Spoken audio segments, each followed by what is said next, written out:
Good morning, everybody. Good morning. Wow, I am super excited today that we get to kick off the second week of 2021 San Antonio Startup Week. Are y'all pumped? Yeah, that is awesome. Yeah, I mean, what an honor. We have a ton of great speakers. We had a ton of great speakers last week. We have a ton of great speakers still to come this week. And today, I get the honor and pleasure and privilege to be interviewing the folks from Stack IQ.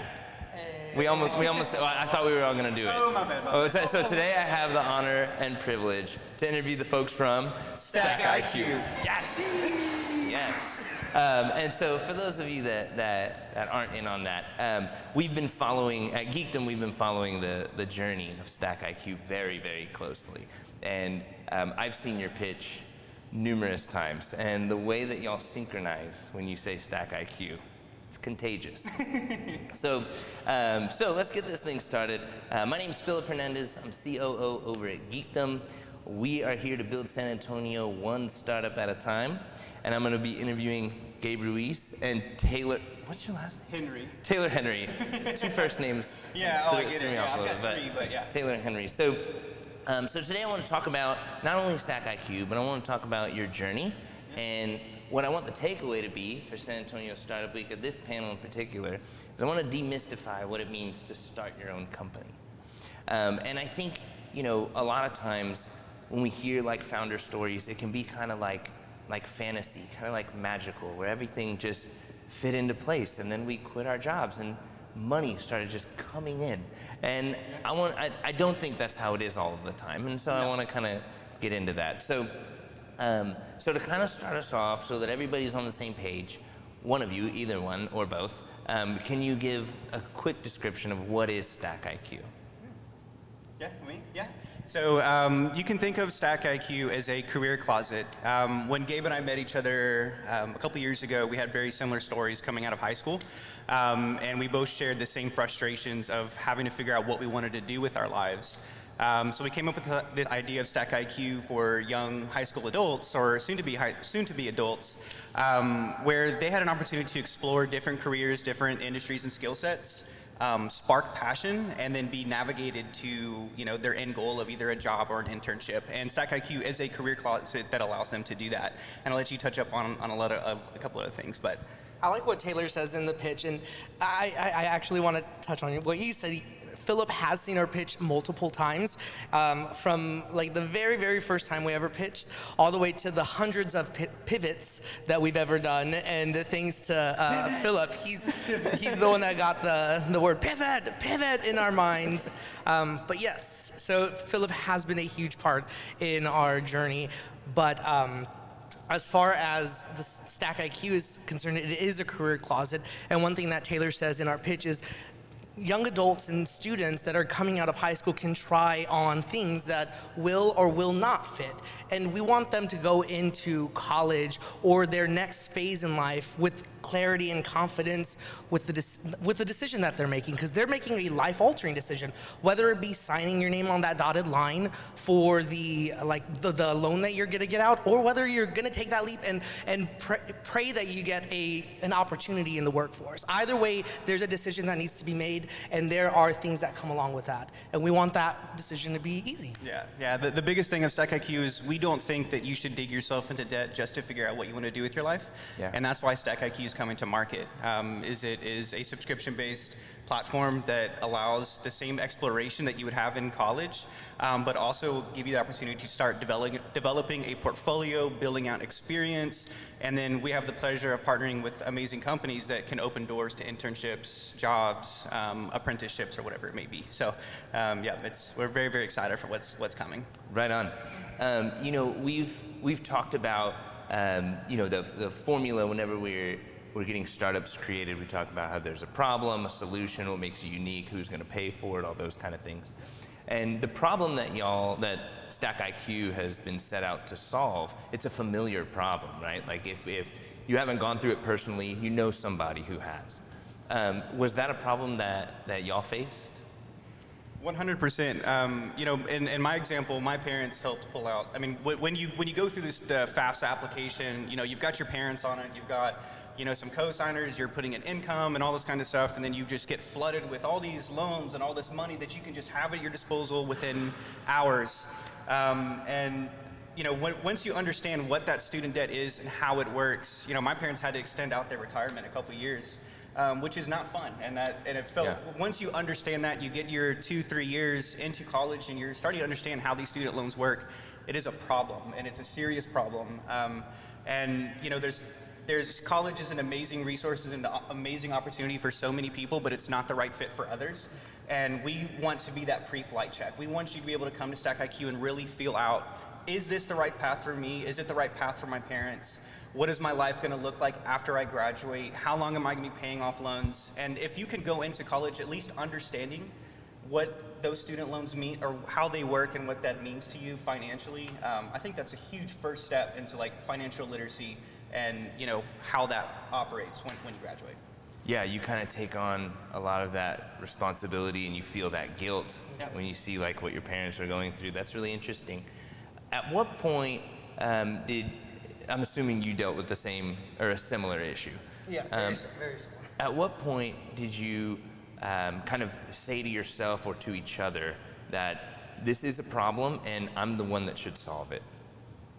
Well, the summer of my junior year of college. I was getting ready to go into junior year for college, and my car broke down, and I needed to get a car, and I went to multiple car dealers, and all of them denied me because I didn't have credit. My credit was shot also, and it was because of, never mind. It was just shot. The credit is important, y'all. But I was not able to get a car loan. But that next month, I went straight into the college financial department, and they gave me a quick paper to sign for X amount of dollars, and right away, I was able to get an insane amount of money to pay off my college debt, but I wasn't able to get $5,000 for a car that I needed to get around. And that's kind of a little bit of the frustration that like kind of brought me and Taylor together, because we had that, and we knew that it was then those moments that we never wanted anyone else to go through that. We want them to be able to recognize there are more options out there. Like recognize those options, really look at the ROI on all of the decisions that you're gonna make, and then make the decision. Yeah. So this was an idea that you came up with.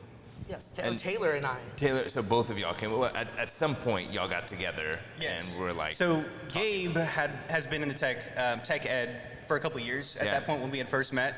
And he had an idea to create his company that acted similar to a boot camp, you know, where it was the untraditional way of, you know, finding a career.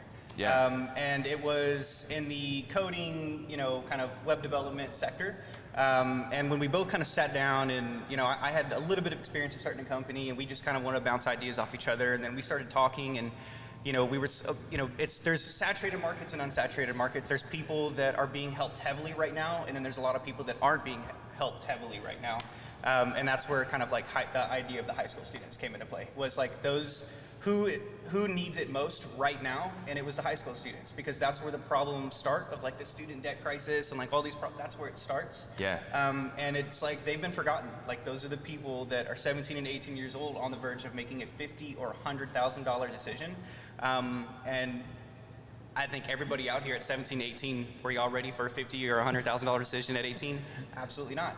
Yeah. And that is where we want to come in, because there's a lot of information, a lot that needs to be done before those decisions are made. Yeah. And that's where Stack IQ is going to come.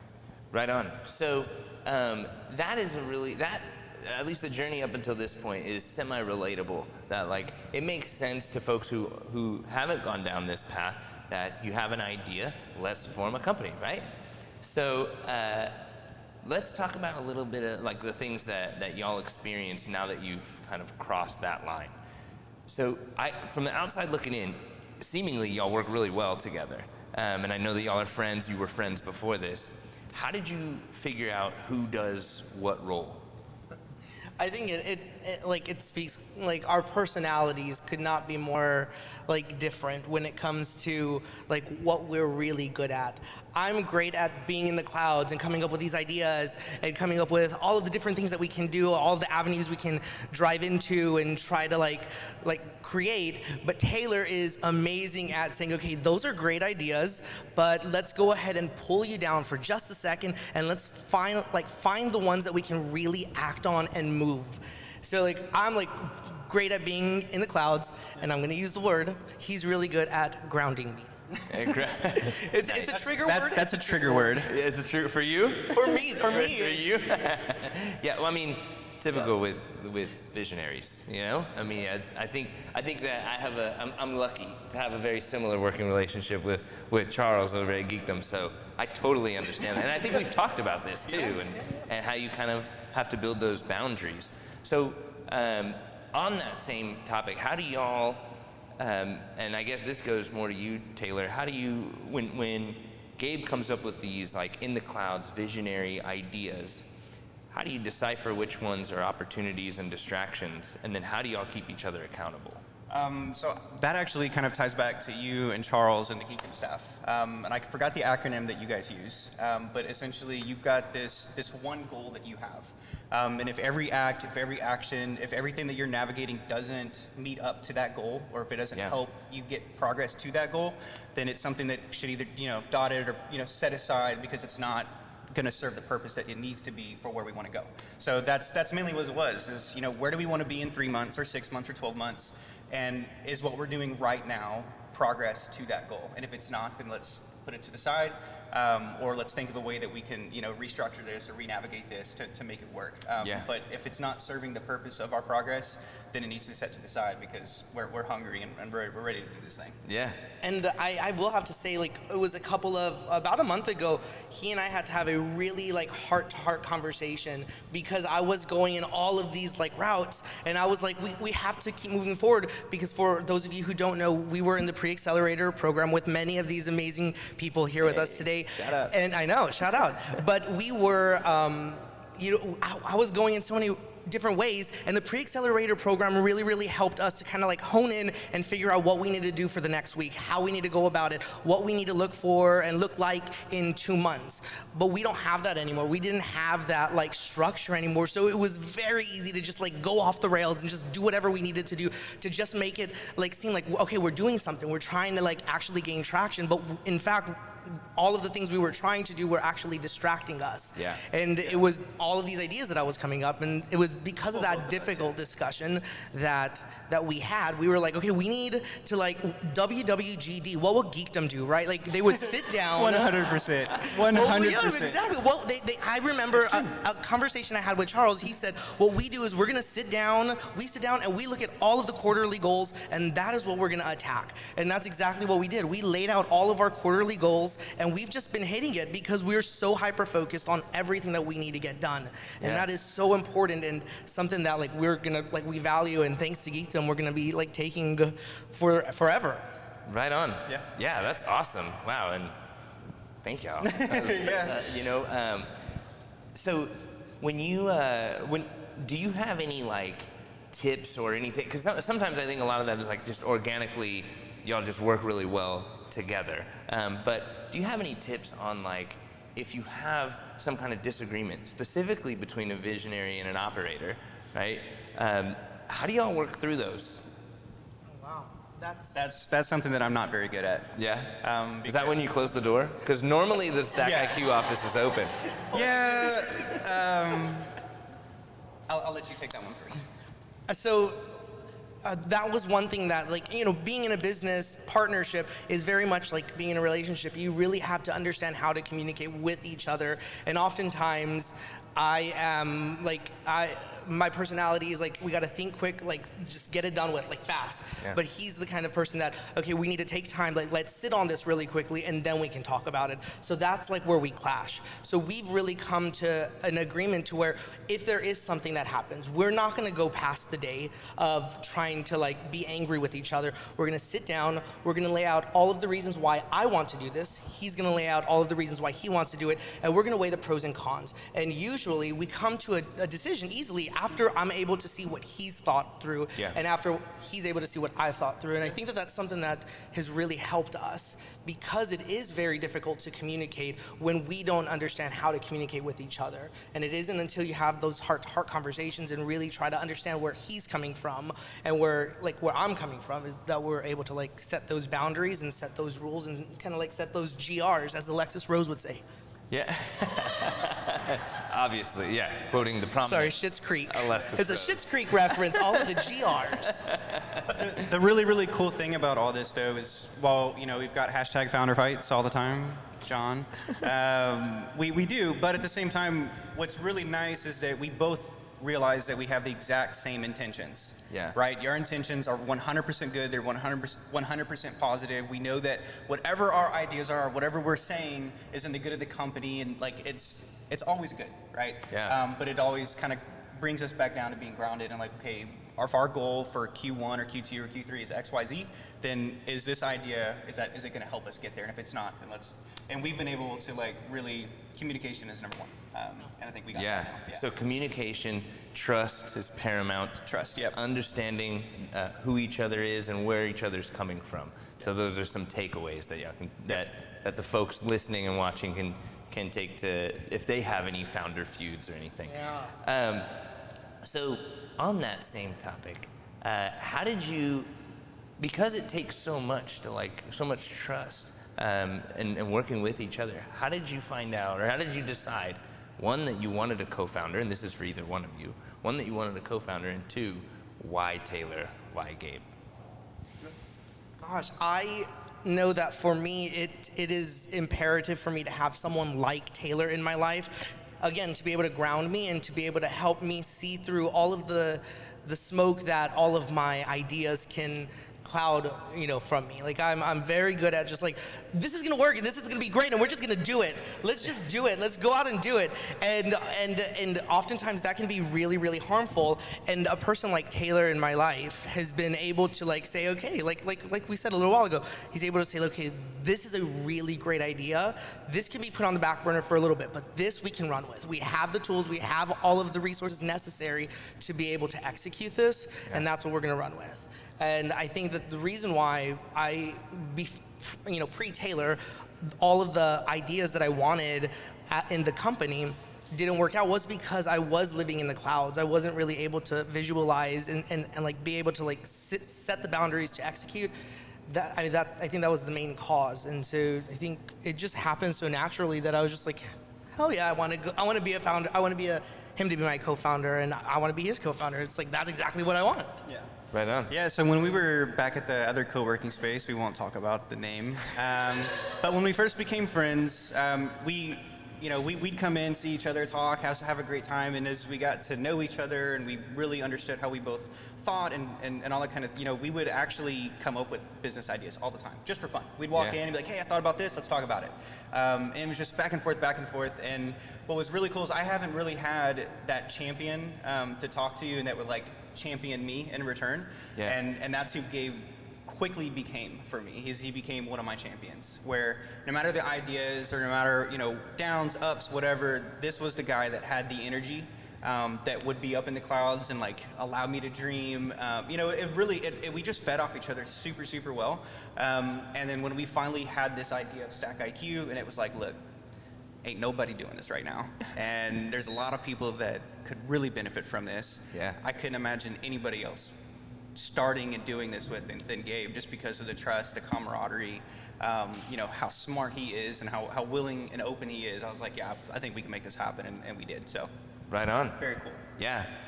Oh, I know. Getting a little misty up here to kick off second Are we week. in the clouds again? It's getting rounded. So, building a startup comes with its own challenges, right? But if we peel the curtain back a little bit, you started at a unique time. What was it like starting a company during the pandemic? Wow. I think that you said a key word in there. It was a very unique time, and it was a pivotal time for education just itself. We saw that students were able to be successful doing virtual learning. Was it great for them? No, I don't know, but they succeeded in it, and they were able to learn that way, right? So I think when we started the company, when we started talking about it, it was pre-COVID, and so the thought of all of the things that we wanted to do just kind of like went down the drain. And having to pivot to like COVID times made it seem more realistic and like more reachable, because we would be able to reach a bigger majority of individuals than we would with ideas pre-COVID. And we've seen the amount of individuals succeed in a virtual learning setting that we're like, okay, let's try this out first, and let's go with this to see how we can navigate the world as it is, and if the world is even going to continue to change in that direction. Yeah. Yeah. Right on. Yeah. When you talk about like Stack IQ, y'all both talk about it very passionately, and like we mentioned earlier, I've been alongside as an observer, as a cheerleader for you guys, and I've seen like different milestones. At what point was it for y'all that like we're doing it? We're startup founders. Like this isn't a project anymore. This is like a thing. I would say, okay, so when we first got to Geekdom, big shout out to John in the back. Woo. That man back there. JRG. That is the man right there. So we had this idea. We rented another co-working space, and I think that we got to the point where like, okay, we've got a really, really good idea, but what are we gonna do from here, right? And where we were didn't have the people, the resources, didn't have really anything that would, just get us in a step in the right direction. He had an experience with Geekdom in the past, and he was like, let's just go check it out. The second that we got to Geekdom, we got introduced by Mr. John back there, and it lit a fire under us like we hadn't felt before. And that's just in pure honesty, because we had this idea, we had this vision, but again, you need resources, you need people, you need champions that are like, bring it here and see what can happen. And we actually asked John, hey, do you mind if we have 5 minutes with you? Can we just sit here, tell us if we're just spinning our wheels, tell us if this just isn't the right fit for us. And he took the time, brought us into an office, let us sit, and we just talked on a whiteboard. We just talked to him, and he goes, I think that you need to talk to Leslie. This is a pre-accelerator program. I think this would work just fine for you guys. This is where you need to be if y'all want to do something. This is a great place to be. So we had fire, we had energy, we had a champion at Geekdom, and then we got to meet Leslie, and that pre-accelerator was it. We realized Stack IQ is going to happen, and these are the people that think they can make that happen for us. Right on. Man, that's awesome. What's your most recent milestone?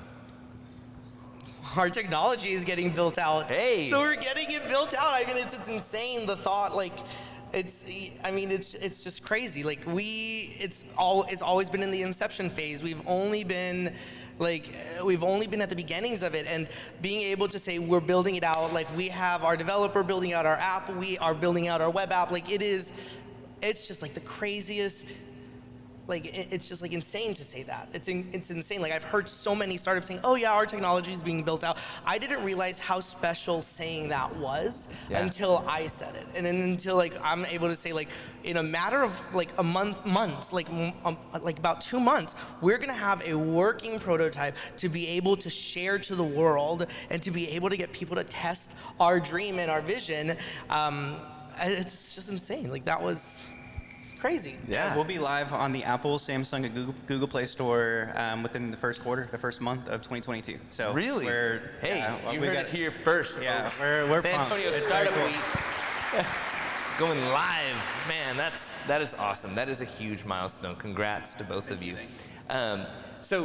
So this is very real, and I want to, like I said in the beginning, I do want to demystify that process of starting a company. So if you don't mind, I want to know, like, what's a day in the life like for co-founders of a startup in this early stage where you're getting your technology built out? Like, what time do you wake up in the morning? Are y'all working on this all day? Do you have other jobs? What happens? Yeah, so both of us have full-time jobs. We both work in the tech industry. I work for an amazing company called Limestone Networks, and then I'll let you kind of touch up on your company. But I will say that is a very difficult struggle to have, to be able to balance, too, because both of our jobs are extremely demanding. I mean, y'all saw when I walked in, I can't leave my laptop for more than a short amount of time, just because of how much is going on. But that is very, very difficult. I think both of us wake up super early, and we don't go to sleep till super late. So it's a balancing act, but it's worth it. I work for a company called Section 4, shout out. I love the company. It's a great company, and it's a tech ed company. It's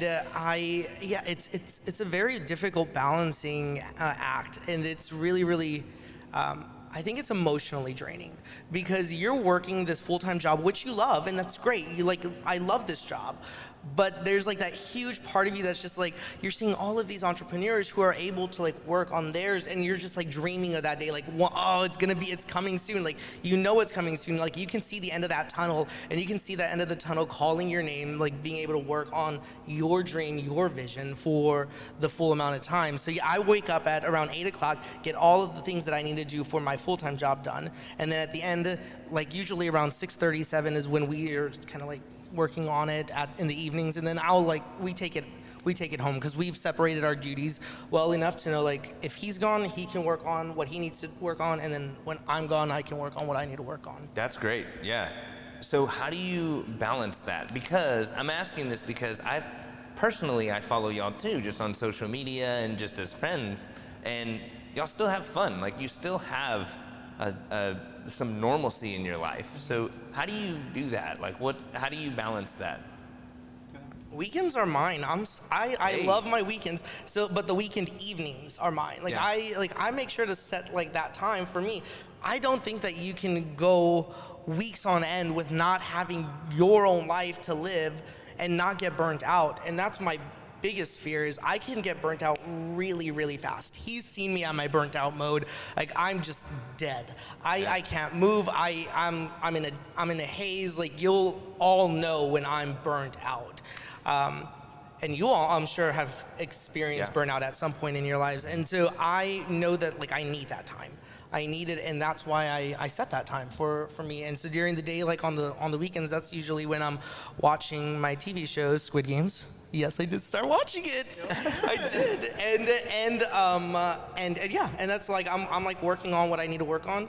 And right now, it's just like the beginning parts of like the reading all of the legal papers, making sure we're like in line with what we want to send and get like filed, and then also like working through all of our like the content that we've already, like, he's already pulled so much content for the adulting side of Stack IQ that all it is just like picking and pulling and working on workflows. Right on, yeah. Do you think that if Stack IQ existed during your transitional phase, do you think that it would have been helpful? How would it have been different for you?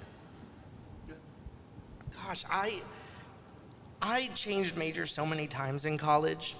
It's horrible. And then, of course, the last time I changed my major, I decided, let's go with philosophy, right? Like, I got my philosophy degree, but I wanted to go to law school. So I did it, and it's like, I hated it. It was the worst. Like, so much reading. And it was nothing like How to Get Away with Murder. It was nothing like it. I was so mad, but that gave me like, kind of like a push to be like, okay, like, I went through this, and I know other people are going through this. Like, we need to get ahead of it. Like, let's figure it out. Let's navigate this and see this space. Yeah. Yeah, I mean, it's same for me. If I had that opportunity to be in Stack IQ at 17 to 18 years old, you know, the hashtag adulting, which Leslie has been pushing us hard to get that thing out ASAP, which we're working on. We've got so much of it built out. But that financial literacy, and you know, just being able to explore stuff and like find something that fits me and my personality and like my wants and needs. Because I came out of high school, I was an athlete all through high school, wanted to do, you know, something in sports, so like physical therapy was it. And I quickly realized that I am not meant for the classroom setting. And it's not that like I just don't enjoy it. Like it just wasn't something that fueled my heart or fueled my passions. It just wasn't for me. And then they're like, hey, there's like 30,000 applicants and 6 get chosen. And I was like, all right, I don't like the classroom, and good chance that I'm not gonna, you know, be one of those 6, right?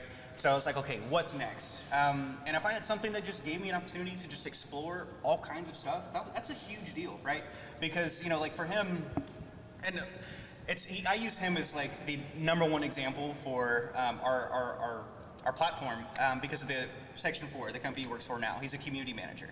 And that goes into the digital marketing category, right? For digital marketers, an opportunity of employment in a career is called community management, where you can work for an amazing company with an amazing salary, with amazing benefits, but you go out of high school, you have no idea that community management is a thing.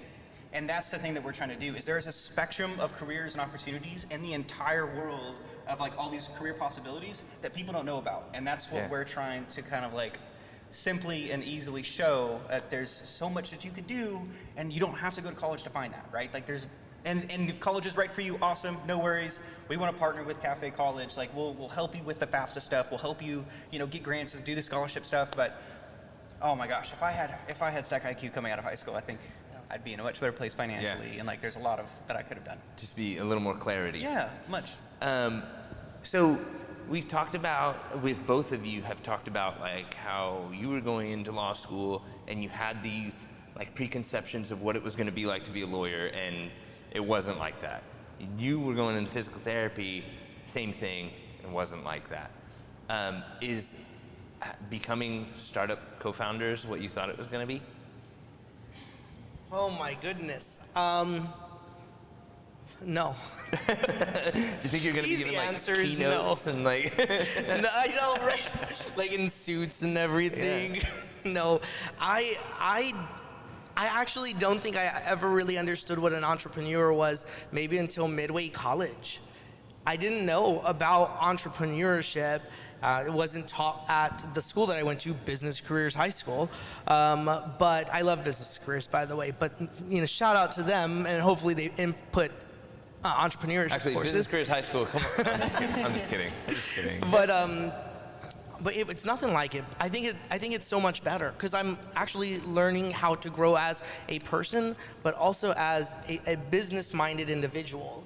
I'm seeing so many like areas of growth that I can work on in my personal life, as well as all of the areas of growth that I can work on as a person going into business and going into like building a company from scratch. You're seeing all of the things that you wouldn't normally see as an entrepreneur from the outside, and you're seeing it all from the inside now. Yeah, you quickly become a professional problem solver. That's and kind of like becoming a startup founder. I think there's like 2 sides, right? There's one side that is, and this is like real, right? Like there's stress, there's anxiety, there's self-doubt, there's imposter syndrome. There's so many emotions and feelings that does come up when you're a startup founder, right? Because you're in the room with some incredible people, right? And you've got these ideas, but it's scary. It's really, really scary, right? Yeah. Because now you're talking about sacrificing time. You're talking about sacrificing money. You're talking about sacrificing a lot of different things in hopes that your vision does happen. So like that's like half of the coin is like the stress and like all those difficult emotions that you have to process. And on the other side of the coin is the development, like the personal development. The amount of skills and attributes that you get to like equip yourself with is insane, because you have to be somewhat of an accountant.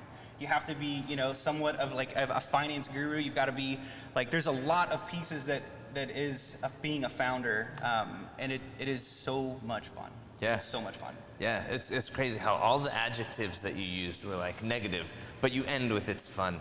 It is. It is. It makes me cry a little bit. It makes me cry just a little bit, you know, not too much. It's really, really hard, but it's so rewarding, right? Yeah. It's like, it's that self, like, I don't know, it's like that self-worth that just grows and like glows inside you. Yeah. And like all those emotions, like it just comes with it, but it's like the rewards that just trump all that stuff. Like Yeah. it's so awesome. Just fills your bucket.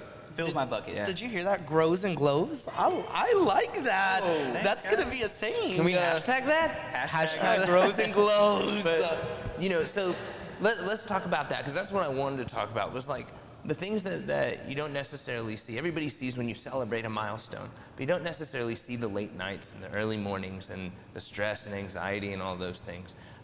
You touched on a little bit about burnout. How do you identify when you're burning out?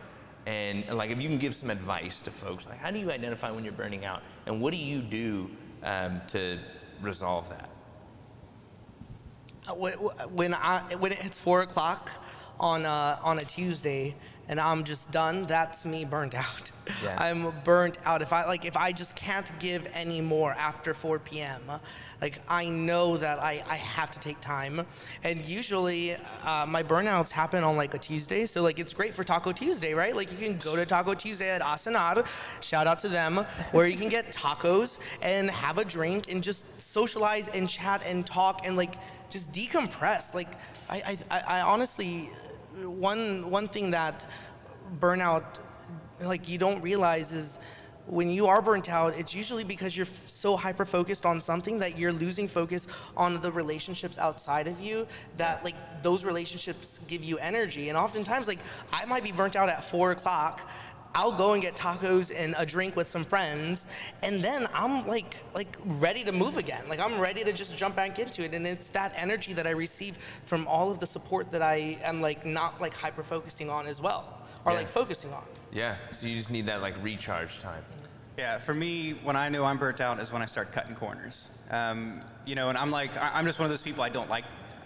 When I start doing that, I get frustrated myself because I'm not giving 100%. And when it comes to that point where I'm giving 50, 60, 70% to something that means a lot to me, whether it's people or Stack IQ or my job, then I know I'm burnt out and I need to make an adjustment.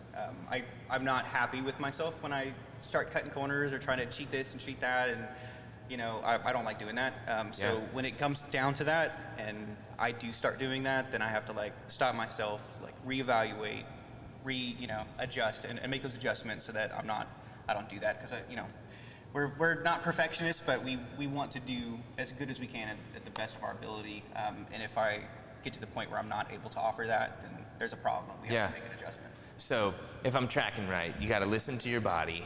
Know you've identified what yours is. You've identified what yours is and about when it happens, and then both of you kind of just take some time. Get right? tacos. Get tacos. I promise you, that help. like makes everyone happy. Right on. What? Because it takes a lot to get you to that point, right? Like I see y'all are supportive. You're active in the community. Your door is always open. But when you're at that like lowest, or when those like burnout times, what brings you back? What drives you to continue working on this?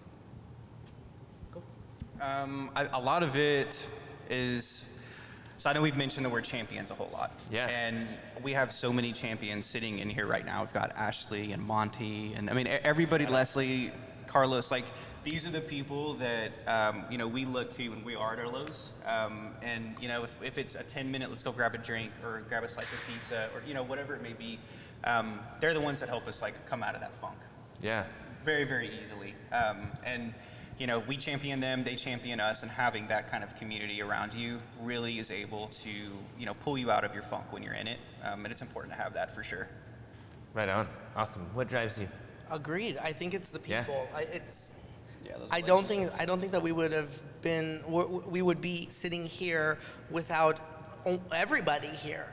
Like I think the Geekdom staff, to our pre-accelerator cohorts, to our friends who were from the other co-working space, I don't think that we would have been sitting here today. And it's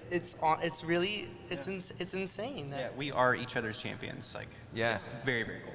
I've noticed that about y'all, that like y'all draw a crowd wherever you go. I mean, like they're not here to see me. You know what I mean?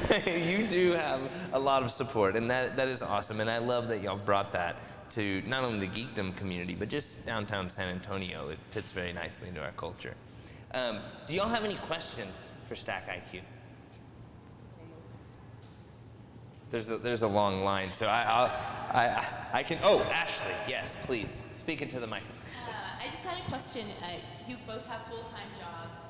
This has been an idea for a while. You kind of ruminated on. You were talking about you go to a co-working space, and that was the person that you could just kind of like go back and forth about an idea. So my question for you all is, with full-time, consistent jobs, big futures in your personal lives, what drives you to say like, yeah, this is great and all, but then there's this? Like, what about this idea or your personality makes you want to make that, take that risk? So, like, what is drawing us to like draw the spotlight onto Stack IQ, or like take the jump? I think it's like on the one side, if you have full-time jobs with the infrastructure provided, there's a certain level of security with that. And with this, there's one thing driving you, and that's to get success, but there's a lot that can go wrong. Am I kind of tracking on that, right? So why do you keep going down this like risky route when you have a pretty safe route already? So I've got my favorite quote of all time, and it's "Be fearless in the pursuit of what sets your soul on fire." And that was my quote on my cap and gown when I graduated. And I literally tell that myself every day. Is like, yes, I'm be humble, be hungry, be ambitious, but you have to be fearless. And you know, like for me, it's gonna sound super cliche, but like I just feel I have like this something in my heart that shows and tells me that I'm meant to do something big, right? Like I want to do something big. I have that feeling that I'm gonna do something. Yeah. And when we came across Stack IQ and like just the emotions that came from it and the things that I learned, I was like, okay, I'm going all in, but you have to be fearless, right? You have to be fearless in the pursuit of what sets your soul on fire. Otherwise, it's going to take too long or you're not going to do it. So I don't know if that answers your question, but yeah.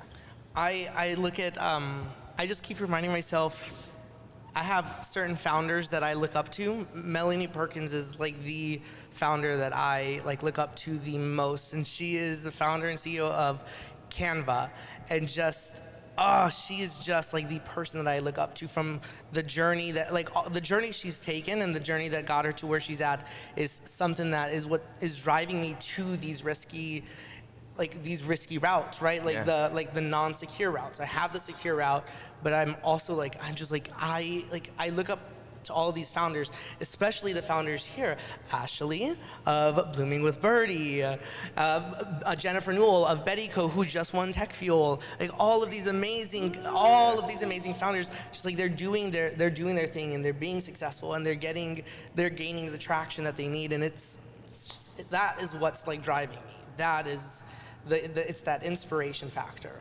That's awesome. Y'all, if you do have any questions, y'all step up to the mic. I can keep going though.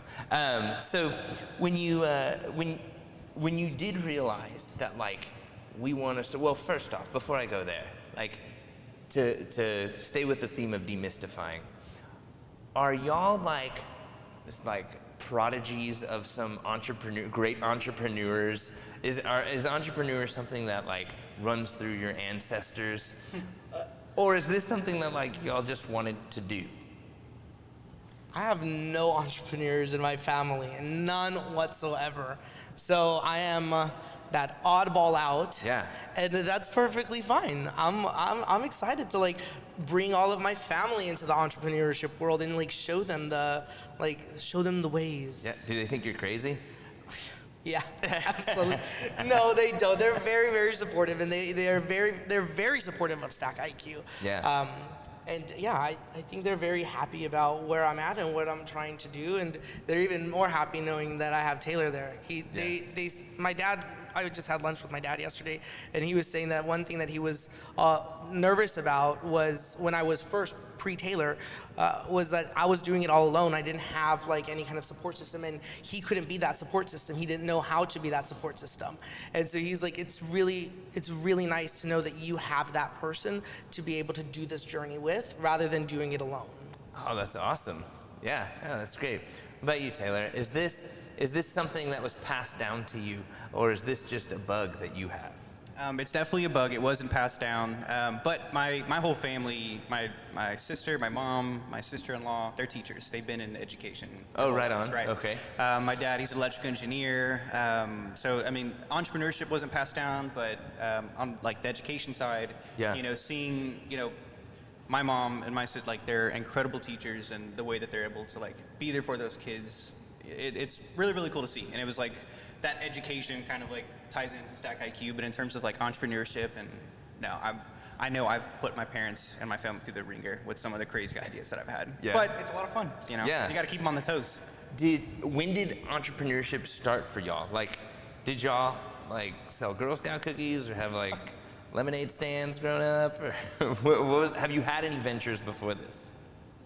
Yes. Okay, so my first one, I was a sophomore in college, and I started a company called Bad Habits. Bad Habits, we started as a catering service to apartment pool parties and boat parties, and we catered hookah. And eventually we were able to raise some money that way to open a brick and mortar. And we started Bad Habits Hookah Lounge and Oxygen Bar. So we had, for 4 years, it was a hookah lounge and oxygen bar. It was a whole lot of fun, crazy experience. I had an opportunity to get into tech, so I went that route. So that was kind of like my first bug. But I got into the 3-day startup program at Texas State, and that was my first kind of taste of this world. It was very cool, and I knew that I knew hookah wasn't going to be the thing, for my life, but it was like the first thing that I realized that this is the direction I wanted to go, and was take control, build something from scratch. His company Bad Habits is so cool that Ed Sheeran created a song called Bad Habits, and it was inspired all because of it. Wow. I know, yeah. Wow. Exact. Thanks, shout out to Ed Sheeran. Man. Ed Sheeran, I think he's watching. shoot, We have him on the stream. I think so, dude.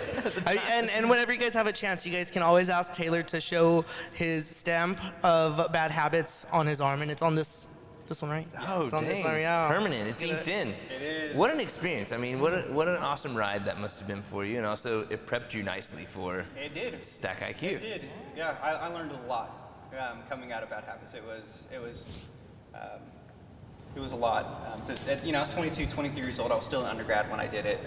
It was exhausting. It was, we went all in, bit off a lot, but it was an amazing, amazing experience. And I told myself, like, yes, I get it's a permanent tattoo. I get it, but I told myself, success or fail, like, this is the direction I want to go. And Bad Habits was the first step, and whatever happens later. But Yeah. I knew this is what I wanted to do. Where's Stack IQ going? Yes, it is. Other It's going to be arm? right here. It's gonna Right there. Carlitos is going to be getting it with us as well. So, well, that's a great segue into my next question. What is next for Stack IQ? Our launch party. Oh, No, that's God, like I'm all excited about the launch party, right? No, we're actually gonna launch. We're ready to get our beta users on and like have them poke as many holes as possible and like rip it, like shred it and rip it apart and really like try to get into the nitty gritty of what they want and really visualize that. And that way, whenever we do get our launch date and we're ready to like launch it publicly, it is at its peak and it's at its best, and I think that's what we're. Yeah, aiming. I think what's next is we're going to start opening the conversation to people, to high school students, to teachers, to parents. We're talking about starting our own podcast where we invite people to just join, and we want to open the conversation. We want to ask them, 17 and 18 years old, what is your expectations? Or 18 and 19 years old, what has punched you in the mouth becoming an adult? All right, Yeah. because part of Stack IQ, yes, we have our career closet, but the first thing is adulting. It's our #adulting course, which is all things financial literacy, all things that you should really be knowing coming out of high school, which is credit, interest rates, credit cards, understanding what a 1099 versus a W-2 is, like that stuff.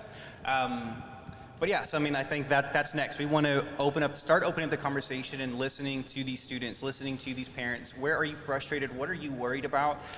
So that we can start answering those questions, within the platform itself. So I think that's what's next for sure. Right on. Do y'all have are there any like barriers that are in your way right now or any big challenges that you're facing aside from the anxiety of like your launch and your party? Time, right? I think Yeah, time is everything. Yeah. And our full-time job is a lot, so it's a huge balance, and carving out what we can to just make. And at the same time, we're uncles, we're brothers, we're cousins, we're sons, and there's so many things that we have to live up to. So finding the time is a barrier, but I think that we are really getting much better with it. So. Yeah. You had mentioned, y'all have mentioned numerous times about the importance of support and having champions. How did you identify who was going to be your trusted circle? Oh wow! I think that like any relationship, it's over time. You start realizing which individuals have your best interests at heart, which individuals, and I just I very recently started adding this into the criteria of who's coming into my circle is, can I trust this individual to hold sensitive information and go and have lunches and go and have tons of different interactions with other people and hold that stuff? Can I trust that they're gonna have my name they're gonna continue to say my name, that Stack IQ's name, Taylor's name, in a positive light when they're not around me? And I think that that's how we've really started to really fine tune who is really our champions and who we can really trust and have us kind of continue. Yeah, I think we identified our champions, which a lot of them are right here in this room, just by how we've hit an incredibly low lows, and the people that are there during those lows that kind of lift you up and pick you up, those are the people that we quickly realized were going to be our champions moving forward. So Monty and Sharon, Belinda, Ashley, Carlitos, all these guys. I mean, we've hit lows, and they know us so well that they know when they see us if something's off. And it's that kind of character, and that's kind of the people that you want around you, that when things do drop for you, who are the people that are going to help build you back up, and it's them. Yeah, that's great, and I've seen y'all be those people for others as well, so that's awesome to see. Well, I've had a blast hanging out with y'all. I always do. I do want to finish it off with one more question. I think that San Antonio Startup Week, we have a large audience of folks that are interested in the startups in San Antonio. Maybe they're becoming a founder, maybe they have a great idea. What's a takeaway? What's a piece of advice that you can give to those founders that are listening in, the ones that have either a great idea that's been burning in their head that they can't wait to get out, or if you have or to somebody who has their idea but they're stuck or they're in a low or something? What advice can you give them, or what advice would you have liked to have received? So there's only two steps that you need to take. Sign up for Geekdom, come to Geekdom. The second step is come talk to us. Come talk to us. I think that I can say whatever I want up here for advice, and you can take it or leave it. But the one thing is being able to talk to us. Come talk to Stack IQ, talk to Blooming with Birdie, Be My Village, EDO Masters, talk to us, and you're pretty simple. Pretty simple. You're gonna talk to everyone, and I promise you, you're just gonna start gaining all of that inspiration. It was because of talking to them that we were able to have that confidence. Yeah. My two things. The first, you are a student of your environment. So if you are in an environment where people are blowing you off or are bringing you down or are not really helpful or fueling your fire, passion, get out of that environment because it's not good for you.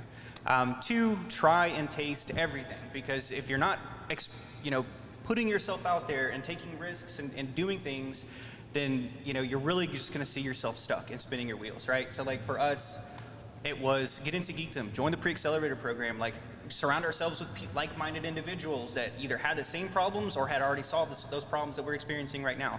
You have to try everything because you don't know what's out there, and there is so much out there. There's so many resources, there's so many people that can fix the problems that you may have right this second. So you're a student of your environment, so be in a good environment and try everything. Don't be scared. Right on. Student of your environment, try everything, join Geekdom, talk to Gabe and Taylor. These are all great pieces of advice. So with that, I want to thank everybody for coming and joining us on this session. Let's give a round of applause for Stack IQ coming out here. So like I mentioned, early on in the beginning. This is just the beginning of week 2 of San Antonio Startup Week 2021. I hope y'all are here to join us. We have a lot more sessions coming up today and the rest of the week. And then I hope you'll join us for Geekdom's 10th birthday party, Friday the 22nd, 4 p.m., Legacy Park. Thank you all so much. Thank you, Ben. Right on. Awesome, y'all. Thanks, Thank you. Philip. That was fun.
Good morning, everyone. Welcome to week 2 of San Antonio Startup Week 2021, Rethink Tomorrow.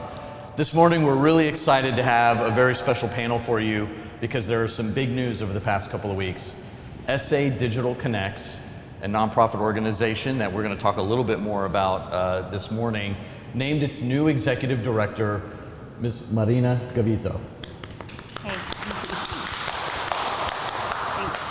So what we'll be doing today is we're going to talk about our digital future, and it's a conversation on SA Digital Connects. And joining myself and Marina, we have Brian Dillard. And we have Laura Cole.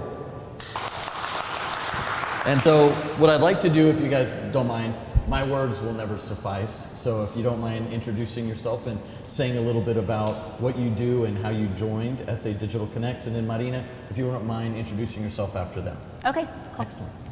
I'm Laura Cole. I'm the director for Bibliotech, Bexar County's All Digital Public Library. I also serve as a secretary of SA Digital Connects. And I have represented Bexar County's interests in furthering digital inclusion in Bexar County. Absolutely. So I'm Brian Dillard. I'm the Chief Innovation Officer for the City of San Antonio.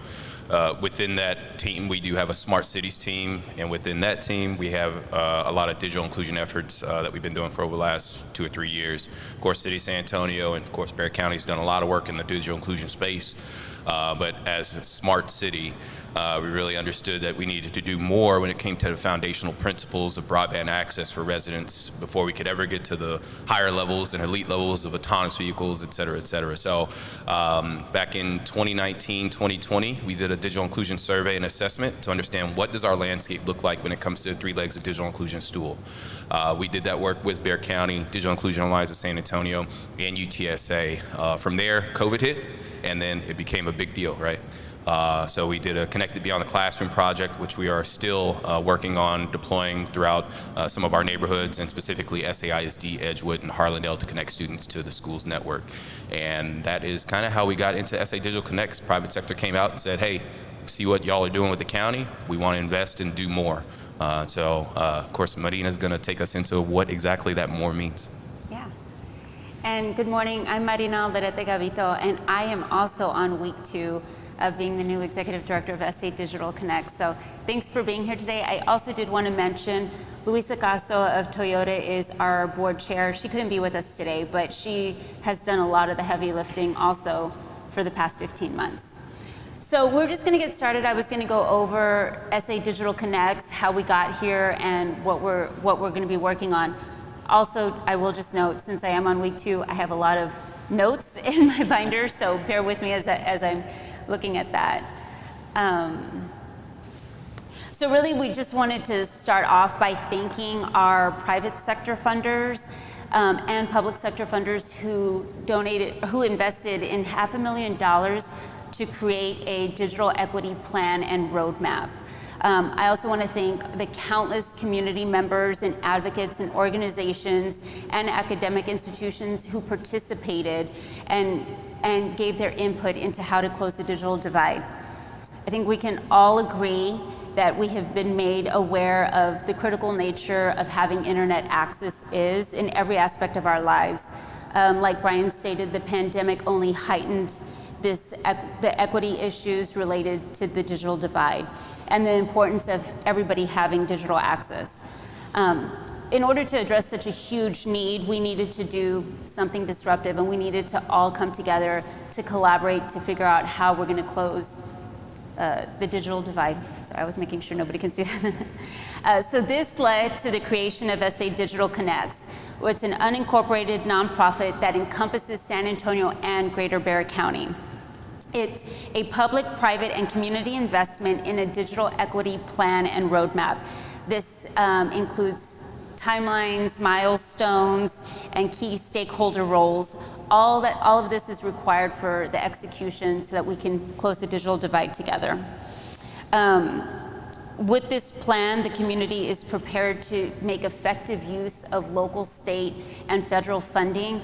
This is what we like to call shovel ready. So that way, when this funding comes into our community, we know exactly how to allocate it to close the digital divide in our area. So, sorry guys, I have to turn papers. So during the first phase of SA Digital Connects, again, like Brian said, the public and private sectors came together to develop the community plan and roadmap. And again, there was a lot of input gathered throughout that process.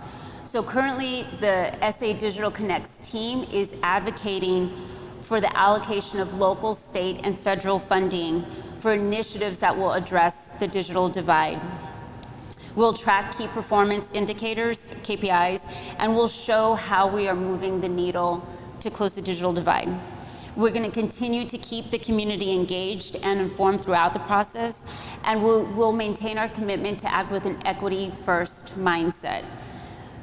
I want to be clear that SA Digital Connects will not be receiving any money or managing or receiving the funds that are allocated to our city and county. Instead, we're advocating on behalf of all the entities that are currently implementing and doing the work to close the digital divide here in San Antonio and Bexar County.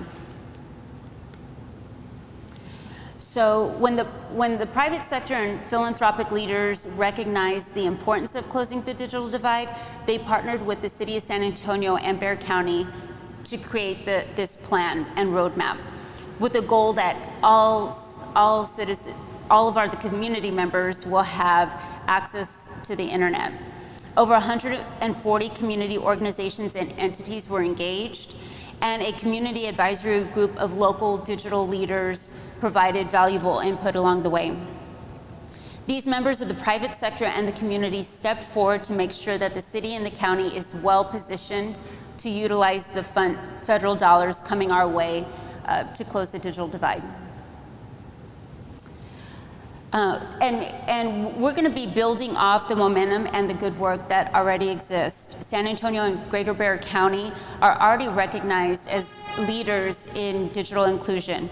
Our aspiration is to build on this and work towards digital equity, which would allow us to become a nationwide leader in business, workforce development, and economic growth. So what are our goals? We want to see broadband access in every part of our community, focusing first and foremost on areas with the greatest need. More specifically, we want to see reliable internet access at 100 over 100 megabits per second. That's the upload and download speed. And this would allow for bandwidth for parents to work from home, for kids to access schoolwork, for your grandma to stream her novella. We also want to see service that is affordable, costing no more than 1% of a household's annual income. We want to see people have access to the devices that they need, and we want to see adoption support, meaning that people feel comfortable and safe, and also are smart when going online. We'd like to see these goals met within the greatest need over the next 4 years, and then maintain access thereafter. So what are we seeing today?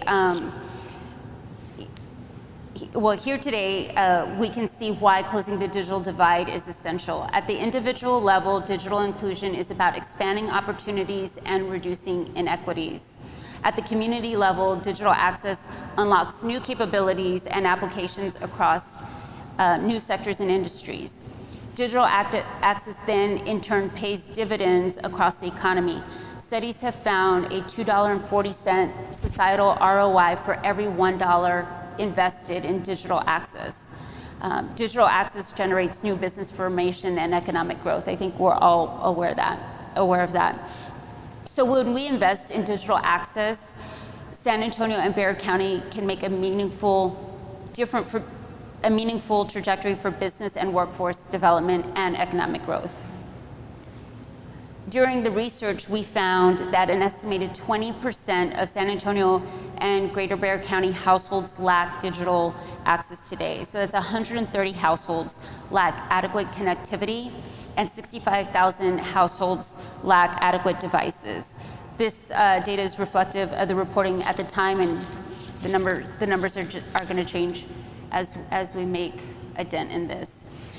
So as we mentioned earlier, the digital divide disproportionately affects households who are already disadvantaged. So we're seeing the greatest needs in the south, east, and west sides.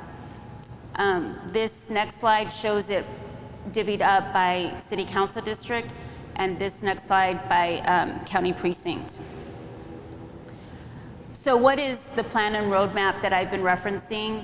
Here are our key performance indicators. Again, our solution is going to be implemented with an equity-first approach, prioritizing connectivity among the highest need groups with low income and student populations first. For each of these initiatives, we've developed an understanding of relevant context and benchmarks from comparable cities and relevant local learnings with detailed recommendations. I'd like to call out number 7 to collect data and track APIs and track KPIs. We're going to make sure that there's ongoing assessments. We're going to make sure that the community knows exactly how we all are moving the needle to close the digital divide.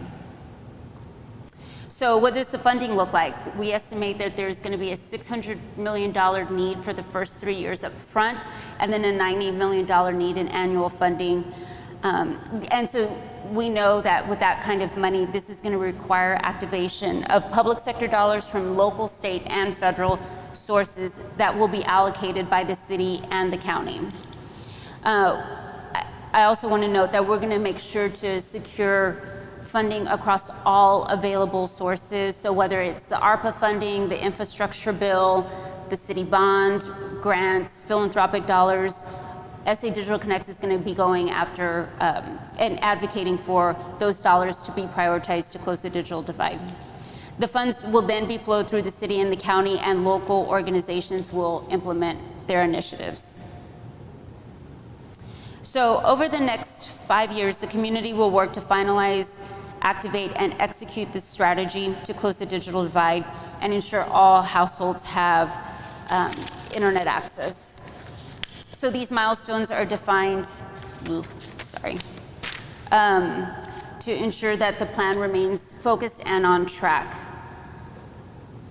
Also, from the beginning, SA Digital Connects, we have our plan out and available for all to see. I know last week we were at the state capitol, and San Antonio is doing a really good job of having our plan. Amongst other Texas cities, we have our plan. We're being very collaborative and saying, hey, if go to SA Digital Connects to see exactly the steps that we're going to be taking to close the digital divide in our area. So my point in that is we're definitely leading the charge from a state perspective. So anybody can check it out at sadigitalconnects.com. You can see our social media at SADigitalConnects on Facebook, Instagram, and Twitter. We encourage you to visit and to share with your networks. And then we're going to be building a public dashboard to track our performance as a city and a county to close the digital divide. So next steps. Again, SA Digital Connects is the public, private, and community structure that's going to champion the digital equity plan and drive this work forward. By achieving these goals, will require cross-stakeholder support and engagement. In other words, we can't do this alone. So every funder, organization, and community member will play key roles. Policymakers will need to unlock sustainable funding, or private sector organizations will need to champion digital investment to community organizations. Education entities need to expand digital programming, and the heavy lifting requires all of our continued support. Everybody here today brings distinct expertise and points of leverage to make this plan a reality. If we do not act now, we could lose this opportunity, and it's critical that the community remain involved and invite others to get involved and advocate as well. If you'd like to get involved, feel free to email me. It's marina@sadigitalconnects.com, or go to our website, sadigitalconnects.com. And thank you all for being here today, and I think we're going to answer some questions. Yeah, thank you, Marina. This is, again, thank you again for joining us for Startup Week and coming in. It was a little short notice because the announcement happened last week, and then there's a flurry of activity.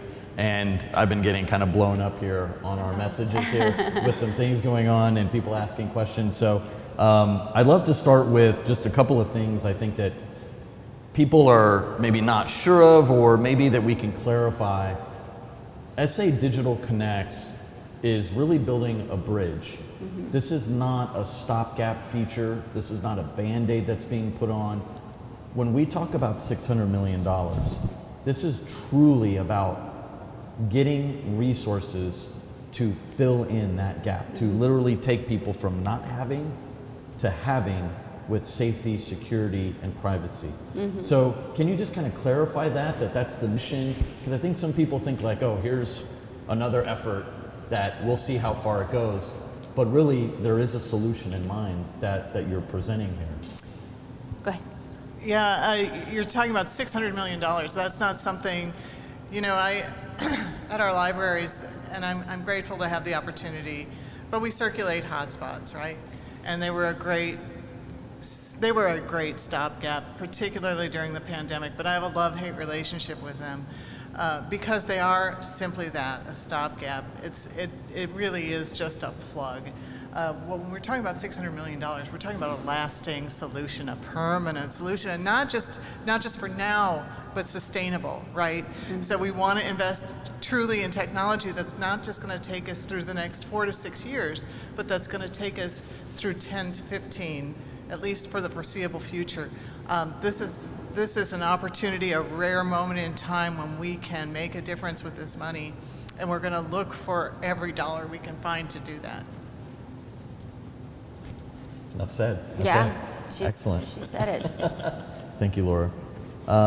You know, the other thing that's also noticeable from here and seeing some of the very helpful mapping is that there's no corner or portion of our city or our county that's unaffected by this.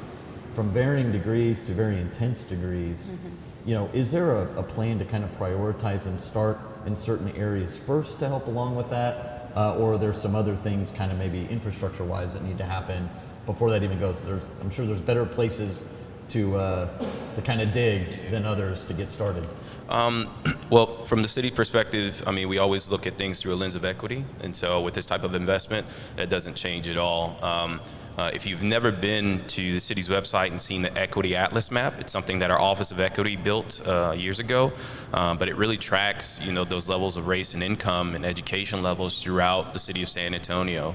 That will really continue to be our guiding star. When we did the Connected Beyond the Classroom project and identified where we would deploy first, it was based on that model laid over our digital inclusion survey and assessment. So I think that's probably the same approach we'll take with this program in prioritizing those neighborhoods, those communities first. And when we talk about infrastructure and how the ease of where we can deploy first, I think that's a conversation we'll continue to have with not only the county, but our ISP providers. Knowing that they're going to be doing this work, but they haven't done this work in the communities that actually need it. You know, I think this is the nudge that they need from the city and county together to do that. When it comes to the county, I think there's a big conversation about rural communities. It's not an easy connection to make. Yeah, I was just having this conversation with the county manager last week. I think there's something like in excess of 540 square miles of unincorporated Bexar County. Those people haven't been serviced. They need to be serviced, you know. And not only that, but from a growth perspective, when we look at where the population growth in the county is going, you know, we've got folks that are disconnected now because it hasn't been profitable for them to be connected. We can't let that trend continue. And as we look to the future, it's not going to be that way in terms of growth. So those areas have to be prioritized. So I want to continue on again with some questions for the board members. Why this format for an organizational structure, a public-private partnership kind of jointly held between? This is unique. We've done a lot of innovative things in the city and in the county. I think that we proudly support that. But why now with digital inclusion? Why create this structure in particular? Well, I may, hopefully I don't get in trouble for saying this, but the after having conversations, we really didn't want this to be within a governmental entity. You know, we didn't want it to be a city program or a county program. It really does truly need to be a community partnership. And the best way to do that is to have us both embedded into it, but not it embedded into us. Does that make sense? Yeah. I made that up on the fly, so I think that was a good one. That was good. That was good. I mean, look, I'm writing it down. So clearly. I mean, and on top of that, it's what we've been speaking about this whole time, is that collaboration is key to whatever we do, not only from a funding aspect, but from who our partners are in our different aspects. You know, the county's got different partners than the city does, even though we serve the same customer base. How do we leverage those two in addition to the 140 plus partners that are now stakeholders in the game here? How do we make sure we're investing in those partnerships and resources that are already being provided? The only way we could do that is through this collaboration and partnership. And on behalf of the private sector, you know, obviously the county has an interest in seeing, you know, we've got a justice that we've got to deal with. We've got to really take a serious look at e-justice during the pandemic. You know, we moved a lot of those kinds of hearings and things virtually. We found that there's a great deal of efficiency in doing that. You know, looking to continue that, that's going to require everybody in the county to be connected. The city's got its own concerns. The private sector, on the other hand, you know, they've got a workforce development that they've got to be thinking about. And I recently was virtually attended a national digital inclusion planning event where people in smart cities doing smart city work were saying, you know, we can't look at any kind of capital project, we can't look at any kind of infrastructure project, we can't look at any kind of municipal advancement without considering digital inclusion at the forefront, because that's what's going to take our cities forward. Marina, this question's for you. There's a lot of private company sponsorship, and given your development in the past doing community grassroots organizational creation structure with like Tech Block, how will you continue to, I guess, develop and grow those private company relationships so they can see value in the effort as you continue to fundraise and enact the plan? Yeah, I would really piggyback on what Laura just mentioned, how when everybody has access to the internet, I mean, this is an economic development play as well. You know, I mean, we see the creation of businesses, we see the people can have access to apply for jobs, you know, people can have access to do the things they need to do to participate in today's society and economy. And without that, they're left in the dark. So from a private sector, you know, perspective, you know, I will say that you can be a good corporate citizen and help different organizations, but it's 10 times better when you help organizations and have an ROI on those corporate dollars, on those corporate citizen dollars. So this is something that the private sector can invest in and know that they'll see some returns from it. So. Excellent. So this is going to be, I don't know if I should ask this question, but I'm going to ask it just because it came to mind. I know what I would say in this situation because I've said it, but I'm not representing everything. That's the sounds of progress right outside of our windows right here. How's that? What is that? Building out our downtown. What would you say to the people who may not still see or feel the value of this kind of effort and the investment that what that's going to make, whether that's city and county funds or kind of in the future? What would you point to as kind of the North Star to let them know that this is why we're doing this? It's tough to point to one thing. I mean, Marina mentioned, you know, workforce development. We're also looking at telehealth. You know, telehealth is a big opportunity that we're missing out on in a lot of the communities that actually need it. When we talk about, so all right, we'll just say it. So a lot of the more well-off folks on maybe North Side, maybe not. We have had a couple responses saying, you know, why is this worth? I have internet, like I'm good. Like what is this? How does this impact me? And it's really like you're spending the money anyway. Your taxpayer dollars are going to services that have to benefit those that are less off. So this only helps to make sure that you're investing strategically in the long term with those taxpayer dollars. If we can have if we can allow residents to do for themselves in these areas, using digital inclusion opportunities, and it's not even telehealth, we're talking about financial institutions as well. There's a lot of folks that don't have a banking institution because they don't have one in their neighborhood. You know, allowing them to not only have this access, but then educating them on how to utilize it is beneficial across the board. Marina pointed out, you know, societal ROI on this is $2.40 to $1 investment. That's a big deal. And that's not just to corporate sponsors and not just to the city, that's to you as the resident, wherever you live. That's a big impact there. So that's what I would say in response to that. You know, when we took this to Commissioner's Court, because we had requested from the county an initial $250,000, and you probably noticed on the maps up there, and Brian mentioned it as well, perhaps on the north side, Precinct 3, Commissioner DeBerry's precinct, is pretty well connected. But she brought up an interesting point, and she said, you know, a rising tide lifts all boats. So we're all going to benefit from this, regardless whether it hits me or my household. It's gonna benefit me if it hits all your households. Yep. I'm gonna put one more thing on there.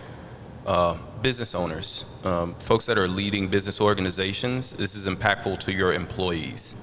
That's a big stake in the game right there alone. So I'll just tack that on for those that don't understand the value of this when it gets down to the grassroots level. And one other thing I will say on our first slide, you know, it's hard to answer that question because you see all these groups, households, students, older adults, veterans, workforce, the justice system. I mean, it impacts so many people with so many different ways, whether it is workforce development, whether it's a student going to school, whether it's a veteran accessing services that they need. It just cuts across all these different demographics. Yeah, access really is power. I think we saw that especially during the pandemic, the scramble for, as you said, telemedicine. I mean, it started with education, you know, being able to get kids to be able to take their textbooks home when other kids couldn't have access to that. The response was wonderful, and I think that's when everybody kind of took a step back and said, hey, wait a second, this is really serious, and there's going to be nothing but more impact like this unless we solve it. So I'm very glad that the organizations and the city and county and municipalities came together, found a common ground to be able to create something with Marina leading it. I'd like to see if there are any questions from the audience. We have a couple online, but I'd love to ask our in-person if anybody had one. Yeah, yes sir, please go ahead and come up to the microphone. If I could, I had maybe two quick questions. Is there a projection on the number of households that you'll be able to reach with this program if you achieve? Yeah, so in the research, the current state shows kind of the size of the divide, that there's 130 households without broadband access and 65,000 households without devices. And so with that dashboard that I mentioned earlier, we want to show progress on how the local, state, and federal funding, as well as the organizations that will implement the change, how we're making that progress together. Fantastic. And I had one other quick question, or maybe not a quick question, but you mentioned that you were associated with the library system, and I was wondering, when you mentioned maybe people being smart when they're online, is there any idea of how to maybe bring in some enrichment type of materials that could be for cybersecurity? Because there's a huge gap in hiring there, and being able to broaden the hiring pool and development at an earlier age for that kind of awareness. Yeah, I think that's definitely a priority for all of us, actually, and that's part of the priority of SA Digital Connects too. So we're not just looking at you know, connection, we're also looking at digital literacy and education, all that huge component. I know that we offer those kinds of classes through our library on a smaller scale for anybody who has access to that. But yeah, that's absolutely, you hit on a very critical point. That sounds fantastic. Because in an earlier panel, there was this mention of awareness and not knowing what's available for Right. folks to go into in the future for jobs. For instance, I just did want to call out an example. So like Laura mentioned, we want people to feel comfortable being online and safe being online.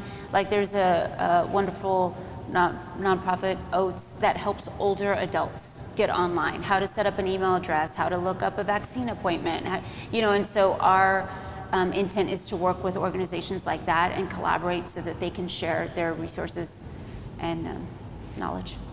Great question. I do want to point out one other statistic. So when we talk about households and that 130,000 households, that's average of 3 people per household. So multiply that by 3 and you'll talk about individuals at that level within the city and Greater Bear County that are disconnected.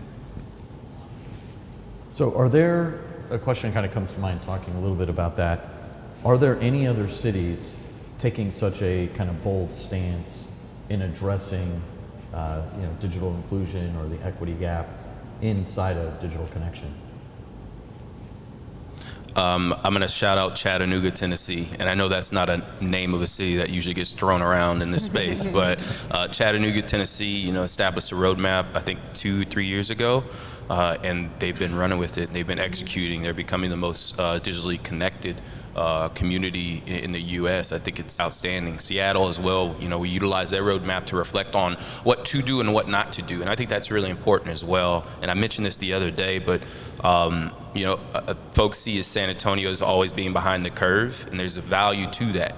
We get to learn from other cities, and Seattle's one of those cities where there's a couple hiccups along the way, and that's okay. We're gonna have hiccups too. Yeah. We're not gonna always make the right move at the right time, but at least we're learning lessons from those other cities. So I would point to Seattle and Chattanooga as first lead.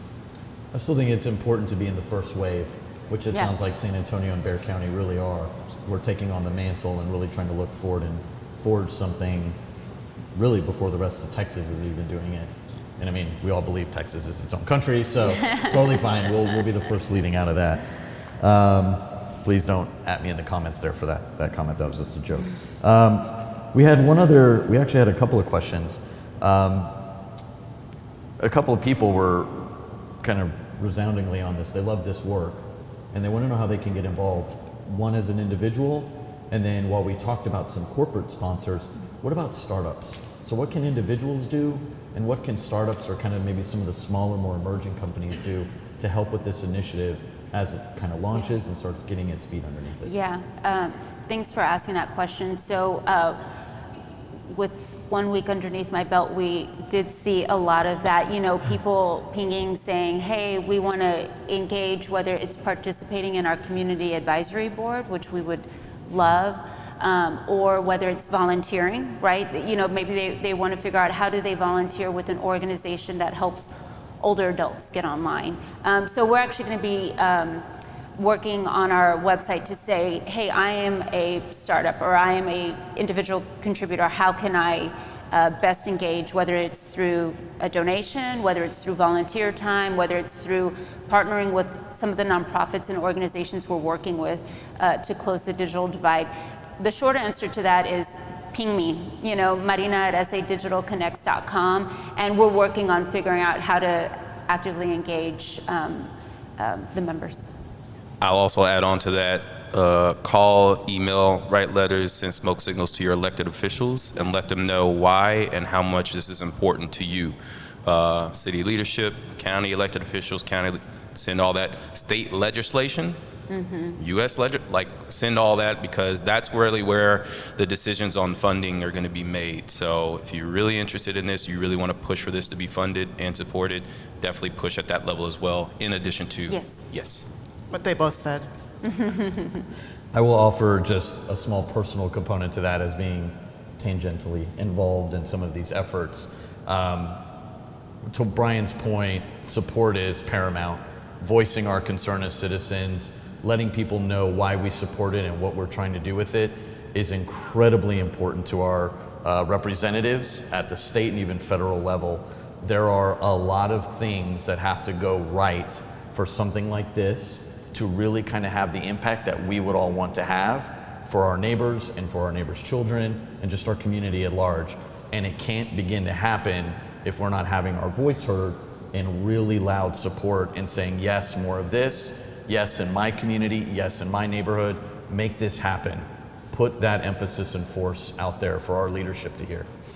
I will just add, for instance, last week we were at the state capitol talking to our delegation and giving them an overview of SA Digital Connects and telling them why it's important. Luckily, we have a delegation that at the state level that gets it and they know it, but when they're hearing calls from you all, from all of y'all, then they're saying, hey, this is more of a priority. There's obviously a lot of competing priorities. There's a lot of need, but when they're hearing that this is one of the top ones, that makes a difference. And then they're able to prioritize the federal and state dollars accordingly. I'm going to give a little piece of advice on how to advocate for this. Don't always consider it to be its own little separate thing. So when we talk about municipal bond that's coming up in May of this coming year for the city, everybody's been asking me, is digital infrastructure going to be its own thing now? And my response is, I would advise no.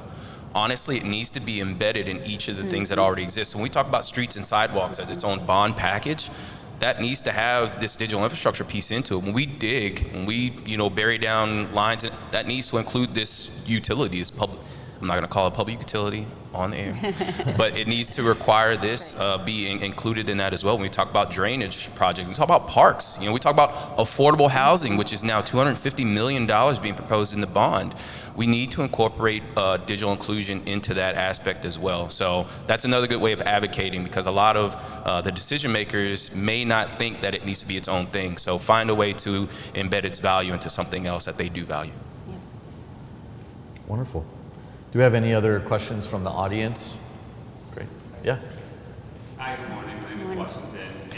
So I used to work for a bank, and I ended up working in the South Side. And it was this thought that people do not have money in the South Side. And when I moved there, I saw that these people was my people. We're in a different culture. We have a different way of thinking. I went to Palo Alto. I used bibliotech all the time. Yes. Yeah, because it was a great opportunity, but it was never this good communication on it. And it was interesting on the map that you're showing, you can clearly see a division of the understanding of the two different cultures. And also, we don't get really good service. That does not mean that we pay the same amount of money that other places or that we can go afford it. This service is horrible. And in all the different people that is participating, I don't see these companies there. So that was my question, is like, how come that these companies are not, that they're going to provide us the infrastructure for us to be able to do the programs that we do with the universities or with the different stakeholders around the city? That was my question. I'm going to add to that really quickly, and it's kind of a funny story. So I live on the west side of town, right by Woodlawn Lake, and as I was interviewing for this role, my third interview, I was like, I gotta nail this. Like, this is, it's down to the wire. I had, how we all stack up our laptop on books and stuff. Like, I was ready for my presentation. I was ready to wow the interview panel. And I had practiced the night before on Zoom with my sisters, even that morning. And then I get on the final interview, and it's like your internet, like all of a sudden they're frozen and I'm frozen, and it's like your internet connection is unstable, and I'm like, WTF is going on, and I'm gonna blow it. Kept trying to reset, all that kind of stuff, and just had to pivot and actually do the interview from my phone. Like, it was horrible. And I mean, I think I handled the pivot well, but inside I was dying. I was just like, are you kidding me? Like, this is crucial. Like, this is a life-changing moment, and I don't have internet speeds, so I feel you on that. And I think that what SA Digital Connects wants to do is to partner with different organizations, and like Brian mentioned earlier, the internet service providers, to say what's going on and how do we rectify this situation. I know, I don't think that this is out of turn to say this, but you could kind of see this as called like digital redlining, and seeing like, hey, why is the southeast and west sides left out of this? And that's actually one of the things that drew me to this role and to this plan, is that it's acting with equity first and serving the underserved and already disadvantaged communities first. And so, but we're going to have to create those partnerships and figure out how do we do this together, because this can't continue being the narrative of San Antonio. Our hope is to change that. Yeah, it is getting better. That is not to say it doesn't have a long way to go. But, when we opened a bibliothèque in 2012 down on the south side. It was the reason we went there. It was estimated that up to 75% of households at that time did not have a broadband connection. So, you know, in 8 years' time, yeah, it's better. But like when we talk about our goals, we want 100 up, 100 down. That's going to make a big difference, and that's going to make a big difference for now, for those people who now have some kind of service, but it's not very good. Also, affordability. You know, we're looking at an opportunity to really get service that people can afford, reliable service that people can afford. Those are two, in addition to the digital literacy, those are two very, very critical components that we need to see rectified in neighborhoods where they might have service, or the ISPs might say, well, we do have service there. Well, not really. So, yeah. And to clarify, we are working with ISPs and telecoms at this point. I think it was a tough conversation to have of, hey, when we're building this roadmap and this plan, do we include ISPs at that point, or do we include them as we move forward with the development of the plan after we launch it? And I think we made the decision to move forward after the launch because, one, the optics of having ISPs build this digital inclusion roadmap is probably not the best for community members that don't have that service. Because for the longest, ISPs and telecoms, and this is from my angle, I don't need to relate this to anybody else, but they continue to push that we have 98% coverage, 99% coverage throughout all of San Antonio, and that is absolutely not true. But it's the way they report to FCC. You know, if one household in a census block has connection, then that whole census block is covered now based on that map.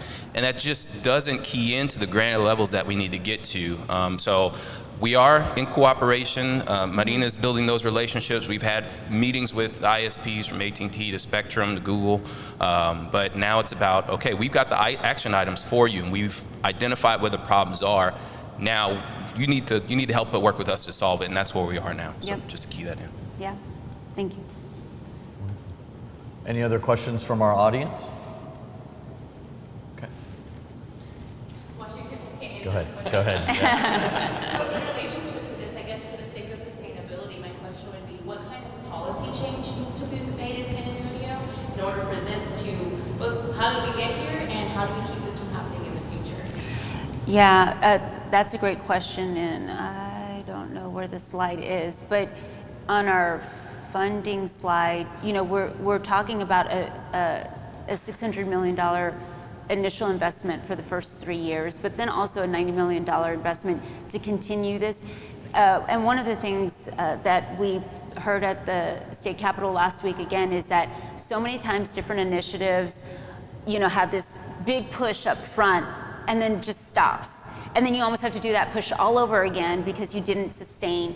And so our the digital equity plan and roadmap has a sustainability component in it where we're talking about, hey, we don't want to just make this investment up front. Technology changes, needs change, areas change. So we're going to need a steady state annual investment as well. That's going to take this funding, but you're absolutely right. It's going to take policy change too. And that's where we're going to be working with our legislators on doing that.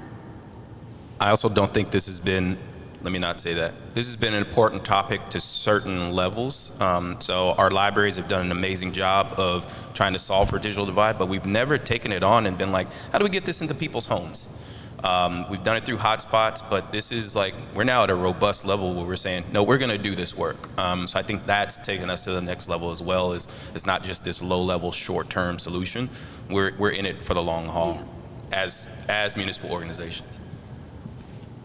So I think in closing what I'll say is around that, this is where, again, to circle back to our point earlier, your voice really matters in shaping that policy and in activating your community, the people in your peer network, or anyone else to take this up. This is very real work, it's actionable work, it's a real solution to a very real problem that our city and community have been facing. And in order for it to get solved, it can't just be the work of private sector and representatives, you know, like our panel here, but rather people in the community saying, yes, this is what we need, and I'm gonna send the note, I'm gonna support, I'm gonna follow on social and show up at events and make it aware to everyone, you have to work together. ISPs, government institute, private sector, make this solution work because we're demanding it, right? So I won't tiptoe around it because I don't have to. Nobody has to tell me anything, so I'll go ahead and say it like that. But what I'd love to do is, if you wouldn't mind, maybe just some closing thoughts as we finish out our hour here on SA Digital Connects, or about the work thus far, or maybe even what excites you about the work ahead. I'll leave you with this. This roadmap, this effort is intended to be actionable. So this isn't a plan that's going on a shelf and we just reference it in 5 years to see if we met our mark. This is going to be iterated, and it is a living document as we move forward. Knowing that technology changes, knowing that social situations, social issues change, this document needs to be a living document, and it needs to be acted on. There's a reason we've hired on Marina into this organization to lead us moving forward. She is the executioner of this plan, and that is a big deal. I think a lot of other places come up with plans. We've done it before as a city, where we've had studies and plans, and that is the one thing from the get-go we did not want this to be, as a plan that just sat on the shelf. This is not only for Marina to execute on as well, it is for all of us to be able to execute on. It's a long document, so you got to find somewhere in there to plug in, I'm sure. I think it speaks volumes, I think, that the city, the county, and the private sector have all come together on this, recognizing this as a priority and a need for growth in our community. I mean, I think it really does. I think all you have to do is look to that to say, my goodness, there is energy behind this. There's potential funding available for this. We can make this change, and now is the time to do it. Again, the fact that we're all working together is just indicative of the fact that it is a priority. It's a priority for everybody right now, and I think you can be proud that you live in a community that recognizes that. And I'll just add to that, I agree with Laura that, I mean, when does the private and public sector and the community kind of come together to address this issue? I think one of the other things that really drew me to this is that this isn't putting Band-Aids on a deep wound. This is like really getting to the root of the issue. And, you know, like Brian said, this is not a plan to put on the shelf. I mean, we have timelines and milestones, and we're gung-ho on tracking our progress and making sure that our elected officials and legislators know that this is a priority for us, and we're going to keep yelling until it happens. So. Excellent. Marina, congratulations. Thanks. On being announced as the new executive director. Thank you. SA Digital Connects. Brian, Laura, thank you so much for your work in our community and for beating the drum on such an important initiative. And for all of you there is plenty of room in the drum circle. So get involved, get activated, follow SA Digital Connects online and in social. And when the call comes, answer, show up, and help get SA connected. Thank you. Appreciate it.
startup spotlight for today. Allison has founded a company called San Antonio in a Box, and I would love to just hear your story and how you got started. If you're a San Antonio native, just kind of give us a little background, and then we can go into the nitty-gritty. Okay, hi y'all. Thank y'all for coming. Thank you for having us. And I'm Allison Craig with San Antonio in a Box. We started actually 7 years to this day when we were pulling together our wedding gift boxes and trying to figure out how everybody coming from other cities could come to San Antonio and get a piece of San Antonio. Today's our wedding anniversary. There's my husband. As we started the idea, the thought process, it probably took us about 5 years to finally get to the point to where it was a good fit and timing for us and a good fit and timing for our family and then the business. And I feel like for San Antonio too, as everyone's been growing, the small business community and people like y'all are here and all of y'all to support everybody. So then we started 2 years ago in December and officially, and we pull together all the small businesses of San Antonio and try to share a taste, a flavor, anything, soaps, candles, coffee, quick sip coffee we use, which is really fun. And so we really try to pull together the small business community. And the idea kind of flourished to being able to service the convention industry, and whenever people are coming into San Antonio and they're too busy to leave the Riverwalk, they're able to receive a gift box and still able to support the Northeast, Southwest side of San Antonio. So basically you could come, be on the Riverwalk, go do all the Riverwalk things and still be able to get out and try a little bit more of San Antonio. And then from there, we put in a vendor blurb inside every single box for every single company that we carry. And then Reeves and I have written a little bit about like why we support this company, what we like about them, their ties to San Antonio, and then you can go back and find them. So say, oh, I love this coffee. How do I get more?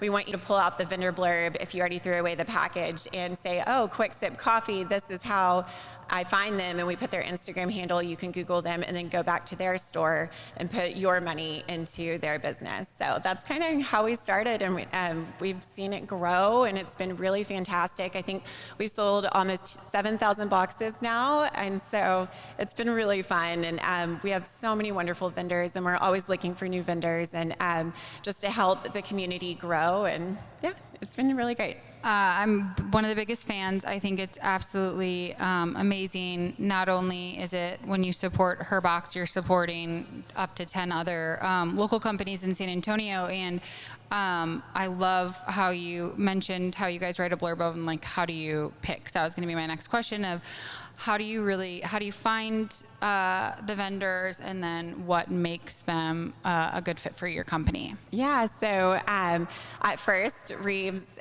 is from San Antonio, I'm not, and so at first he was like, these are our top like 10 that we absolutely have to have, and I was like, well, that's only one box if somebody chooses 10 items. So we kind of went through, and as we started growing and we started working on the corporate side where people order a couple hundred boxes at a time, they would say, oh, you know, we need a tea vendor, we need this, do you recommend anyone? And so then I reached out to the vendors that we already carry and asked like, hey, do you guys know of this vendor? Who do you recommend? Who can I talk to? And so I use the community that we've already built within our boxes to be able to reach out to others. And then we always try to pull in new people, especially for themed boxes, and try to help out where we can help other people grow. And if we can't work with somebody, we always want to try to post about them, even if it's, you know, like a dermatology clinic, or I'm trying to think of like anything, or even like Ashley Bird's company, or, you know, we can't put that physically in the box, but we would love to try to find a way to work with them and help promote them. So. Yeah, absolutely. I think that's a really great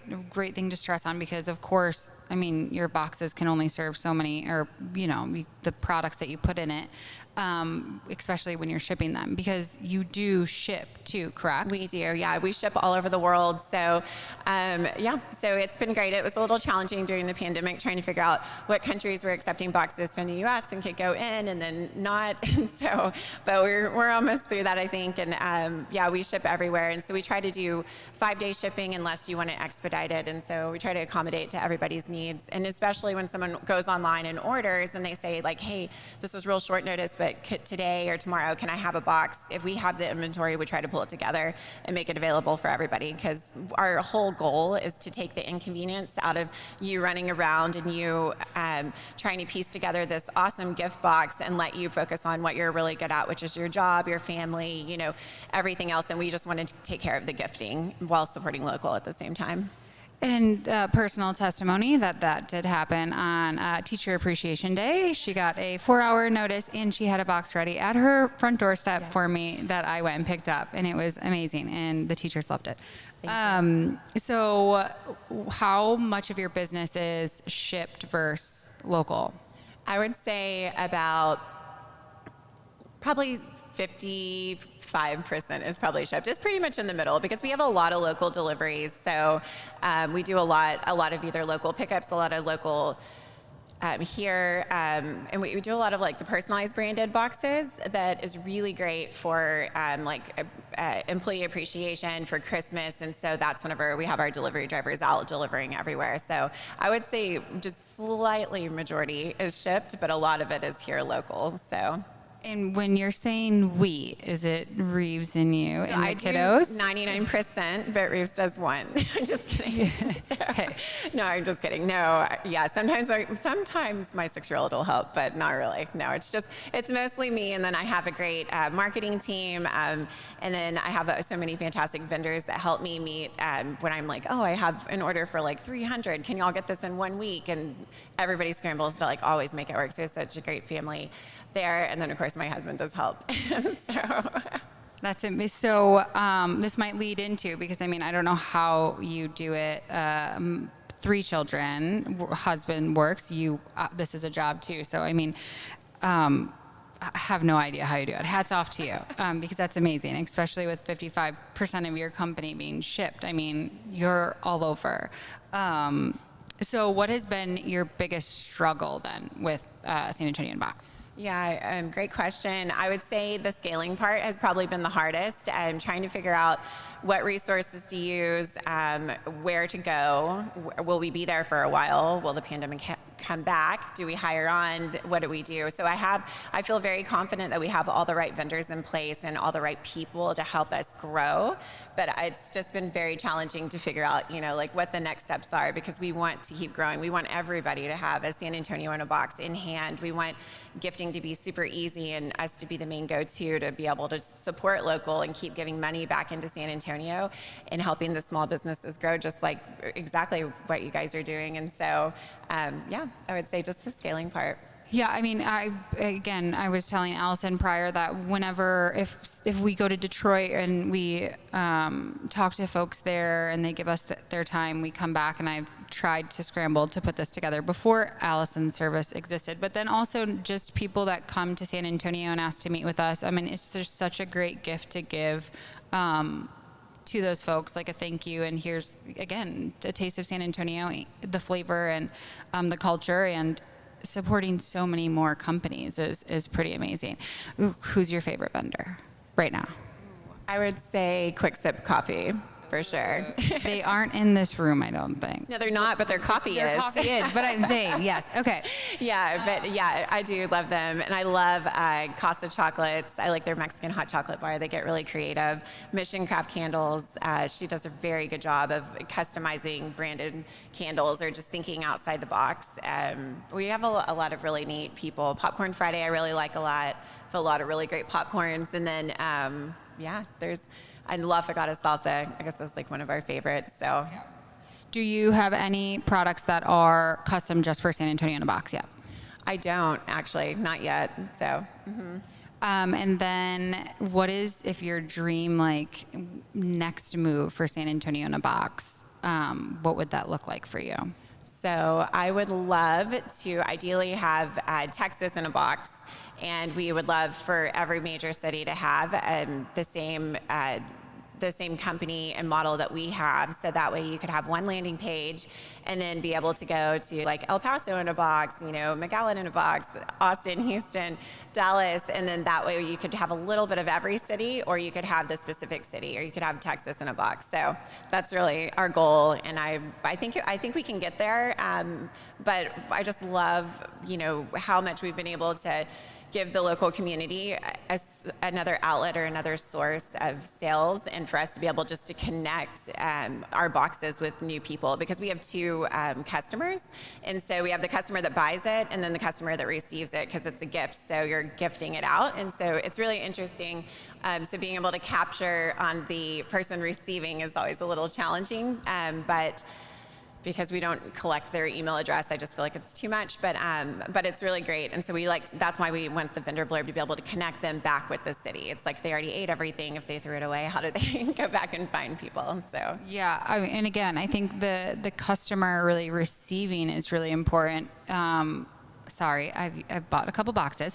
So I think I did the Fiesta boxes for my sister's kids, right? Was it Fiesta? So, yeah. Because they have never seen, and I don't even know how to say it, the eggs with the confetti inside. Yeah, it's a cascaronis, but I can't say it either. Yeah, they've never, from Wisconsin, we've never seen that. So, the second she got the box and experienced it, she was like, how do I reach out to Allison to get that product? And I was like, there's a blurb in there. I know. And actually, we're launching today our Dia de los Muertos box. And it's like last year we did Halloween, and I don't know. It's fun. It's fine. But this is much more San Antonio, and it's such a fantastic way to be able to, celebrate the dead. And if you aren't familiar with it, we give you the option and the opportunity to share it with those that aren't from here and may not know about it. And so we have some cute candles and cookies, and then we're doing a little blurb about what it is. And then Marcy with Mission Crafts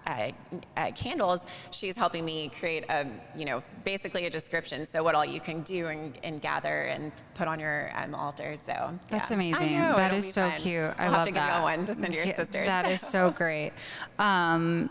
Okay, can we talk about any other possible outlets that we've mentioned? Yeah, sure. So like the Christmas orders, the Christmas boxes. Yeah. Well, not that, but that too. So we'll just go there. Are you sure? Since you brought it up. Yeah. Okay. And then am I missing something? Okay, got it. Oh, yeah. Okay, yeah. So right now we're really focused on the Christmas boxes and trying to collect all the corporate needs. So right now, we just had an order come in for 600 boxes. So if we can go ahead and capture everything early on, it helps our vendors, because Christmas is the busiest for everybody. So it helps our vendors kind of calculate how much we need. And then we're also able to, that way you're gifting from your company as like a local and supporting local, which is really great. We also do the printed branding on the inside of the boxes. We have a lot of stuff. We will even work with people to get branded things that may or may not be made in China or somewhere else, but so that you guys can have your own swag. So that was just one outlet that we are trying to capture on as early as possible, just with all the shortages. And I know everyone's kind of tired of hearing about that, but yeah. Well, but it's true. And so I think that especially, again, Christmas, who doesn't love to celebrate the holidays and something so unique. It is economic development, really. At its finest. Yeah. Okay, so then the one thing that I was talking about, which I love this concept too, is your aspirations, or I don't know if you call them aspirations, but the desire to be inside the airport, because I recently went to drop off my parents at the airport and I just saw the gift shop. And so I literally walked in to be like, what things do they put in there this is San Antonio, everybody. This is what you're screaming. These are the things that are representative of our city. And obviously it was not great. It was just like the cheapest things, and it was just tacky and terrible. And you have to give it that, yes, every city will have their tackiness to it. But, Houston's airport has a Houston-made shop, like an Etsy shop almost. Well, I do think they have Etsy too, but I think they also have just like Houston or Texas made. And so to be able to have the idea of SA in a box in there instead of something...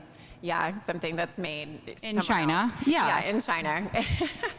But we think it would be really great to just have like either like a kiosk or have like something that is there where, you know, like for example, when I had my bachelorette party, I was coming back from Cabo and I forgot to give my husband a gift. And so I was like, oh, Starbucks Cabo mug, here we go. But think of the opportunity if you if we actually had something where you don't have to carry it and you can just go online and on the kiosk and just type in, 10-item box, this is what I want, I'm supporting locals, it'll be shipped at my door, it'll be shipped at my daughter's door, my grandmother's, whoever. So it's just a really neat opportunity to be able to provide, and also for people to just, if they do want to buy items, to walk away with it and enjoy it, because I know when we do have visitors coming here, especially with the conventions, it's, you know, they're in and out, and then they're like, wow, I've been to San Antonio, but I didn't actually experience San Antonio outside of the Riverwalk or anywhere else, so this is a new opportunity to give them, and I'm hoping that we can get into the airport soon. So Yeah, so if you know anybody to make it happen, just please DM us,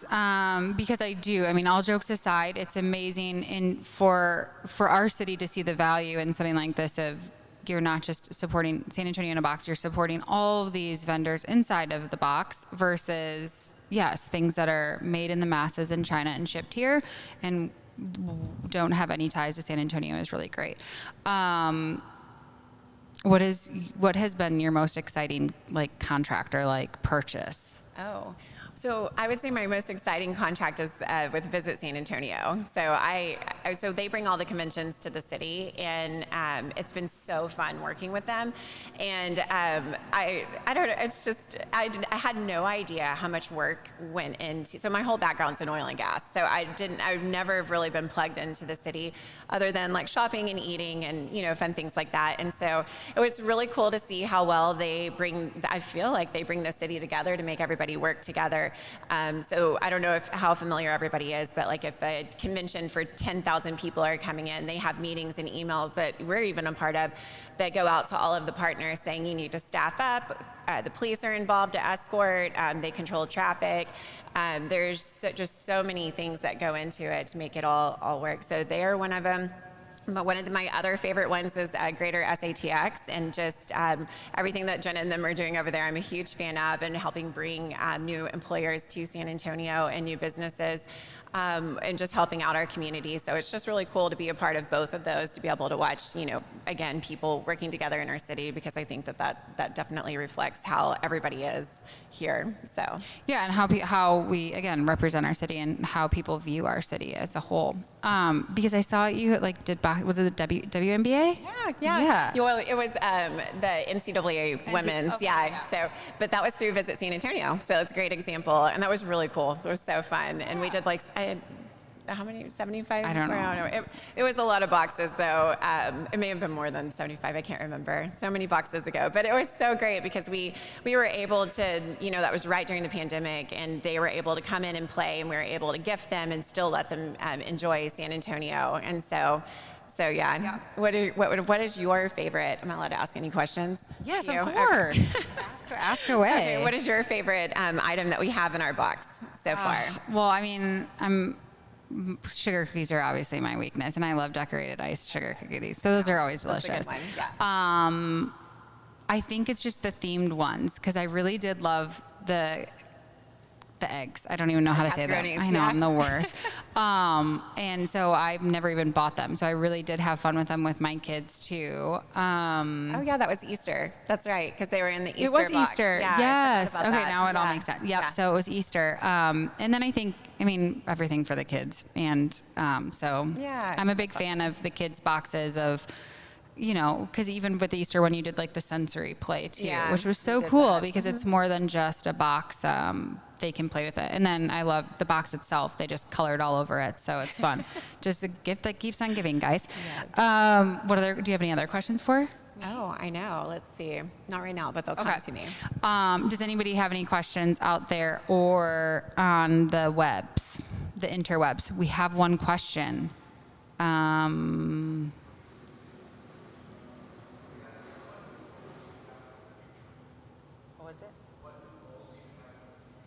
Okay. So the question online was, what new goals do you have for the future? So I would love about to put something out to hire. So I'm really excited about hiring on our holiday help. We're moving to a space starting November 1st. It's just a temporary space to kind of see how it helps with our growth, and in the meantime being able to transition into the right spot. Ideally, I would love to be at the Riverwalk, and so not on the Riverwalk, but close to it, so that we could be a stop. It's like you might have some connections to somebody on Houston Street that could probably get you in one of those vacant buildings for a little bit just to see how it goes. But I don't know. I won't name drop Weston Urban or anything. Okay, go on. Yeah, and so it would just be great to be able to, we're going to test out the space. We will be hiring, so if anybody knows of anybody that is looking for a job for packaging, for delivery, we'll need probably 3 or 4 people helping us, which is really great. And then, for the future, we just would love to be able to, almost kind of like build a bear, but build your own box of San Antonio. And we want to be able people to pop out of the Riverwalk, purchase it, go back down and enjoy our wonderful city. And then, I think that's it. And then also, I really want to do a better job of sharing everywhere that I explore. If that is a good enough answer, I don't know. But I feel like Reeves and I and our kids, we love to explore the city, and we have so much fun doing it. And I feel like I could do a much better job of sharing all of these fun places. Because if you follow my Instagram stories, you know where I am, but a lot of other people don't. But so for the growth, we would like to also, our goal this year is to sell 15,000 boxes. So that's where are you at? Goal. Yeah. Where are you at in the 15,000? Right now we are at, I think we're right at 5, I believe. So we've got a little ways to go, but Christmas always pulls through. So. Yeah, for sure.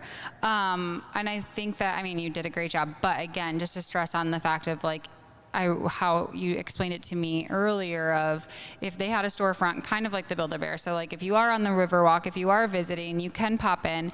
And then the beautiful part of that is she'll ship it to your house, so you don't have to walk around with a bag of all your touristy items. Right. Yeah. Non-touristy items, sorry. Culture-rich items from San Antonio. And so then she'll ship it. And I think that's amazing too, is because then you get that experience when you get home too, and see the packaging is amazing. How are we for time? 7 minutes. Do we have any other questions? Yes.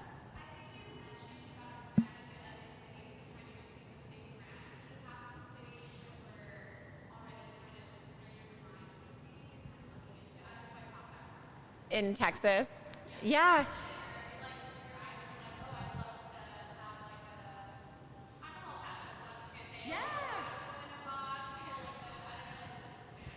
Yeah, absolutely. Did you want to repeat? Yeah. So the question is does Allison have any cities in mind already for expansion if she does choose to expand?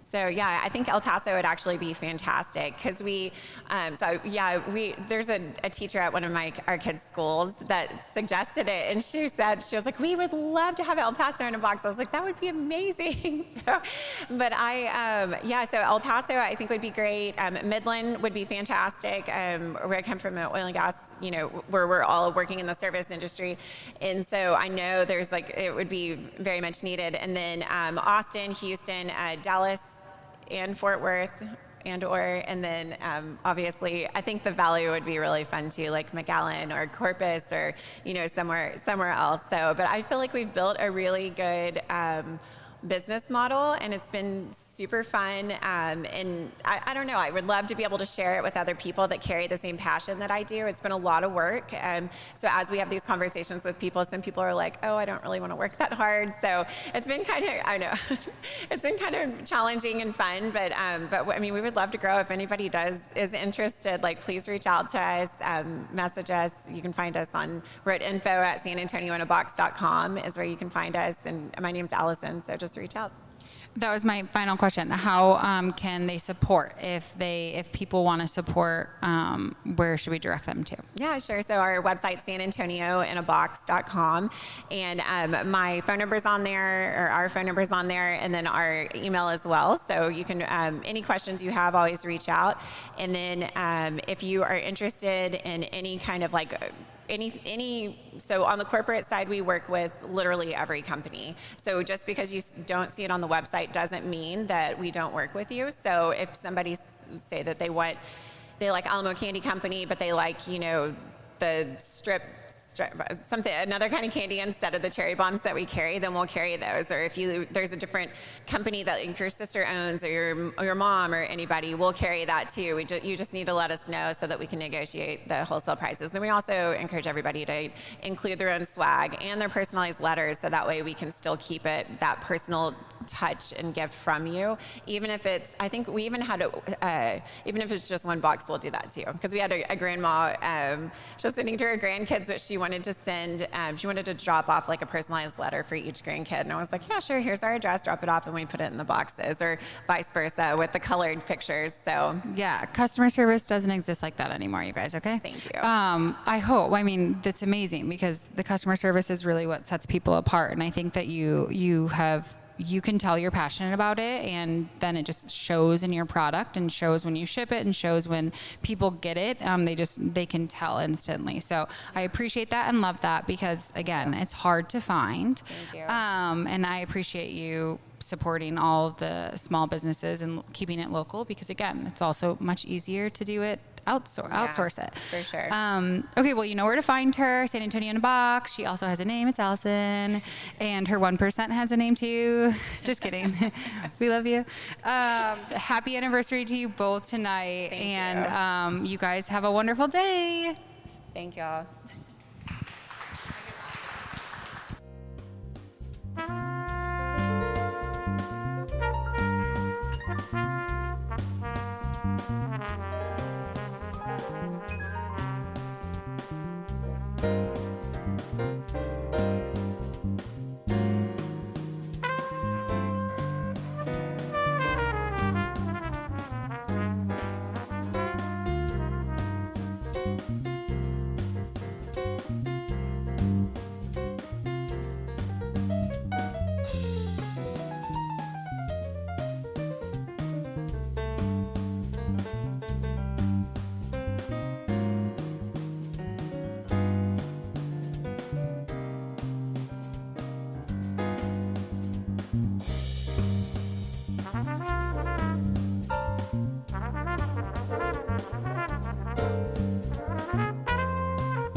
Welcome into Searching for San Antonio, part of the San Antonio Podcast Network. This series explores the Alamo City by showcasing small businesses, nonprofit organizations, and influential people that make San Antonio what it is.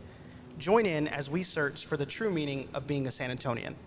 Now, before we get started on another great episode of Searching for San Antonio, I want to remind all the existing listeners, the new listeners, everyone viewing this podcast, this live recording today, to subscribe to the show wherever you listen. We're available on every podcast platform out there, Apple Podcasts, Spotify, Google Podcasts, and iHeartRadio. And additionally, be sure to follow the podcast on social media at SAPod Network.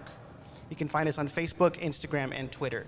Now, this is not going to be your typical recording for those existing listeners. This is going to be a little different. This is the first time, the first ever live recording of Searching for San Antonio and first ever live recording for San Antonio Podcast Network. And also, I have Erica Perez joining me, so that's another reason why it's a different kind of interview. Additionally, I have Hustle and Socialize joining me. Hustle and Socialize is the premier and homegrown women's entrepreneur conference here in Texas, founded in 2018 by Cristina Olivares and Michelle Vallejo. They were built by and for ambitious women of South Texas and throughout the Lone Star State. They bring together and empower women through conferences, summits, and workshops every year. Through continuing business education, opening doors to professional networks, and facilitating leadership training, they create a brave space for women to ability, skills, network, and confidence to thrive as business leaders. So with that said, we have both founders with us today. Hello, ladies. Hello. Introduce yourselves for the podcast. Hi, everyone. I'm Cristina Olivares, one of the co-founders of Hustle and Socialize. And I am Michelle Vallejo, co-founder of Hustle and Socialize, and also a social entrepreneur and community builder. Yeah, Instagram strategist as well. So we're kind of catching up. It's been about a half year since we did our original recording on the original SA Talk podcast. And it's been about 8 months since we had our recording. Yeah. So kind of catch us up, because there's been a lot going on.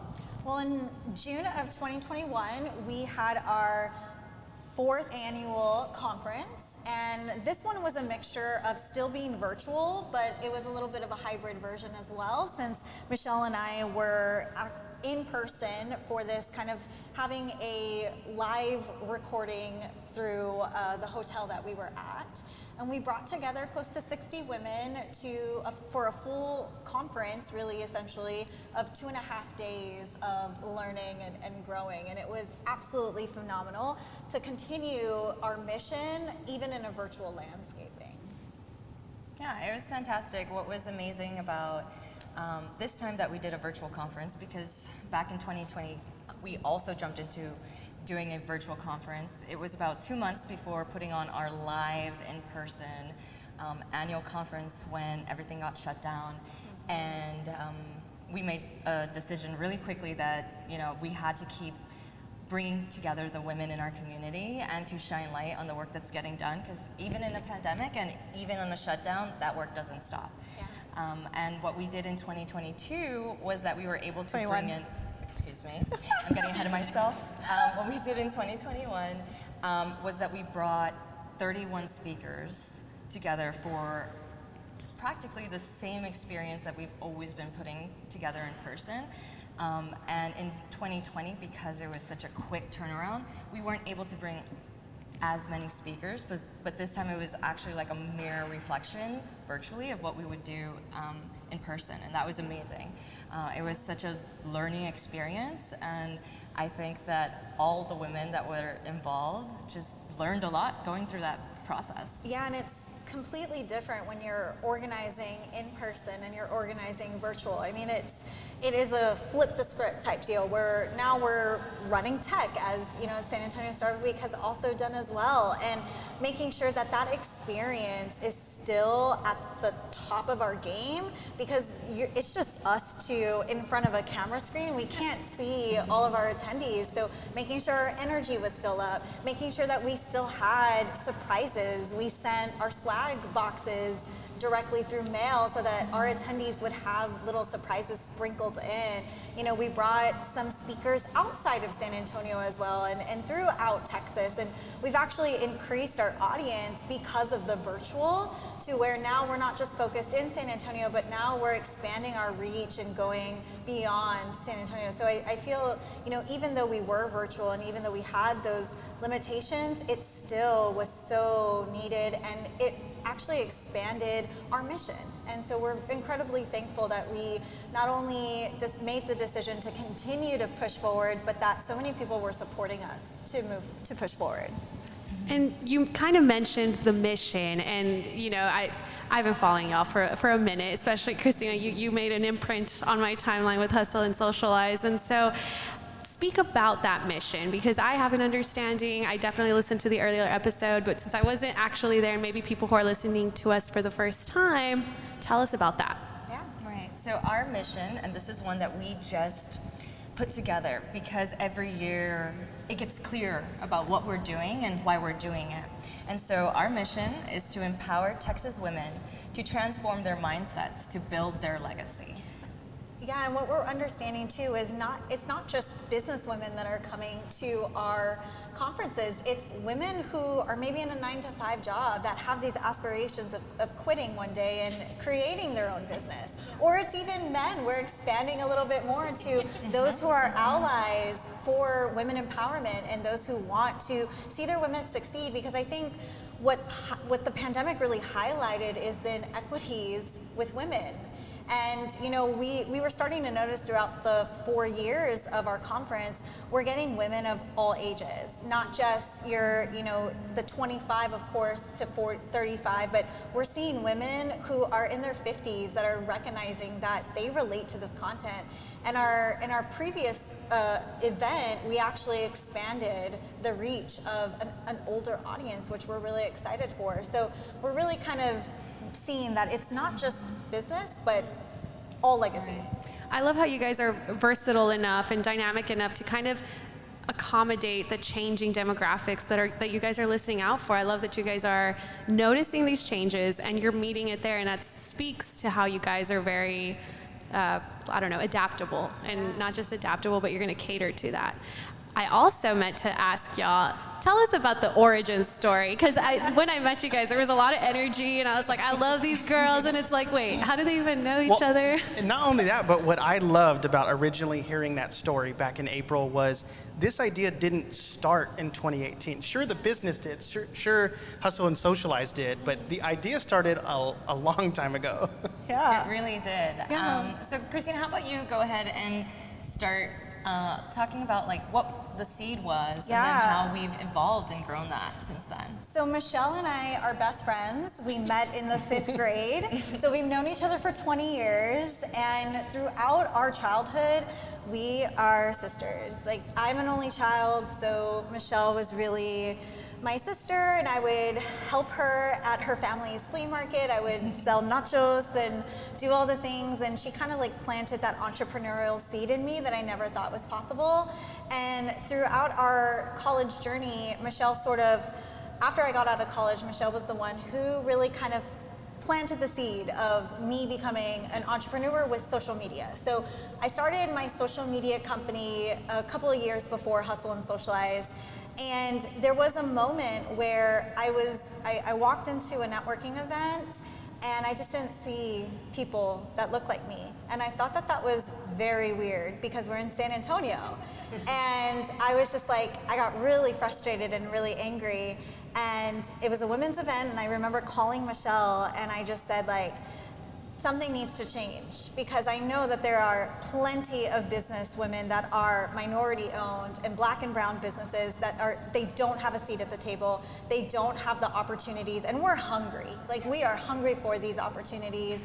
And I knew that instead of waiting for the invitation, I had to go create it. And so I called her and I was very angry, and I was like, it had been sort of my long life goal to have a conference, and I thought it was going to be more of a social media conference because that's all the work that I was doing in my first business. And it ended up being just evolving in a different way. And I want to hear, like what you thought from that. My take. So I was born into a family of entrepreneurs. My parents started a flea market on the border of South Texas 24 years ago. So since I was 7 years old, I was practicing entrepreneurship, and I had the mindset of an entrepreneur to where if there is something missing or if there's an issue, you identify it, right? And then you figure out what you're gonna do to change that situation. And so, yeah, Christina, she jumped into the workforce right out of college with a degree, a novice in social media. Like, this girl has been on social media since she was like allowed to get on a computer. True story.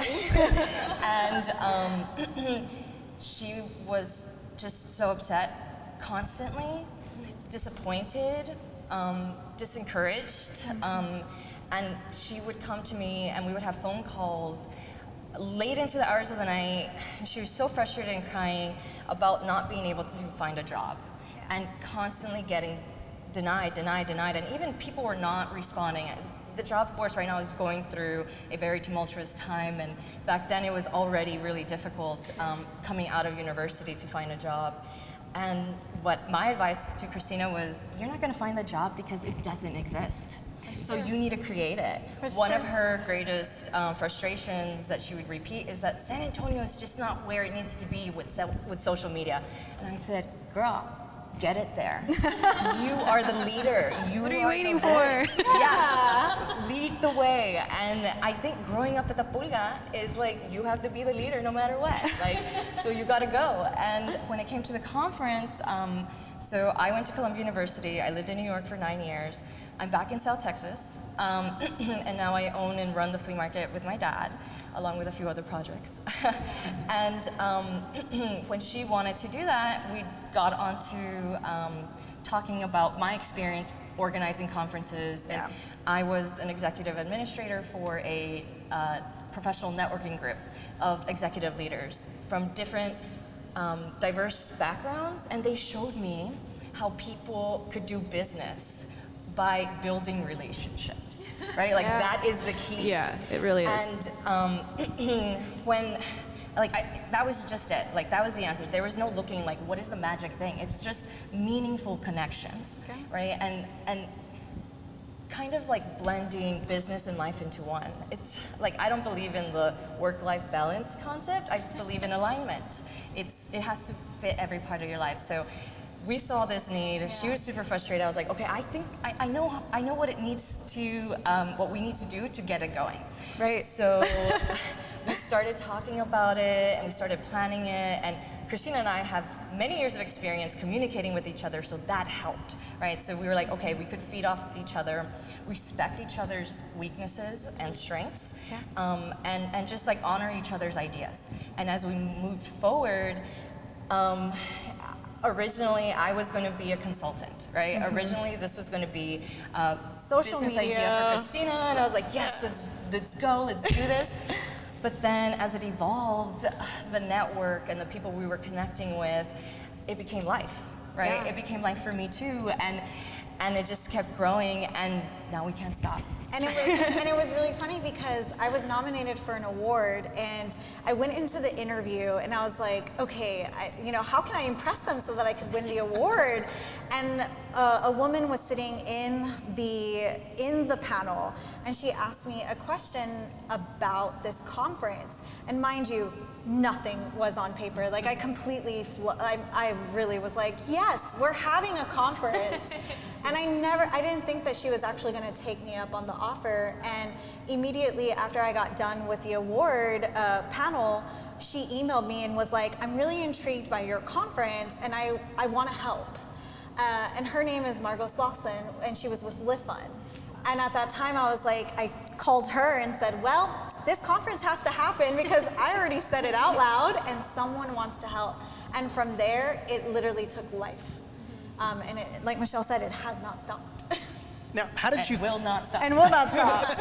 How did you come up with the name? Because when we had talked about it before, we kind of talked about the two different words, right? Hustle and socialize. And I think you two kind of fit into each of those, right? You're born into an entrepreneurial family, an entrepreneur situation, right? And you've kind of grown as an entrepreneur from the get-go, really, with the Pulga, right? Right, And then Christina, of course, you have SPG, right? You're the social butterfly. Yeah. Like, you kind of just fit, like, that's your alter ego, right? It is. It's like Sasha Fierce. Exactly. So was that just a natural fit, like the name? The personas, like the identity piece came after. Yeah. Like we knew there was going to be a social media component, and we knew that it had to incorporate more of a wheelhouse of all the things it takes to run a business, right? You can't just know about social media to be successful at running a business. So we were like, okay, what do we bring? What do we bring? There were a few other groups that were doing things, conferences that were bringing women together, and we were just throwing words on the wall, and then hustle came out. And we were like, oh, we like hustle, okay, hustle. And we were a little wary about hustle because we were like, well, sometimes that could lead to burnout, like sometimes the hustle is not very there's not very positive connotation based on people's experiences, right? And association with that word. A lot of people don't like that word. It's probably not good at like the bar, but it's good when you're working hard day to day. So we were like, okay, let's hold on to it. And we were just like talking about other words, and we like socialized, and then we just, it clicked. We said it out loud. It literally clicked. And the plus sign is just also a big part of the brand, and something that is really part of our visual representation is that plus sign, right? And after really what is at the end of Hustle and Socialize is another plus sign. Because it's just like, it opens the community to more things that we need to do, and also it invites more people to be a part of this, to the mission. I love that you mentioned that last plus sign, because I don't know why I'm so stuck on the fact that you guys are adaptable and evolving. And how do you guys keep that mindset? How do you keep yourselves open to new things and always looking for new things? So I know, like in social media world, you have to be. It changes so quickly, so you have to be open-minded to like, oh, okay, this changed, so now we need to adapt. But I think too, it's just our lifestyle and our willingness to continue to push forward. We accredit it to our upbringing and our parents and our lifestyle. And I think I never used to be like that. So I really, if you would have met me maybe like when Michelle and I had just met each other, or like in high school, I was not as ambitious as I am now. And I think it's because I actually moved out and I got to experience things. And I think life, you have to be adaptable. You can't just be stuck in your way. If you get stuck in your way, you'll never grow. And that's one of our core values, is actually having a growth mindset. If you want to be a part of Hustle and Socialize, you got to have that growth mindset, because it's so important to your life and your business. Well, and you kind of alluded to one of the words right there, that growth mindset. Michelle, you talked about community. You've transformed over the years. You had to transform when everything went virtual, right? So those are the three core values. Talk about, why are those your core values, and what kind of goes into them? How are you kind of preaching that, if you will, to the attendees? Right, okay, so our three core values is community, growth mindset, and transformation. And just this year, we started working with our interim board director, who helped clarify those core values for us. And it's just so clear for us that that's how we've grown, right? That's how we exist now. So while Christina and I are most visible as like the drivers of the organization and the mission, it really would not be here today if it wasn't for all the other women who pour into Hustle and Socialize. And like really, when we determined these words, or our core values, it's like a checkbox. It's kind of like a rubric for us, and a guide, so that we know that the next steps we take fall in line with what we're trying to do. And being a mission-driven organization has been one of the greatest blessings as an organizer, and as someone who has, the responsibility and the privilege and the honor of being a co-organizer and a leader for this, is that it helps focus. Right? It really helps focus. And if we keep practicing those things, the growth that we've seen is just exponential. So also when it comes to life, like Christina said, and going back to your question, Erica, about how we're able to keep adapting is that Christina and I came to the table first with the issues we had. We're like, these are the problems, these are the hiccups, or these are the challenges we're facing as young business women in South Texas. We had a lot of issues dealing with men, right? In getting respected, right? Being valued for what we bring to the table, and our experiences as people in business as well. And because that was the case when we were 24 and 25, which is when we started this, we're like, you know what? We need to figure out how to solve this problem for ourselves, right? So we started focusing on that, and that's how it built, and that's how we found other women who are also experiencing those things, and how we're able to create opportunity for that transformation, because we're doing it for ourselves. So we have to practice what we preach, because if not, it all falls apart, right? And what has happened is that we've grown a little bit since then, right? Yeah. We are now 30, and we're at a different place in our life, and as we move forward, we face new challenges. And we're able to gain perspective of what other women in our community are experiencing, and we're gonna keep doing that. Like, as we keep facing new challenges, and as the women at our table bring to our awareness and bring to the awareness of our board and our team of issues that women are facing, we're gonna rise to the challenge. Yeah. We're gonna face it, we're gonna adapt, we're gonna be inclusive, we're gonna practice everything we preach, because that's how we know how to live life. Yeah. Now, explain to the listeners and the viewers, of course, who is Hustle and Socialize for? Is it just for women? I think by listening, you can kind of assume that it's majority women, but is it just for women? Yeah, so we definitely focus on those who identify as women. The content is geared towards, women entrepreneurs, if you are entrepreneurial, but because of the expansion of our, just going virtual and being able to expand our reach, we are seeing a lot more representation with men, who want to be a part of this or want to uplift their women. And so it is like, when you come to Hustle and Socialize, of course, the content is geared towards women, but if you are definitely someone who wants to experience it, it is for that as well. Something that we are adamant about is that alignment between your work and your life. And sometimes we're like, the work is the hustle, and your life and all the fun stuff is the socialize, right? And our message is that the hustle includes your rest. It includes mental health practices. It includes making time for your family and prioritizing your family. We are very family oriented. Mexican American women born on the border. So it's deeply embedded in us that is vital to our life, right? And I think because we have been preaching this message for multiple years, and we keep bringing and building community around it, the men in the lives of those women have seen the impact that we've had in their lives, right? Some of these women have now been able to start their own agencies. Some of them have hired their husbands. Some of them have created a whole different lifestyle for their families, and I think that speaks to men. I think right now in the workforce, those things that we put up front are not valued, right? You get 5 days of bereavement off when your child passes away in the corporate world. Like, that seems inhumane to me.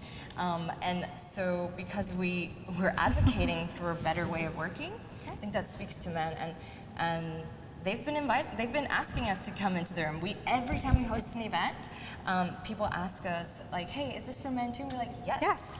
Come in. And the reason I ask, and I kind of asked this similar question on the original recording, but you're mainly speaking to women, but how can the men in the community, right? The men in your lives, the men in your community, men in the workplace, how can they help, right? What can they do? What change are we wanting to see? Definitely, be that supportive. So like, for example, my husband, he's got his 9-to-5 job, but he has been so supportive in my journey as being an entrepreneur, providing me and holding and providing that space for me to be so authentic. And he will come with me to some events and he'll help out, and it's something that it's so extraordinary. But advocating for women, being able to bring on more leaders, especially Black and brown women, at the table and making those decisions. And I think it's like so important. Like Zach, you've been definitely an advocate for that as well. And so it's really important to see the change, because we're starting to see more women take those leadership roles. And I think what's so beautiful is that the men, whether it is in their corporate worlds or even at home, are stepping up and rising up to the occasion so that there's an equal playing field as well. I think one thing also that men could do is to listen. As it is. That can be a little hard sometimes, but we need to. I understand. Like even amongst friend groups, right? Sometimes a woman entrepreneur, or someone who's building something that only they have a vision for, but maybe they're learning how to communicate better so others could see it, are siloed, right? Entrepreneurship and the business journey can get very lonely, and even among your girlfriends, you might end up in a situation where they don't understand you, right? But the men in our lives and the people who are committed to us, I think it's important that they have learned to be patient with us and have learned that we need a listening ear. Sometimes you're like just boggled down by all the things, and it's kind of like a vacuum, right? Like you're operating in a vacuum, you're like all these ideas, like what doesn't make sense? And it just feels good to be able to talk to someone about it. And I mean, to me, I have a really close relationship with my dad because he's my business partner aside from my dad. And sometimes I just need to talk to him about Hustle and Socialize. I'm like, Dad, let me tell you what's going on. And he's like, okay. And he just knows now. Like, I just need that, and it helps me. Yeah, and especially like during the pandemic, you know, we were isolated for so long, and there was like moments where, you know, I work out of coffee shops, but I was at home, and so I needed my husband to kind of hear me out, like, hey, this is what's going on, and for him to just be there and listen, whether or not I was crying or laughing or whatever, like, it shows that support, and I think that's so just beautiful to see. Yeah, and that's what we're doing right here. Yeah. Like, I feel like we're being seen and we're being listened to, and I appreciate that so much. Yeah. Thank you. Now, typically on Searching for San Antonio, I would ask, you know, what do you think it means to be a true San Antonian? And both of you ladies are from the RGV, right? And being that this is part of San Antonio Startup Week, I kind of want to go along with the theme of you know, what the future holds for San Antonio. So what are your hopes, both of you and Hustle and Socialize, for the future of San Antonio? You know, I think it's just, I've been living here for 8 years, so almost a decade. And have lived downtown as well, but I just want definitely a thriving community for my future children, right? And being able to have, I think sometimes San Antonio, we're so focused on competing with other cities that we're not seeing the true diversity and the culture of being here and what San Antonio represents and who is being represented. And so I feel like, you know, for me, I would just love to see these more young people involved in the conversations and being able to have those mentorships and create something so valuable so that our future generations will have something that is going to be so beautiful to have and also bring them in the conversation as well. That's beautiful, Chrissy. I think what I would like to see for the future of San Antonio and the future of South Texas is for the ecosystem to honor itself a little bit more. And talking about legacies and talking about the age range of speakers that we are able to bring to the table. We haven't hit this yet, but we just had a summit, and maybe we could go into that a little bit in a few minutes. So the age range for our speakers was 62 to 24, right? And we had them on stage asking them the same questions, asking them, what is the legacy that you want to build? And every woman had power, vision, and las ganas to answer proudly, right? And I want to see more of that. I want to see us honoring the generational knowledge and wealth that we have here. I want older folks, middle-aged folks, younger children, young adults to be working together. And I want that to be championed. I want that to be encouraged. I want all of us to rise up and invite people who we don't always talk to because they're like, oh, they're Gen Z or like, oh, boomers. It's like, no, come in.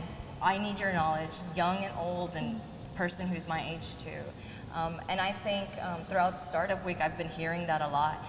The opening conversation, Christian Reed Ogba really put a spotlight on it. It's like, we need to be working with the students at our universities more. And I told Christina this morning, we're gonna have to reach out to Trinity and we're gonna have to tell them like, hey, we're here. Right now, we're barely starting with conference planning, but we wanna talk to your students. We want them to know that there is an ecosystem, there is a community for them to jump into. They don't need to leave. It's here. Opportunity's here, and we're here. So we're gonna do this. 100%. Well, speaking of that, the one-day summit, and you kind of already went into it a little bit, and you talked about legacy, right? And I love that, not only because of the conversation that was had, but also because that's the question that I ask on the podcast, right? And to is speaking, you know, about that, right? You know, what is that legacy that you want Hustle and Socialize to leave when it's all said and done? I know for me, it's, you know, we had the ganas really to go for it. I mean, yeah, there was a lot of barriers. There was a lot of pushback. I mean, I'm not gonna sit here and say that putting on conferences is so easy, because it's not. And especially when you're working with other people too that have like game in here, right? And I think one thing that I was remembering is my mom came to the summit, and of course my parents, like, it's hard for them to understand what I do as an entrepreneur. Like, my family has no idea what I do. It's like you're on social They're media. Like, you tweet, right? Or you're on Facebook, right? And my friend came up to her and was like, you know, do you understand the work that your daughter is doing here in our city? And it's a question that I can't even fathom, thinking about these little sprinkles. And I think that that's what I want Hustle and Socialize. You know, this was born because there was a need for it. There was nothing like this.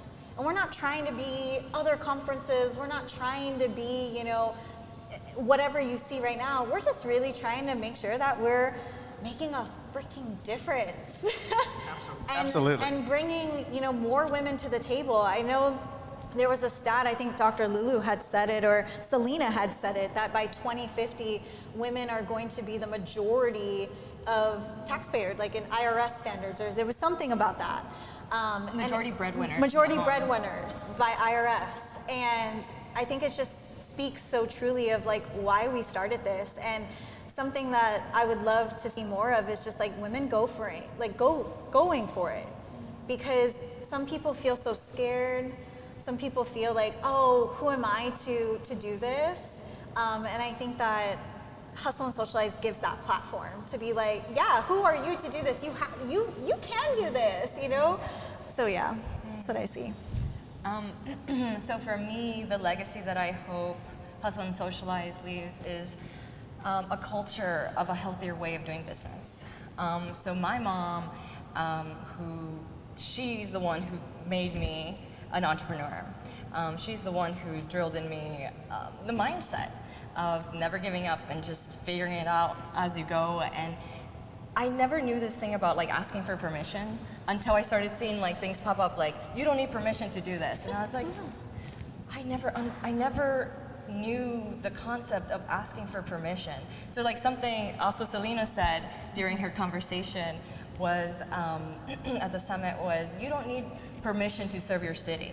I don't live in San Antonio. And you know, people give us a lot of flack for being transplants, for that reason. But this is my home. South Texas is my home. Texas is my home. The people who I care about are here. I grew up coming to San Antonio.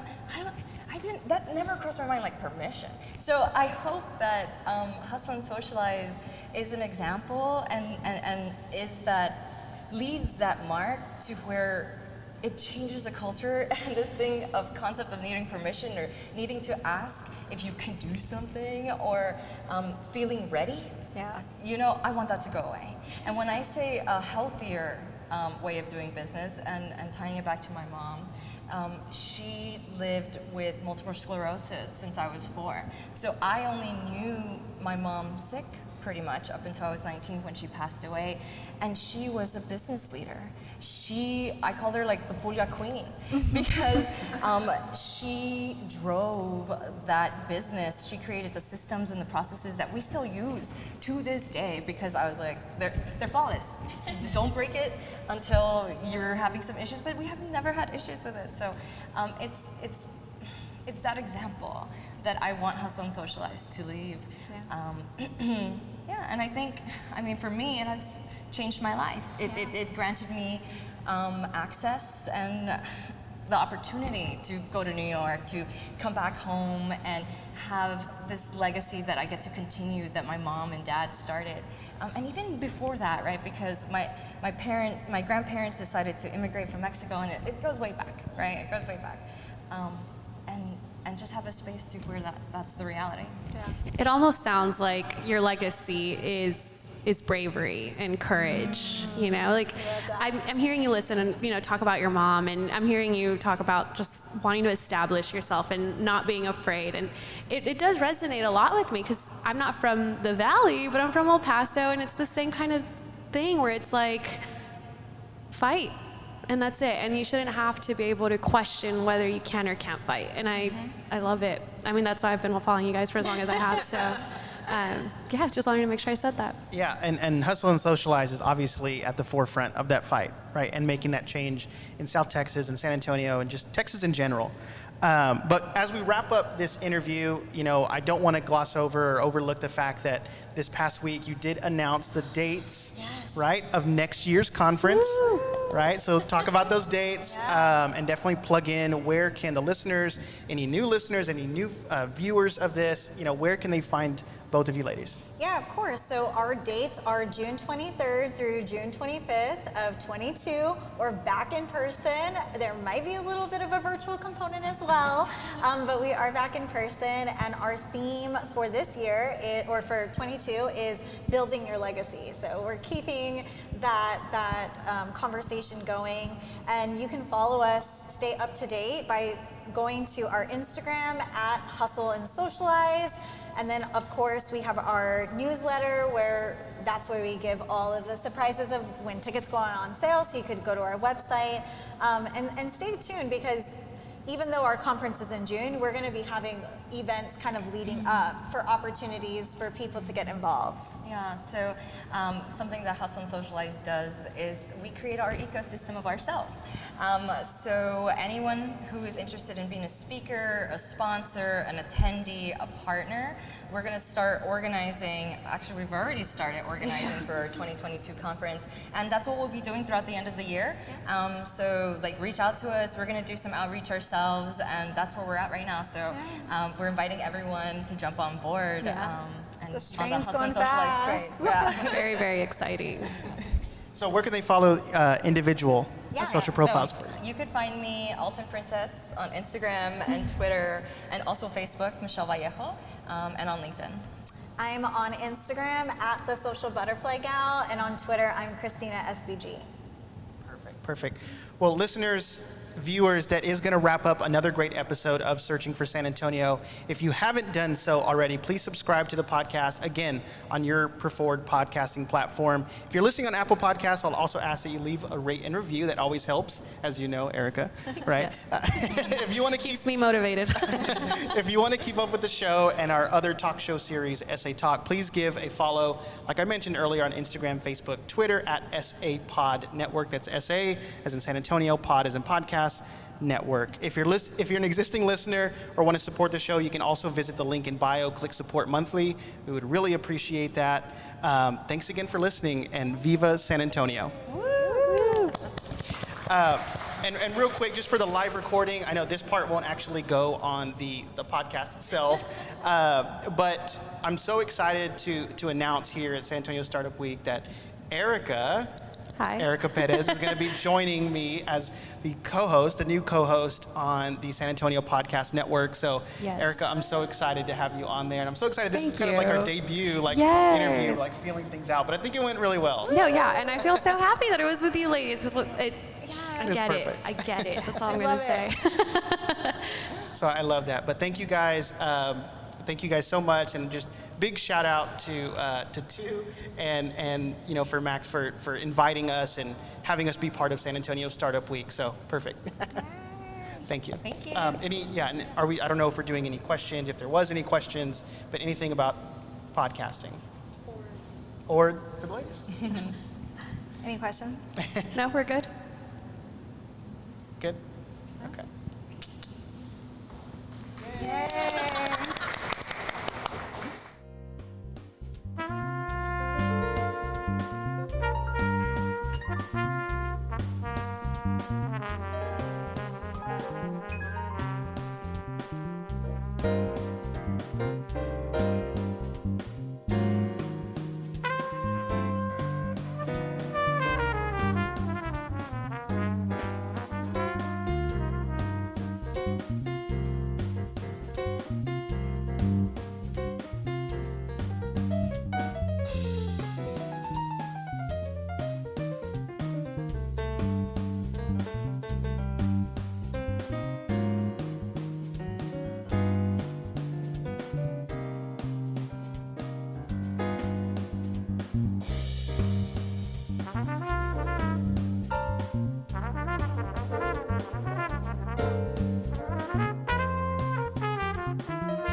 Hey, how's everybody doing today?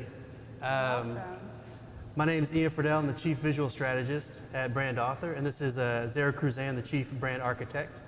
And we're going to be walking through brand modeling today. So we just wanted to, we have a lot of content to get through, but we really want to be a little bit more freeform today. So if anybody as we're talking has questions about their own business, anything that we're talking about and wants a little bit more information, we can take you through it. If you want to come up and be in a hot seat, we have the whiteboard here to kind of walk through a whiteboard session to help anybody else out. So just kind of feel free. This is a little bit more freeform than we're doing. So we'll walk into define a couple of the principles that we have, and then we'll kind of jump into it. Yeah.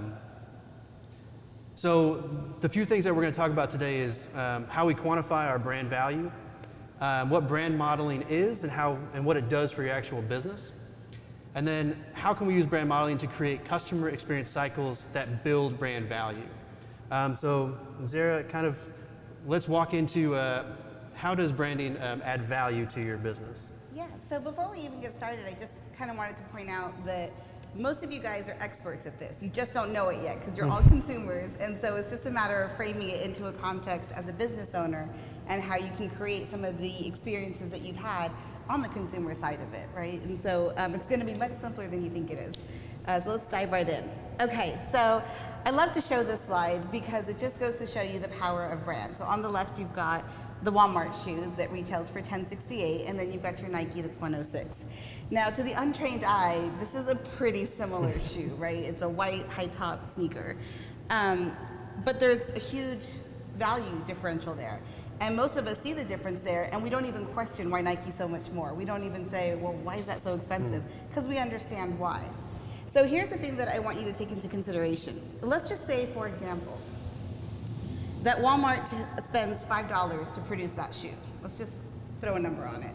And let's say that Nike spends 4 times that amount because they spend more on R&D, they use better products, they have better technology, they have cleaner facilities, all that good stuff. Still, we're looking at a $5 margin versus an $86 margin. That's a huge difference per unit. And so if we were to equalize that, all things being equal, the brand power of a Nike is so much more. And brand leaders understand this, and that's why they spend so much time and energy to craft and specifically design out their brand model, because they understand that that's where the money is, right? That's where the value is, and that's where you want to be. And so often as small business owners, we stay in that startup mentality of acquire and awareness and acquire and awareness. And what we fail to do is, as we're doing that, think about it in terms of how am I adding value? How am I setting myself apart as a brand leader and optimize the experience that I'm giving rather than always just looking for more? So how can I do better, not just more? And the companies who have figured that out are ones that are able to corner the market and lead their industry. And a good example is, I know you always talk about, there's a jam company that you talked with a while back, yeah. Yeah, so early on, we had this company, they were a jam company, and they came to us, and they had an awesome product. I mean, it was a really good jam. It was all organic ingredients. They were small batch made, and they were struggling. They were struggling to sell their product. And you take one look at it and you just know exactly why. It was in this like terrible Norris bottle with not even a waterproof. It was, a mailer label, that was misaligned, and it was just not great, right? And of course, when I told them, your packaging's like pretty bad, and they said, yeah, we know, but we can't afford to go any higher. And I said, well, I think you need to spend another 65 cents on your labeling.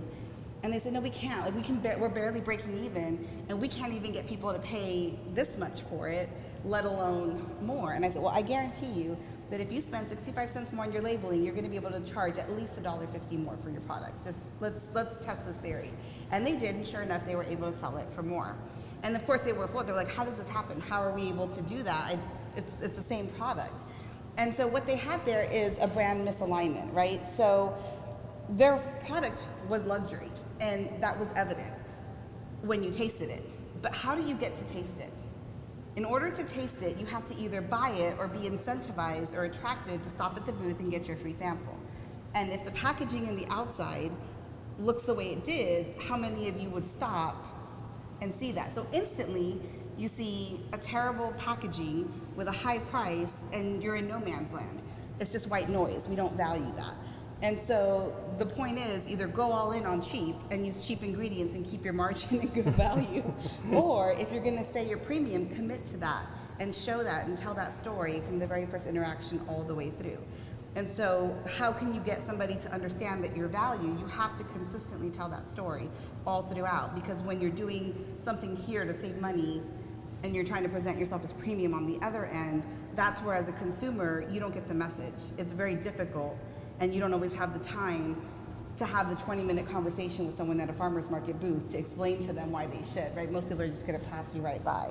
And so that's a really good And I like how you said example that of that. because a lot of times people focus on one aspect of their product or their service, and they're not really looking and working the problem backwards in Yeah. order to find out what the real problem or the root problem of that is. So as we move forward, how do we quantify your brand value? Yeah, so the most obvious way to do it is the way brand leaders do it. So if you're a publicly traded company, you have assigned to you a market cap value. So your market cap value is the difference between your P&L and what stockholders and what your share value is, right? So think of your P&L as we all know what that is, all the money that comes in, all the money that goes out, and what you're left with is your profit. So if you look at Coca-Cola, their annual profit is $20 million. But if you look at their market cap value, it's $179 billion. That's how much people value. That's how much value people put in a company's brand.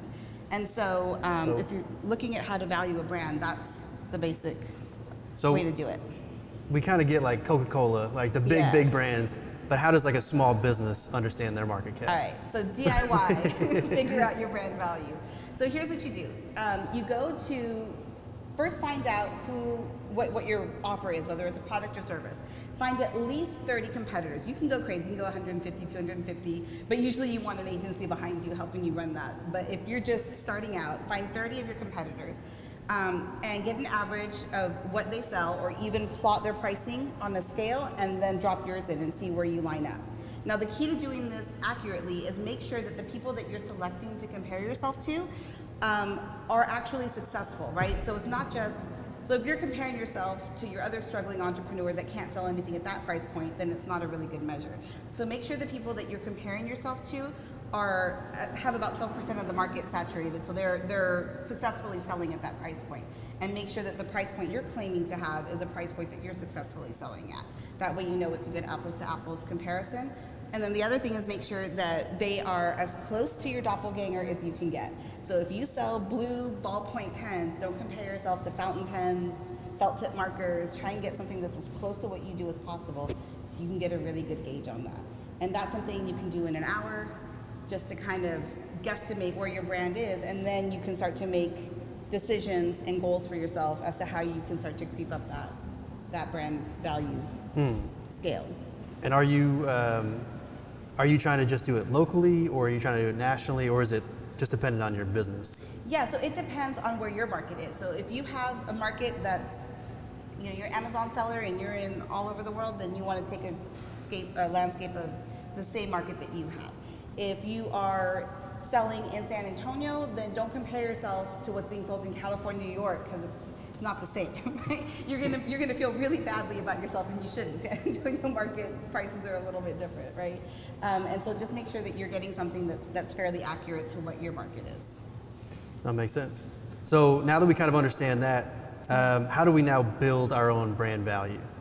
Yeah, so this is something that is a little difficult for a lot of small business owners, because most of us, myself included, we're creatives. And so we geek out on the thing that we know. So if I know coding, I geek out on coding. If I know shoemaking, I geek out on shoemaking. And so we tend to exercise or work in a way of, I perfect my product, I sell my product. I perfect my product, I sell my product. And we seldom take into account everything else around us. And it's that environment that builds the brand. And we incorporate the brand into the product, of course, into the offer, the service. But really, you want to find alignment between your position, your experience, and your culture to get a really well-performing brand, a consistent brand that builds on itself. And so, yeah, I don't know if I think you have a question. Yeah. But in terms of this, I think a lot of people might be wondering kind of what the three pieces are: brand position, brand experience, and brand culture. So can you detail that a little bit? Yeah, so think of your brand position as a space that you carve out for yourself in the market. So if you're, so I always try and give a sports analogy, and I'm terrible in sports, so God help me, right? So if you're on a basketball team, it's the difference between, claiming the spot of center or small forward. Small forward, that's a position, yeah. It's a real position. And so it's defining that space out for you. Now what's interesting about that is that it's not something that you do once when you build your brand and then never touch again. It's an ongoing exercise, because markets become more mature as they progress. And so there's 5 levels of market saturation. And so it starts with the inventor. So think of, like, if you're talking about shoes, I invented a shoe. And so your market position is the person who makes shoes. And then more people jump on that bandwagon, and so you have to position, your position needs to get more clearly defined, right? Further niched out. And so now it's I create sneakers versus work pumps. And then now there's 10 companies who sell sneakers. And so now you have to get even more specific. I do memory foam sneakers. And then again, the market further saturates itself and you have to further define. And so it's a constant exercise. And so the more, so it's something that you always want to have into when you have your annual brand planning sessions, you always want to talk about that and whether or not your position is still relevant. Because what you don't want to do is walk into a situation where you're in the shoe industry and you say, hey, I make an athletic shoe. It's like, well, fantastic. So does Adidas and Nike and Reebok and Converse and God knows who, right? Right. You know, There's so a lot, yeah. Yeah, so you really want to make sure that your positioning remains relevant as your market becomes more mature over time. Your brand experience are just a series of events that we group together or cycle together into an experience that your customer has. So whether that's purchasing, whether it's after customer support, your return, unboxing, you can name any of it, right? Upsell experience, any of those. After purchase nurture sequences. So we create these experiences for people, and the important thing about these experiences is to plot them out and make sure that your plot points are relevant to your brand infrastructure. So there's doing it, and then there's doing it with intention. Has anybody ever heard the term, like, when everybody zigs, you zag? Or maybe I flip it. No, you said it right. Yeah, zigzag. So I always put a big old asterisk with that and say, yeah, you gotta zag with intention, right? If you're just being weird to be weird, you find yourself on this tangent rather than a relevant evolution of what your brand is. And so just making sure that that the points that you are mapping out matter to your customer. So this is probably like too old for any of you guys, but like the love languages, right? So making sure that the points that you're plotting down, the things that you're spending your time and money on creating for someone is actually in your customer's love language. Because if it isn't, it's a wasted effort, it's a waste of money, right? So making sure that it's relevant to what they're doing. And then brand cultures, everything else. Think of your brand cultures as your rituals, as the lingo. So like when you go into a Starbucks and you order a tall versus a small. All the things that you do to reinforce that ideology. You know, so they're trying to create this boutique, like bistro, you know, Italian coffee shop, European coffee shop, and so all the little pieces that come together to create that culture. So you know you're a Starbucks person when you know how to order a skinny, tall, you know, like, and so on and so forth, right? Like that makes you one of the people in the in crowd. And so it can be rituals, it can be your own language, lingo, terms. You know, it can be a naming structure that you have for your company or for your products. All of that helps to create that culture that really makes the difference in a lot of brands, and it ties it all together. And all of this is just, consistency is kind of the key for all this. Yeah, we were just talking about that. So the most important thing is to be consistent. So as you hear all of this, I'm sure as creatives, like the list is already running in your brain, right? You're already thinking of things you can do and add. And so what I would say is write it all down. I call it the word vomit, the brain dump, whatever you want to call it. Just write it all out, bunch of ideas, and then choose the few that you can consistently produce over time. Because what you want is everybody saying the same thing about you at the same time, and that's what creates that brand relevancy, right? So it's great when you have a ton of 5-star reviews. It's powerful when you have a lot of 5-star reviews that are using the same adjectives to describe their experience with you. And that's where you really start to see the brand traction coming into play. Yeah. It reminds me of a story. I had a guy who was a local. He owned a local taco shop, and he won the lottery, but he only won like 30,000. So he got a pretty good amount. So he bought a brand new truck, and that was like his big thing. And then Subway was moving across the street from him, so he said, "Oh, I'll buy out the Subway that's there." And so he put a canvas sign over the top of the Subway sign. He never removed it. And then when he was having a good week, he would say, "Oh man, like the drinks are on me, don't worry about it. Free napkins, free salsa, whatever you want." And when he was having a bad week or a bad month, he would charge for the drinks. He would charge for, at one point he charged for napkins. He would charge for salsas. So it's, so like we never knew, like, are you gonna spend like $8 when you come in or $12 when you come in? So every time the consistency was out of this world. It just didn't know. Even though the food was good, it was kind of like, well, if I don't know how much I'm gonna spend, I might go somewhere else. I might take my business otherwise. Yeah, and we see it all the time. I mean, think about it. I always give the example. So my husband's a chef, and so like we have this principal argument all the time, right? So you think of a franchise, and you think of a chef-run restaurant, and so many of these chef-run restaurants that have phenomenal food, undisputed, better quality food, and they're shutting down every day, and in its place pops up a Chili's or a franchise, which we know the quality of the food isn't nearly the same, and oftentimes it's not even a price issue, it's a consistency issue, right? It's a hit or miss. You're hesitant to recommend it to a friend because, I don't know, it depends on who's working that day, right?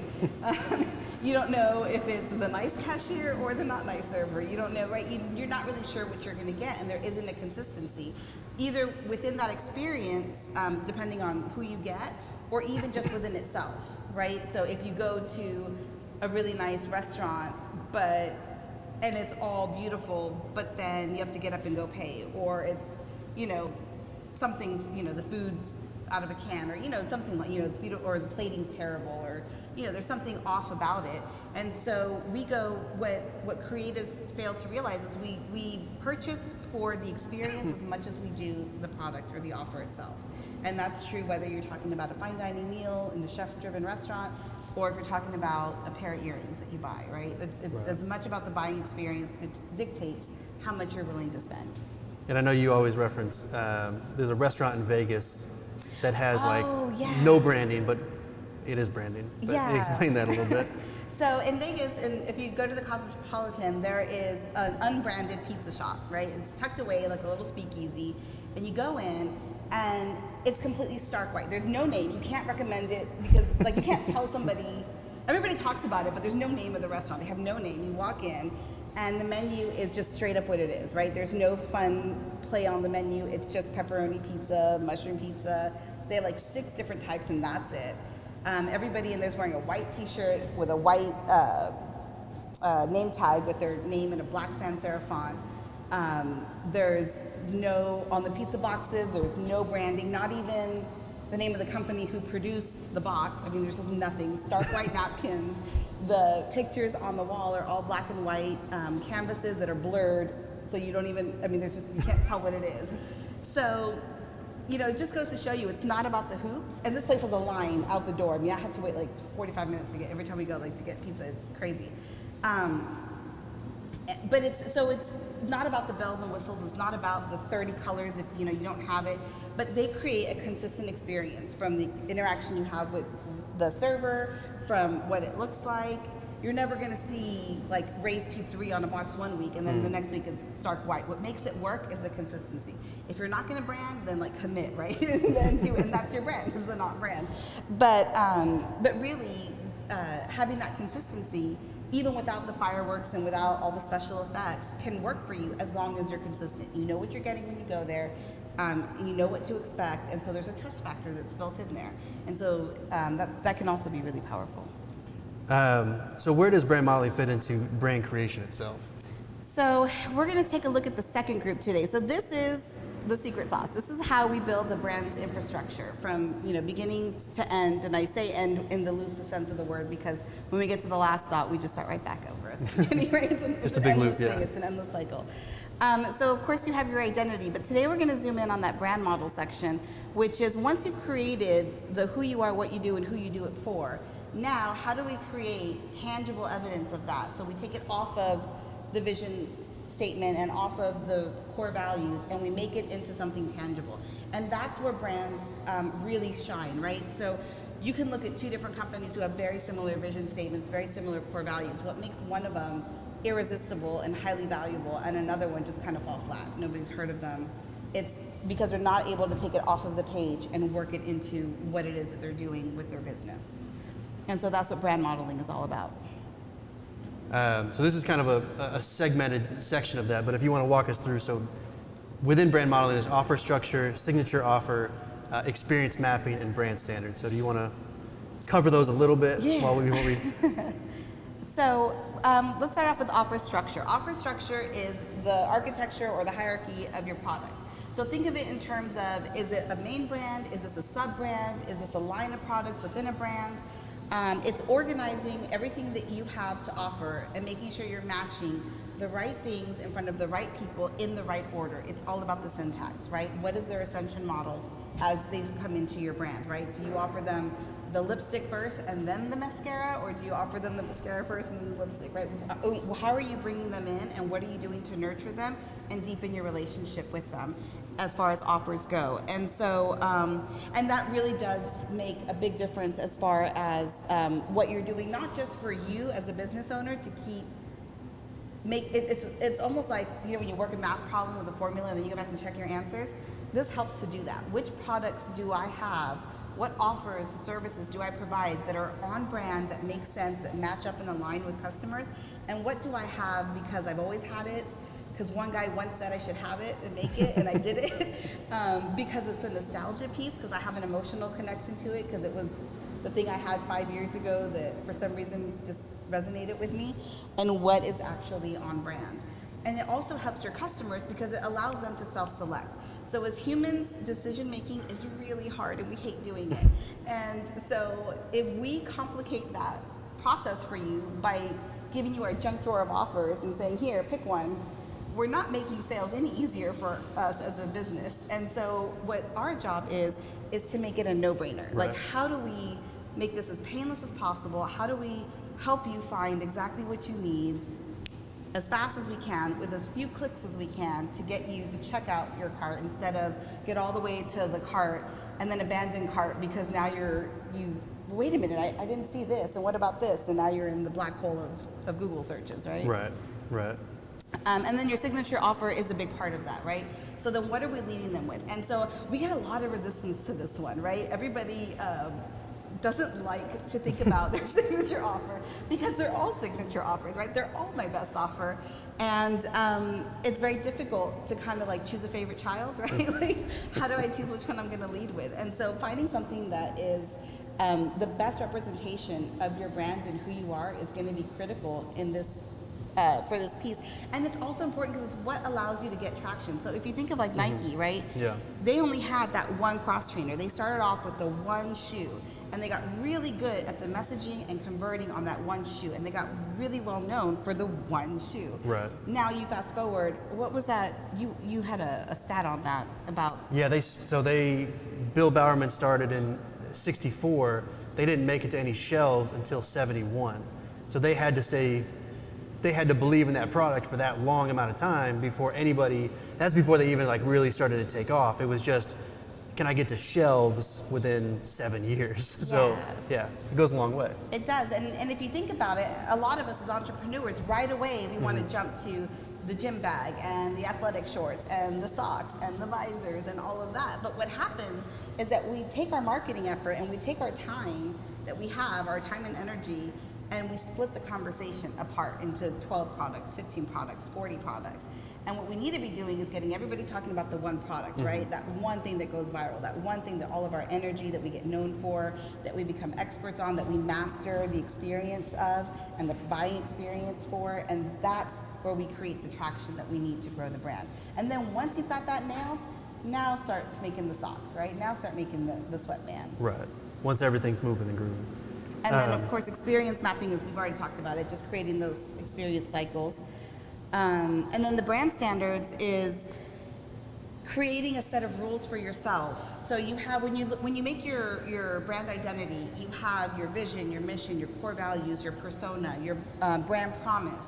And then your brand standards are the list of rules, the no matter what that you have, whether it's an experience point or a feature point that always comes standard. So say I sold glasses, I don't know.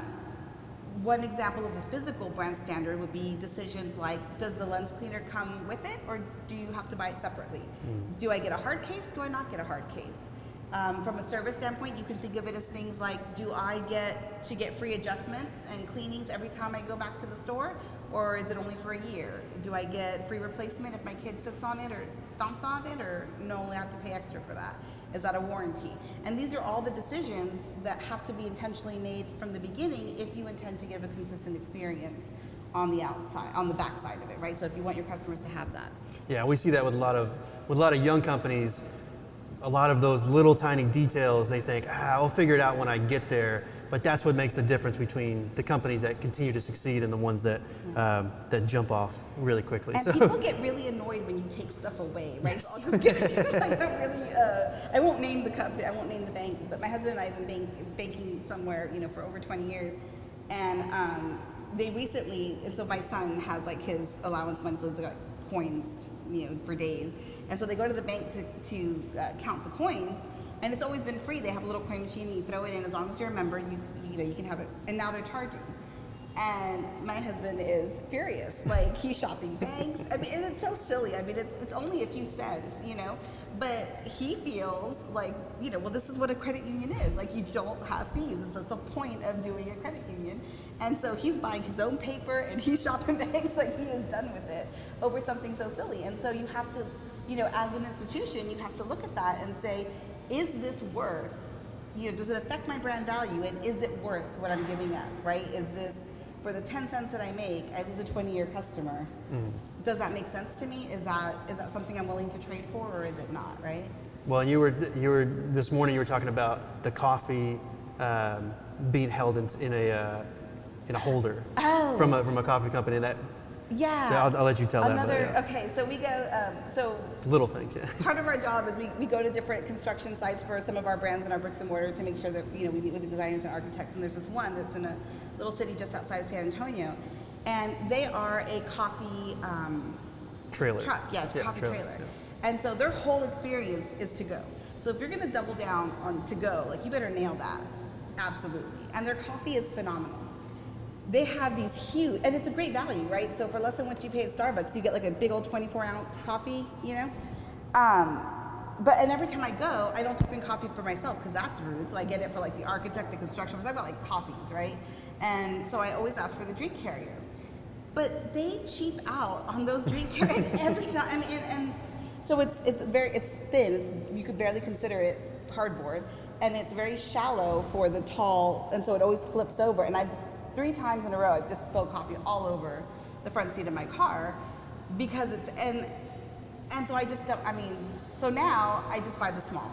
I would everybody used to get an extra large because it was just a tremendous value. Like, I just give me as much as you can. But for the 3-cent difference to get that upgraded, quality. And so I wonder, did they ever run through that model?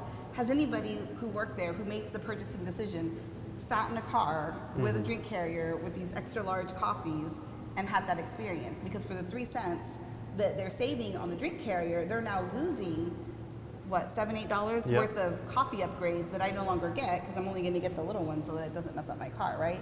And so as business owners, thinking about those things and walking through that customer cycle is really important. It's really crucial, yeah. So what we kind of want to do is see if there's anybody that has any specific questions or concerns about their own company. If not, we'll walk through some examples and some places. And as we're going through some of these examples, if something hits you and you're like, I want to ask a question about that, feel free to come up to the mic and ask any questions you have. Yeah, come on up. So yeah, come on up, yeah. So I'm going to ask a question about my own company. So Yeah. I provide a service, and I was listening to you earlier about pricing and what if you're from my research, I'm the only one really doing this. So finding the right price point. So tell me a little bit about what you do. Sure. So it's called Be My Village, and it's one-to-one virtual career coaching for motivated teachers by highly successful, recognized teachers. So it's like a dating app where we ask questions and then we match you up with 3 potential teacher coaches, but they're currently in the classroom. Yeah. So I would do a little bit more research on it just because I know that there's not exactly in the position that you have, but kind of in your area. But a really good trick for that is if you're truly like the inventor, right? Like you're very close to like, this is not anything that anybody's done before in an app version. So what we do is we talk about the other places. So like If you don't use you, what is the cost of having to use somewhere else?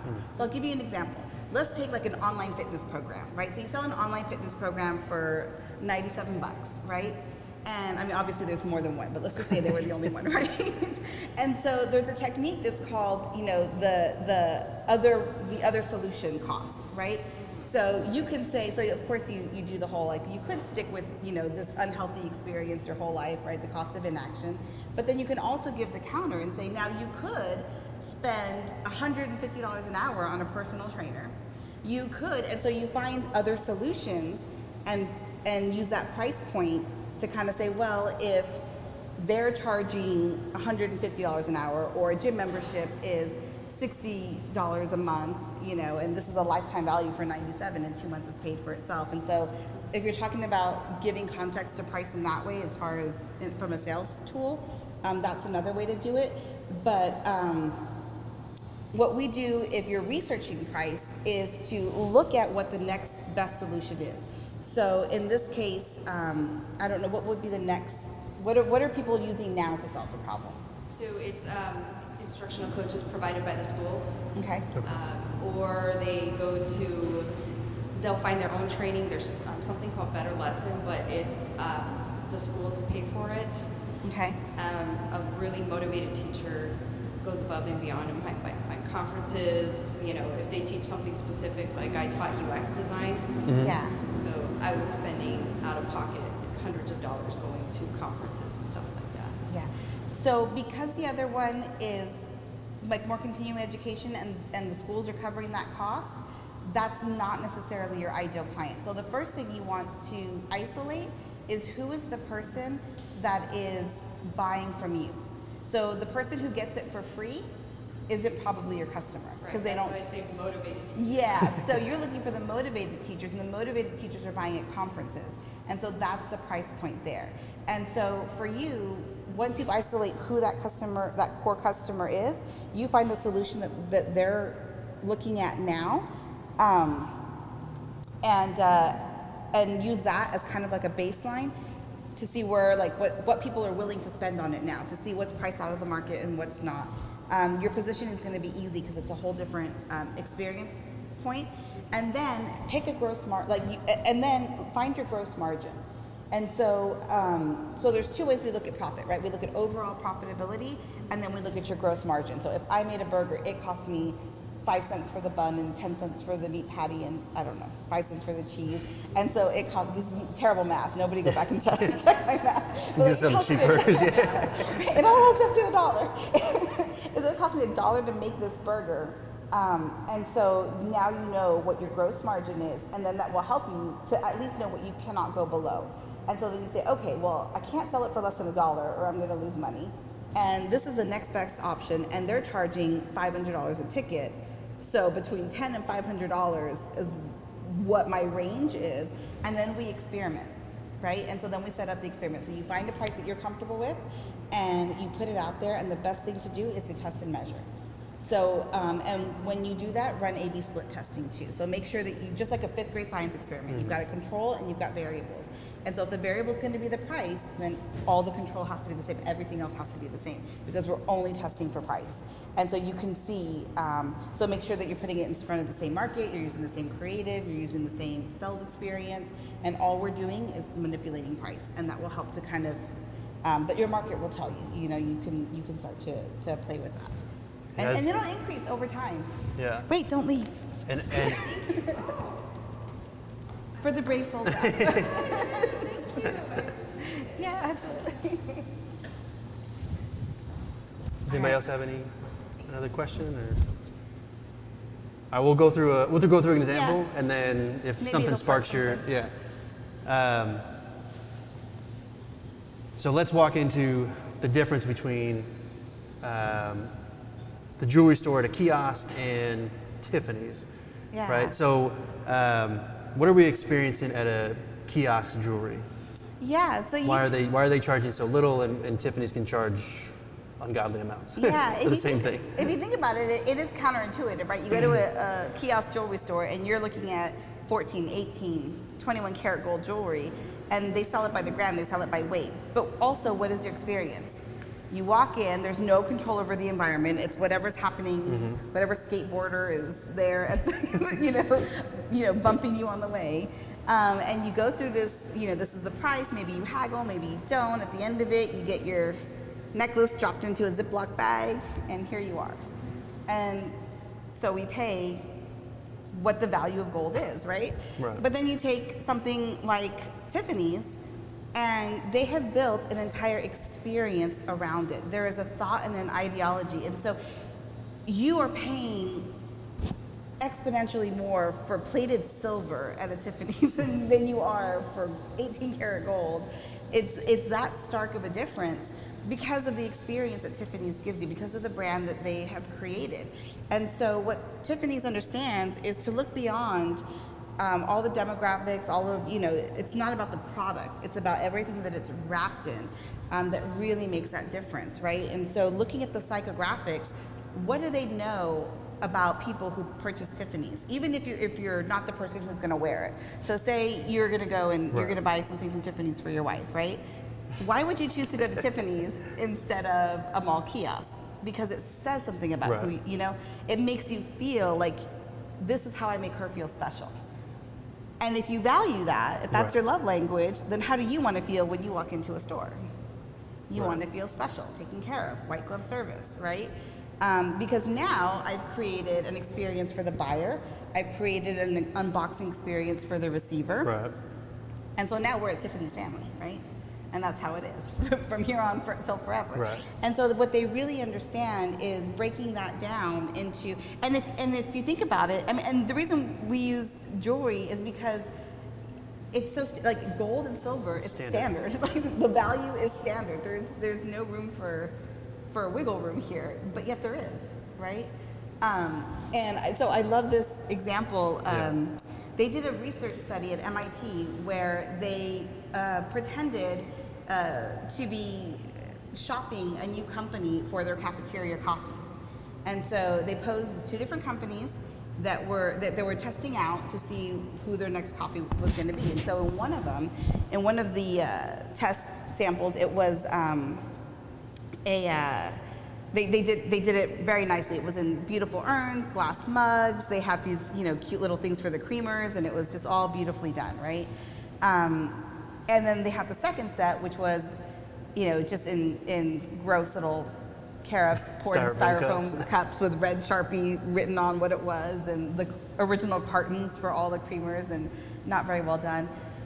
And so what we expected to happen happened. Of course, we know that when they asked the people who tasted these coffees, which one would you pay more for, instantly, right? It's a no-brainer. You know that the one that looked nicer, people agreed to pay more for. But here's the part that's super interesting. When they asked what coffee tasted better, they responded that the coffee in the nicer packaging tasted better. It was the exact same coffee. There was no difference in the coffee, no difference in the creamers. It was all, that was the control. And so what that tells us is that we have a response, like a physiological response, like we sensed something better. We had a better experience of the flavor of the coffee just based on the experience that it was encased in. And so that, I think, is gold information for any person who creates something, because we spend so much time perfecting the craft, right? Perfecting the bean and roasting it, only to take away from that experience if we're not following through with the mirroring package, with the mirroring experience, right? And so it's just something to think about as we create these experiences, how much it matters. It really made a difference in what they experienced, what they perceived from a product standpoint. And I thought that was... Well, and what you talk about with control is you can have control over all of the entirety of your brand. And so whether it's an online experience that they're having, whether it's you're selling on, a lot of people are selling on Amazon or something like that, but they need to have their own website to be able to control that environment, or they need to have, when they have their store, you can control your environment, how the person's going to experience it. So we have to be able to see that you're able to take control of it and then go through these cycles that people go through. So how does that translate in terms of like a website as a designer? Like, how do you create that as far as like website experience? Oh yeah, I'll go. Let me walk. Did I skip you? No. I'll walk through it. So we see, like when you say like we unload the entirety of the kitchen drawer at somebody like that. And this can happen online, but this can also happen we see it in retail spaces all the time, right? Where it's like, you walk in and it's like, if I show them as much as I possibly can, how can they leave? They have everything that I need. Whereas we're trying to give them the signature offer, we're trying to give them the easiest understanding of what our product is. And so when you overwhelm someone, they don't know where to go. And especially on an online experience, on a digital experience, they'll bounce. If you're selling something on Instagram, like a shirt or a product or something like that, they click off of Instagram to go buy, and they go straight to your homepage, bye-bye, I'm leaving. Like if I want a shirt and I purchase it off of a social media and I go to your site, I expect, right? I expect something. I expect to go there and actually purchase the product. So when you talk about that customer cycle, it really is, can you control every step of the process, right? What do I expect as a customer when I'm going through this? So yeah, we can see this is obviously an intense version of it, and I think this is a really bad site, but it's really about organizing. So when you see something like this, where it seems like, oh man, maybe it's a little too simple or it's too clean, the problem is we want the customer to make a simple decision. We don't want them to struggle. We want them to know what and this happens too with people that have one product. If you have one product, don't set up your website to seem like you have a lot of things and you're kind of just jumping all around the pages. Do it as a simple sales page, right? As you're just trying to answer all their questions, to identify what they need, and you're organizing things in the right way, and you're speaking to them in the right way. Yeah, and a really easy example that we can all resonate with is, think of the last time you went shopping, right? So what's on the mannequin, how much is that? And we'll pay it, because it's already matched, it already is put together with all the stuff and the jewelry and everything. But we're not willing to pay as much if we got to go to the clearance rack and figure it out ourselves. Like, no, you better give me a discount for that. But I will pay more for the mannequin version because I don't have to think about it. It's easy.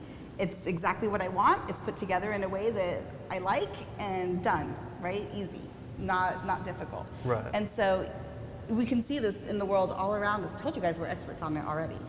It's just putting context to it as a business owner. How do we create these experiences? Yeah, and I think that's what we look at.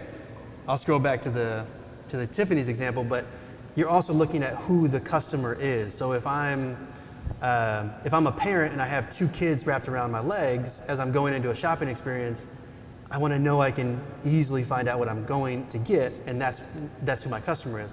Whereas at Tiffany's, I might never purchase. It may take me 20 years to purchase a Tiffany's, for my wife, and now you've set that up, so now I have 20 years to add up to that, to that money.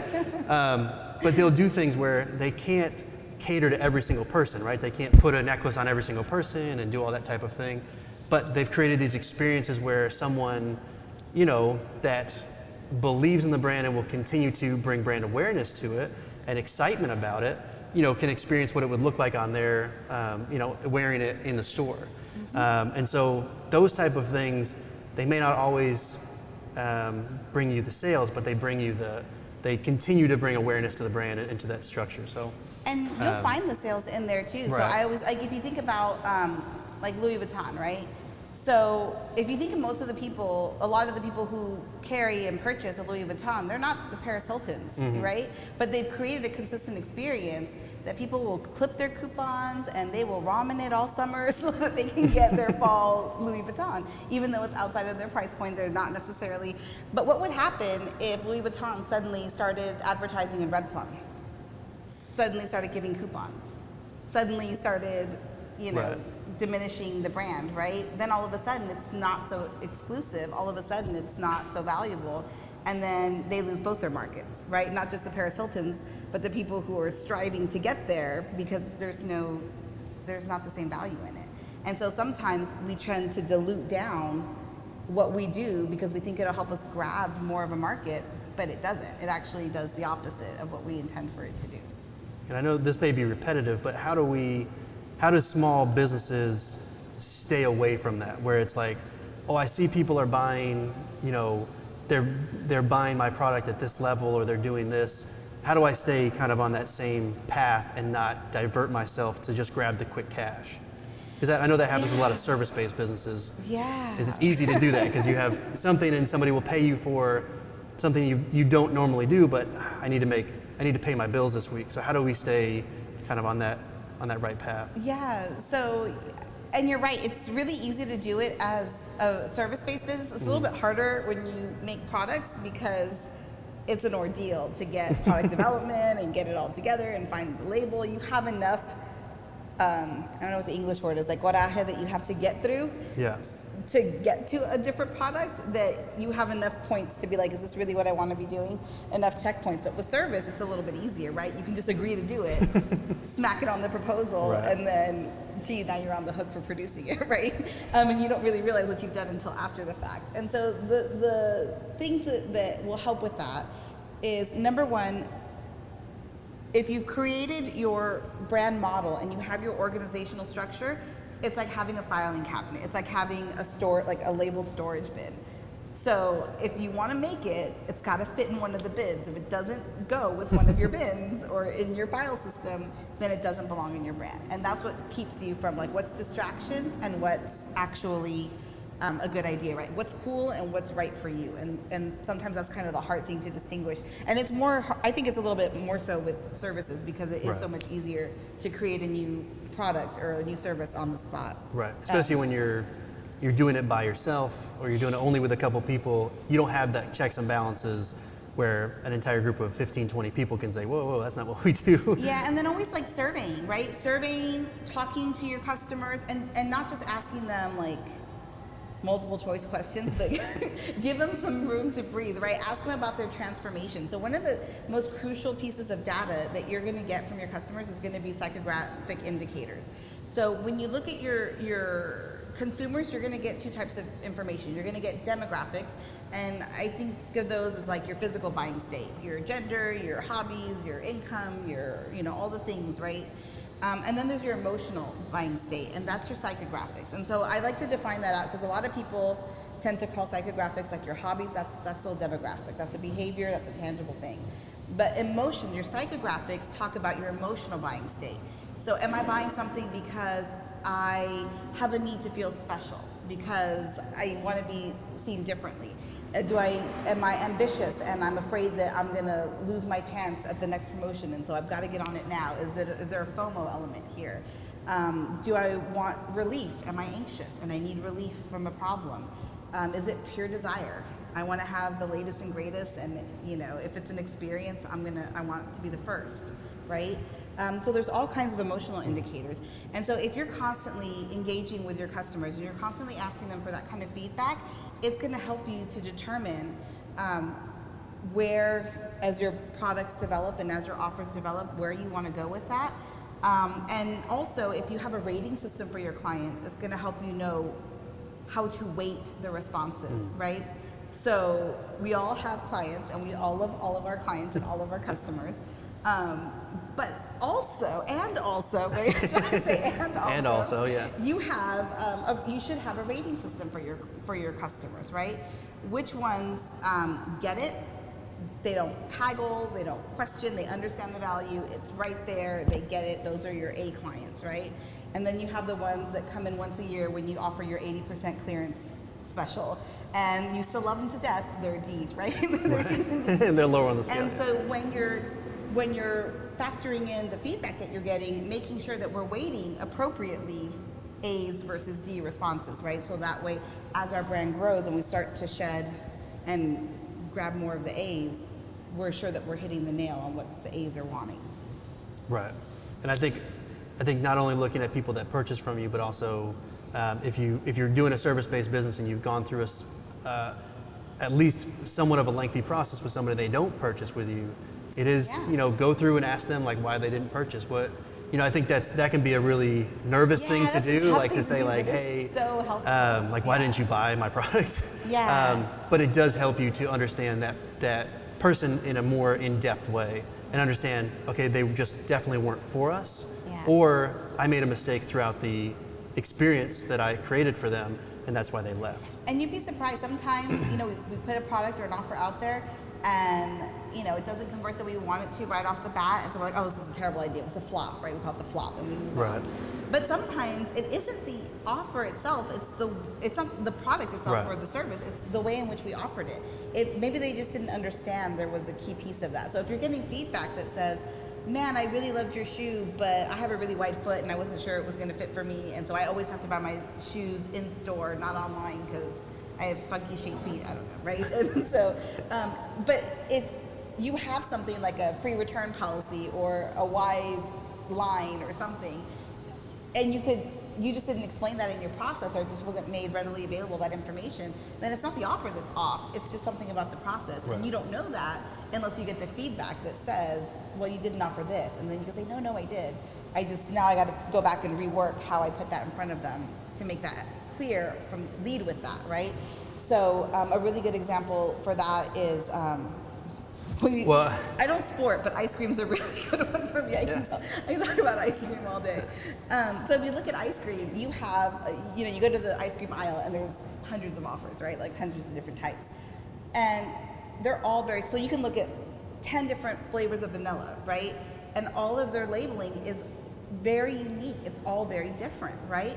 So if you are shopping Breyers, what are you gonna see? Their customers care about all natural, it's for them and their families, and they wanna make sure they're not putting artificial colors and sweeteners in there. And so what do you see on their packaging? Natural, plants, the vanilla plant, like all the natural stuff. If you are buying Halo brand, what do you see first off? There's no pictures, right? It's just how many net carbs, right? Because that's what they care about. And so if you understand what the purchasing behavior is, we all have a hierarchy, right, of how we make decisions. What's the most important, then the next important thing, then the next important thing. And if we can understand that about our ideal customer, then we can rework everything from packaging to marketing in a way that moves them to where we want to get them to, right? To understand as easily as possible what we're looking at. So somebody who's on a keto diet doesn't have to stand there for 45 minutes and figure it out. They instinctively know, oh, net carbs, that's what I'm looking for. Done, right? And they can make those decisions very quickly. And we see that with, when you talk about the signature offer of like, they don't want to single it down. The same thing we see with packaging or on the website, or when we're looking at design, is focusing in on that one key piece that they're going to respond to, and then everything else can just be an additive feature to it. Yeah, so all the cool stuff. Yeah, because if your brand is all about going after the keto and the net carbs, they probably could say 10,000 other things on there. And when we get a lot of customers, they'll come in and they'll say, yeah, but they also can do, it's also low calorie, it's also everything's vegan and blah, blah, blah. But the problem is when somebody sees it, they're gonna see all those things, and it's gonna become almost like it's a blurred vision. So they need to see one thing, and then everything else they can read secondary. Yeah, that's very true. And you can see that when you have an experience, right? So say keto's your thing, right? And you see the net carbs. So you see that, you gravitate towards it, and what do? You pick it up, and then you have the chance to read the back and the smaller, the things that are happening on it. But if you don't even make it to that first hierarchy, right? That first thing that the most important thing that they're thinking about, they're not gonna pick it up, they're not gonna see all the other goodies. And so sometimes we just put too many competing pieces of information on that experience that it just makes it really difficult for our customers, and we're talking them out of the sale instead of talking them into the sale. Right. And when we see it from a digital side, because I know some people here have a digital product, is putting analytics onto your actual pages. So we've seen it a lot of times where somebody will come in and say, nothing about this is working, I need to revamp everything. When really people got 3/4 of the way down the page, that last call to action that they had just didn't speak to them, and they left the page. But unless you have analytics to understand how far they're getting down the page, what they're seeing, how they're viewing it, you never know, and you just continue to redo everything when it was just like one little thing that would have been an easy call out to them. We've seen some checkouts where it's, they click to download, and there's just like one thing, right? You do run an A/B split test, phone number versus no phone number. That's all it is. Yeah. But you'll tell the story that the $2,000 you spent on the lead magnet was a waste, and it was terrible because nobody, signed up. It's like, well, they got most of the way there. You asked for too much information. They just weren't comfortable enough to give you the phone. So let's take that out. stick with the email. Once they get to know us better, we'll try and ask for the number, Yeah. right? But sometimes it's just tracking those little things, right? Understanding where your conversions are. Are they abandoning cart because they like the product, but there's something about the checkout? You know, is there a shipping fee they're not comfortable with? Is there, you know, like what's happening that's not letting them finish that out? And we've had it, and we talk about the little details, but it really is because we've had a company it was as small as the wording on the button didn't line up. Like it moved off to the side, and they're making a big purchase on that website. Like they're making a $200, $300 purchase. And so when little things like that, and now people are so ingrained in their head that everything's a scam and everything's this. So it's like, because I did that it was just recently, they had a product, I was buying an air fryer, because everybody's got an air fryer now, so that's like a thing. So, and they were saying like 80% off, and I was like, oh God, I gotta go on this. And I went on a site, and the logo, I looked at the logo and it was just too big. Like, and I'm a designer, so that's why I saw that, and I was like, it just seems too big. And so I was like, let me check. And I went on, and I realized that it was a scam. Like that site was a scam. They had paid for Google ads, they were up on the front, everything like that. So knowing that part of your user, that they think that everything that they go online for is a scam, especially as a small business, making all those little details and having other people run through your product, having other people run through your website, making sure that all the little details are taken care of, because, you know, it could be as simple as a button misaligned that they go, something doesn't feel right. I need to, let me go and look at something else. And they go down the Google black hole. They look for another product. Does anybody else have another, I know we're kind of getting close to the end here, but I didn't know if anybody had another question about their business or, do you want to walk through a last one or? Yeah. Oh, yeah, okay, yeah, for sure. Take the pressure off us. So I have a company that started out selling one thing, and then people kept asking me for it to be changed a little bit, and so I changed it a little bit and made it something else, which made it, gave me 2 different customers. And I'm just really struggling to figure out how to message to 2 different customers in the same website. Yeah. So do I maybe branch off and do 2 different, I don't know, 2 different websites for 2 different products, although they're very similar? So is the intended user the same person? So a lot of people do buy both of them. Okay. One's a large one, one's a small, but they're used in completely different ways. Okay. So I think it confuses some people when they go on my website, like which one do I need? Are they used for the same purpose? Is it like what's the reasoning for the difference? Same purpose? But one's for the chair, one's for the floor. Well, that's your messaging. Yeah. Yeah. Yeah. Oh, as simple as that. Yeah. Yeah. So I wouldn't spread it out into 2 different websites, because the thing is, it's the same consumer and it's a very similar product. And so what you're doing is you're now, instead of creating brand synergy, you're splitting it. So there's a time and a place where you want to create what's a sub-brand or a separate brand. So for instance, like Vera Wang and Simply Vera, right? So Vera Wang, in order to not lose the efficacy of the eliteness of Vera Wang, she had to create a sub-brand of Simply Vera, which is like the Kohl's everyday, but still nice everyday, right?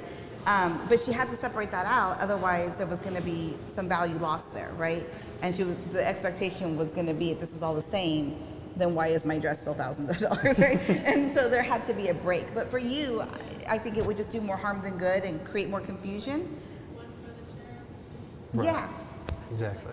And then so just explain it, yeah. Yeah. And so Sometimes that is leading what on it the is, yeah. website with that exact, like for chair, for for the floor, and then that gives them a great sense of, I can buy 2. So now you're giving them a reason to buy more, right? Rather than less. And so you're creating a differentiation for them. But you have to tell them what the difference is, because if you don't, they're going to look at both of them and say, I don't get it. What's the difference?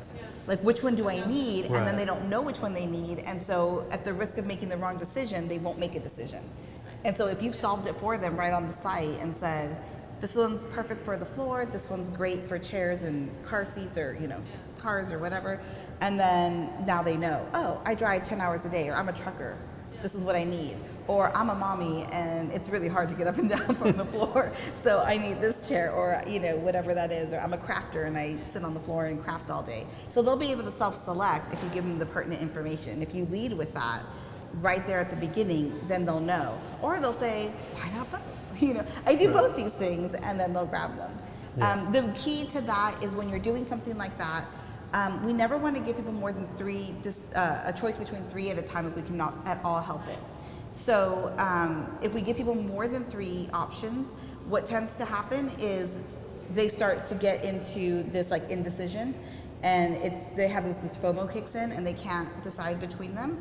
So we had a graphic designer once that had like 190 things that they could do, and they listed all of them. And it was terrible for sales because as somebody, especially if you don't know anything about graphic design, right, and you're like, a vector file, what's the difference between a word mark versus a logo? What's the difference, right? And so you start to kind of like either go into the internet search craziness, or you just start to panic, like, I don't know enough yet. Let me get educated, and then I'll come back and make a decision. And we all know how often that happens, right? You just kind of, it's a thing you never do that you once thought of doing. And so just by organizing it and saying, what do I need? Do I need animation? Do I need business? And then do I need a website design? And so once you can select from those 3, then you have your next set of decisions. So we have logos, we have color palettes, and we have, and so when you take them on a journey, they're still making a choice between 198, but they're doing it in sets of 3 to 5, right? Like you never want to give them all 198 because it's like giving someone your clearance rack and expecting them to walk out of there in a positive way instead of in a negative way. And so just as your products, because I'm sure you'll have more products over the years, just making sure that they're organized and you're giving them the pertinent information to be able to self-select, especially on a platform like a website, because you don't have sales reps to kind of walk them through and help them make those choices. So think of your website, it's got to perform that role. It's got to help them the way a sales representative would in a bricks and mortar spot, to say, well, what are you going to use it for? Where are you going to take it? And then answering those questions. Right. Okay, I got one for you too. I feel like I'm going to fall off the edge of this. I'm trying not to get too close. I know we're pushing time, but just as a last note, because I know a lot of people are, have a digital product or something like that, is making sure that you're not creating a brochure for people, right? I think a lot of people will create a website and they'll put everything they have on there, they'll organize it, but they don't really know what to do when you get there. It's more of like, hey, look at, everything can be categorized the correct way, all that kind of stuff. And you look at some place like Nike and you're kind of like, oh, well, Nike does it that way, but Nike has built that brand and they've, you're going there, if you're going there, you're going to kind of browse. For what you guys have, for a small business, we want them to sell them. We want to sell them. So make sure that when you're on there, have people experience, your site. Go on that site, experience it, and let, have them give real feedback of how I'm experiencing it, how I'm walking through. Did I make a purchase right away, and help them explore that, because I think that's what people get lost. A salesperson can kind of lead you down a track, but when you're in a digital world, it's really difficult. You don't have that, so you have to be able to lead them down a track using your website. So this last note, but it's really important. I'm glad you brought that up. Sure. But I guess if nobody has any other questions or anything like that, we're kind of reaching our end, so we'll end it here. But thanks, guys, for letting us come out and talk to you guys. Yeah, it was a blast. Yeah, thanks, guys. Thank you, guys.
Awesome. What's up, everybody? My name is Sean Nguyen, and today we are going to be at a sick, super interesting panel about financing your startup. We've got an amazing panel here of experts from kind of across the board. Small banking, small bank lending, we've got investors, and we've got people who bootstrapped. So really, I kind of want to maybe get a little bit of introduction from each of you first before diving into some of these questions to kind of talk about maybe your experience in this world of financing and kind of your background and how you fit in. We can start with you, Tatiana. So Tatiana Salinas, I'm with Frost Bank. I've been in banking for a little over 14, 15 years. Thoroughly enjoy it. I've done different roles at the bank, but most exciting for me has been lending. Working with small businesses day in, day out, so that's in a really quick nutshell. Because 15 years of banking is a lot. So yeah, so happy to be here, by the way. Hello, everybody. I'm Kat Dazan. I'm co-founder and COO of Active Capital. We're a venture firm based here in San Antonio, and we invest in SaaS technology startups. I also spent over 11 years at Rackspace, so I am a tech girl. Love to look for advanced technology out there and help grow, invest, and help it scale. I've also been part of the angel investing community here, which allows me to get into other industries for investing, so agnostic in some senses outside of Active Capital, so a good range. And for those that I don't actually invest in, I also am an advisor and mentor for some of our local founders to help them kick off their journey. If they start getting an inflection point, what to do next. So I look forward to answering any questions and sharing more of my story. Well, and I'm Washington, like we're all there. My name is Washington, and I'm the founder of the Entrepreneur World. I'm gonna be sharing everything about bootstrapping today. My experience, I worked for also banking for many years from the operation perspective, McDonald's from the corporate part, public institutions like UTSA, and I believe that to use our resources as much as we can. So when we go to approach these amazing people, we provide you a greater security of trust us and invest on us. Everything that we do at the Entrepreneur World is the development of college students. So in that way, you don't ask on the third workshop to meet the venture capitalists. So we prepare you to do all those things so you have a greater success. Awesome. Yeah, I'm Sean Nguyen. Very lucky to be a part of this, moderating you guys. I mean, I own a couple restaurants here in San Antonio, so. A couple? No, you have to say which one. Come on. Nah. Pinch Boyle House and Curry Boys Barbecue. But it's not about me, it's about you guys today. So I guess, you know, we can hop right into it. I think it is really amazing, though, that we have different perspectives from like raising money or bootstrapping here, just because I know for me, it's such a daunting time whenever you've come up with this idea, you think it's great, you have a team, and then all of a sudden you're like, all right, where do we go from here? Like, do we put a budget together? What does that even look like? Or maybe you're along a year, you have a couple people on board, and you've got a couple clients, and you're like, okay, well, what do people from venture capitalists look for? Like, what type of due diligence do they look for? Like, it's very daunting. So I think this is a great time for those in the audience. If you have questions, obviously we'll get to you. But definitely, I want you guys to feel open to ask questions. We're here to be super transparent, and to kind of get you through some of these interesting or tough decisions that you might have.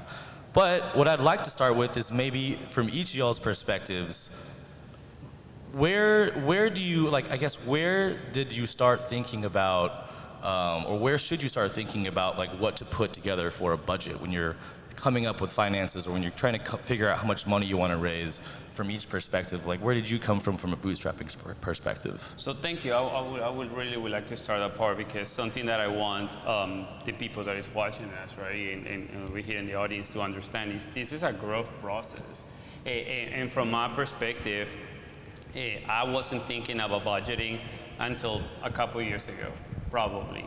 And the reason is because by trade, I'm an entrepreneur, so that's my education, and also marketing and software development.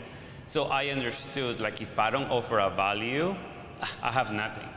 So the first thing that I wanted to really get is to the point that, like, I'm offered something, somebody is interested about it, and then when I reach that point, now I can start to negotiate to say, are you gonna pay me? How much are you gonna pay me? Now I also have to explain that I was in school, so I was in a safe environment, but I have an idea of what I wanted to do.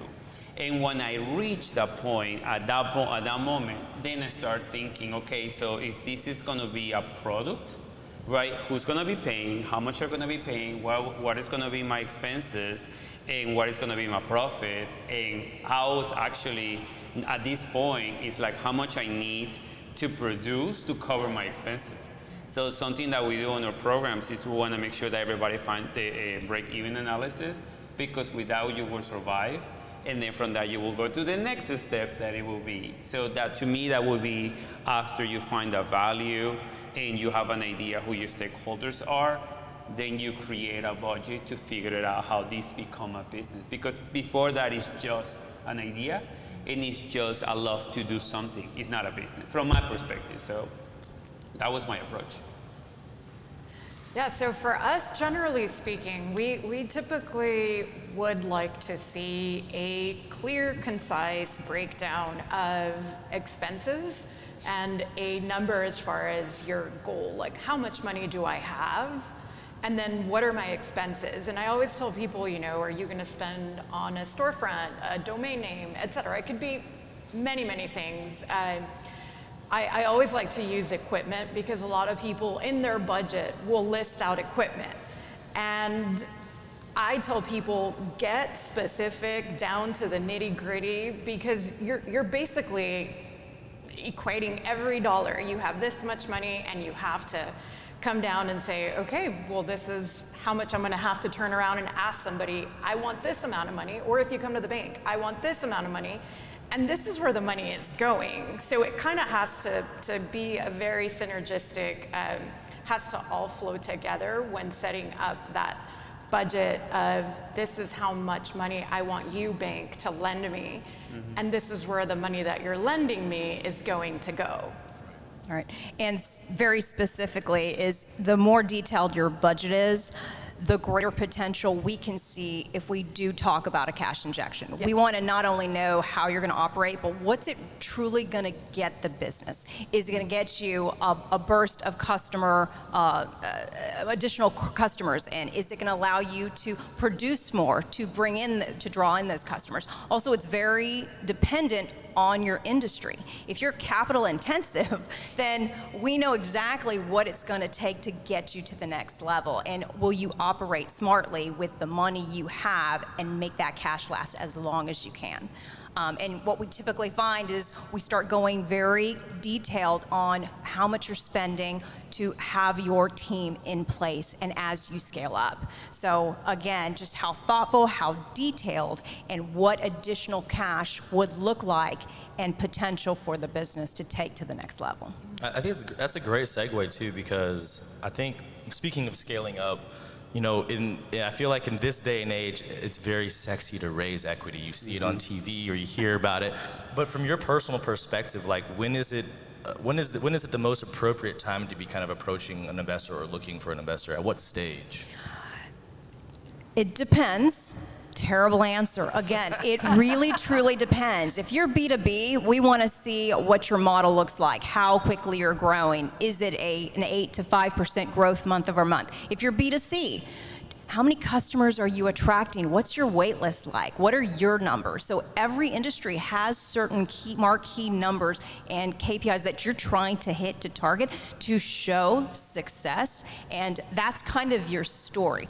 Once you get a very good story and you truly know who your customer is and can prove that out, that is when you're ready to have a discussion. If you are not able to answer every single question about your business, I say hold off and learn more about what you're trying to solve for, who you're selling to, and really where do you see this truly going to be ready to have that in-depth conversation. And then I guess if you maybe are in the stage right before that, and I don't know Washington where you were before you decided to kind of jump in and bootstrap it with your own finances and things like that, but what kind of gave you the push to say, or how did you approach that narrative and say, all right, I think I'm confident enough in this stage where I am with this idea or with what I'm doing, I'm going to put my own finances in? So from our perspective, you know, it's all about resources. Yeah. Money is part of the resources, right? So with the students that participate in the programs, we tell them, what is the skill that you're trying to learn? Go enter for this place, go learn from these people, right? So that gives you the time and the opportunity for you to learn all these things. So from my perspective, I work for a specific university because I know what I was getting out of it. Yeah. That was my market, that was my target market, and I was immersed in this place that, these are the regulations, these is the stakeholders, these are the goals. This was all the different information that I needed to know that I wouldn't know from here, right? So when that happened and I create a value and somebody say, yeah, I would pay for that, I say, that's my time now. So at that moment, I jump in and say, how much you would pay for this? Just between you and me, and they told me this price, boom, got it. You know, so. And that's the important part that I see about bootstrapping, because now I'm creating a value that something wants to pay, and yeah, that put me on the table to negotiate. So. And I guess Tatiana, for you, like, you know, a lot of people, I feel like, me included, because I bootstrapped as well. Yeah. I just felt like I was in over my head whenever I was like, like lending or like loans or like what's involved with that? What do I owe? What's the interest? All these things. So like maybe from your perspective, why should somebody consider raising debt over maybe raising equity in certain situations? Again, it depends. That's going to be the answer. I'm killing it. I'm killing it with these questions right now. I'm going to go kind of sidetrack, but we were talking about earlier how what we do, sometimes it's not just where we have this cookie cutter, I check off boxes, and every business is so unique. Every business owner is so unique that it really is, we would do business owners a disservice in just saying like, you fall in this industry, you have to have A, B, and C. Yeah. There are certain things obviously that do fall into every industry that you seek out, but generally speaking, we certainly want to see positive cash flow. And once you're asking for lending, and I think something that's highly, highly important, and we always talk to our business owners about, is from the very beginning, from the moment you think, I am going to start my own business, is start or immerse yourself a little bit in bookkeeping. If you don't hire someone, We understand, obviously, money is very tight, but having a good set of financials is going to be key. For myself, for Kat, for many different reasons. And sometimes I tell our business owners, don't even think about me when you're coming to ask for money, just yourself. You're going to be able to analyze those and see potentially where you can tweak things and make yourself either more profitable or where money's going that shouldn't be going out the door. So I can't necessarily say I can give you a number. And because there's a lot of different business loan solutions. We do have the SBA, which is the Small Business Administration. A lot of people think, oh no, well, I'm a startup, you know, a bank would never talk to me. No, we actually do, because there's government programs. Yes. There's government programs out there that help support small business owners and new entrepreneurs. So never put it off the table. I always tell people, pick my brain, call me. It's certainly, there's not a straight answer. And I think that's actually good for founders, because it's not a direct yes or no. Exactly. It's a depends, and it's up to you to sell the story, to draw us in, to be prepared. And I think there's a lot of benefit, because we don't pretend to know your business. You really have to sell us on it. You have to make us a believer too. And we will, if it's something that persuades an investor, persuades a lending officer, it works. So I'm actually glad we have similar criteria. It really just depends on how prepared and how ready you are to move forward. And with those things, I want to jump into that too, because that is important. So know who your stakeholders are. Because I know who works in the Small Business Development Center. We have a person right here that comes all the time. Her name is Crystal Derby, that she's going to be giving a presentation later on, right? A lot of us know her. And the reason is because she really is the mama of all the startups, that she really wants you to understand this information on it. And also part of the growing and learning. The CEO of Move, he said like somebody recommend him to every day print their statements. Right, the bank statements, and it's for you to get used to. The last part of the puzzle of my education is finances, because I've been adding my education based on what I need. For me, education is not a degree; it's a skill that I'm adding to my tool belt. And the last one is finances, and I do that. I print that every day.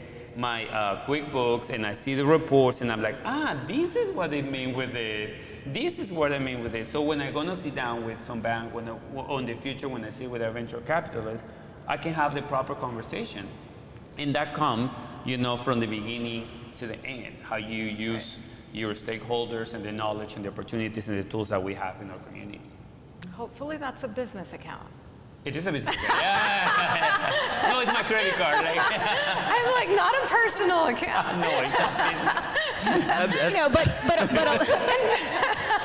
along with, when we talk about financials, something that maybe is not always well known is, along with your financials, is also your business metrics. And that is very important, that you need to stay close to, is what's your monthly revenue, what's your ARR, what is your month-to-month, month-over-month growth, what is your burn rate, what is your runway? Your burn rate is basically how much cash you're burning on a monthly basis. Your runway is, if you maintain the same numbers, how much time do you have before you completely run out of cash? You should know those numbers immediately. So when you sit down with an investor or a loan officer, you should know exactly how much you're getting, what you're going to produce with it, and how much time did you just give yourself to continue to grow forward. So along with the financials, some people, churn is also, for my world, churn, you have to know your churn numbers. Not only are you bringing them in, are you retaining? Is it sticky enough? Are they sticking around? Are they growing their base with you? Are you helping them scale as your customer? Those are very important, almost as important as your financials, because it tells us, and it's a key indicator of how you're growing your business, and if you're doing it right, or you just don't know, and it's an unknown for us.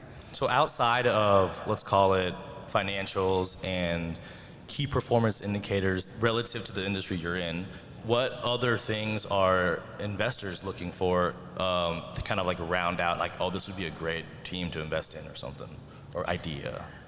So aside from that, it's always going to be founder market fit, because they may have an amazing idea, but if it's not the team to solve it and do it very well, it doesn't matter how great your financials look or what it looks like on paper. It has to be the right team, the right mission. They know what they're going to do and how they're going to do it. So it's people and plan. I mean, it's got to be both, and it's got to be married extremely well. Yeah.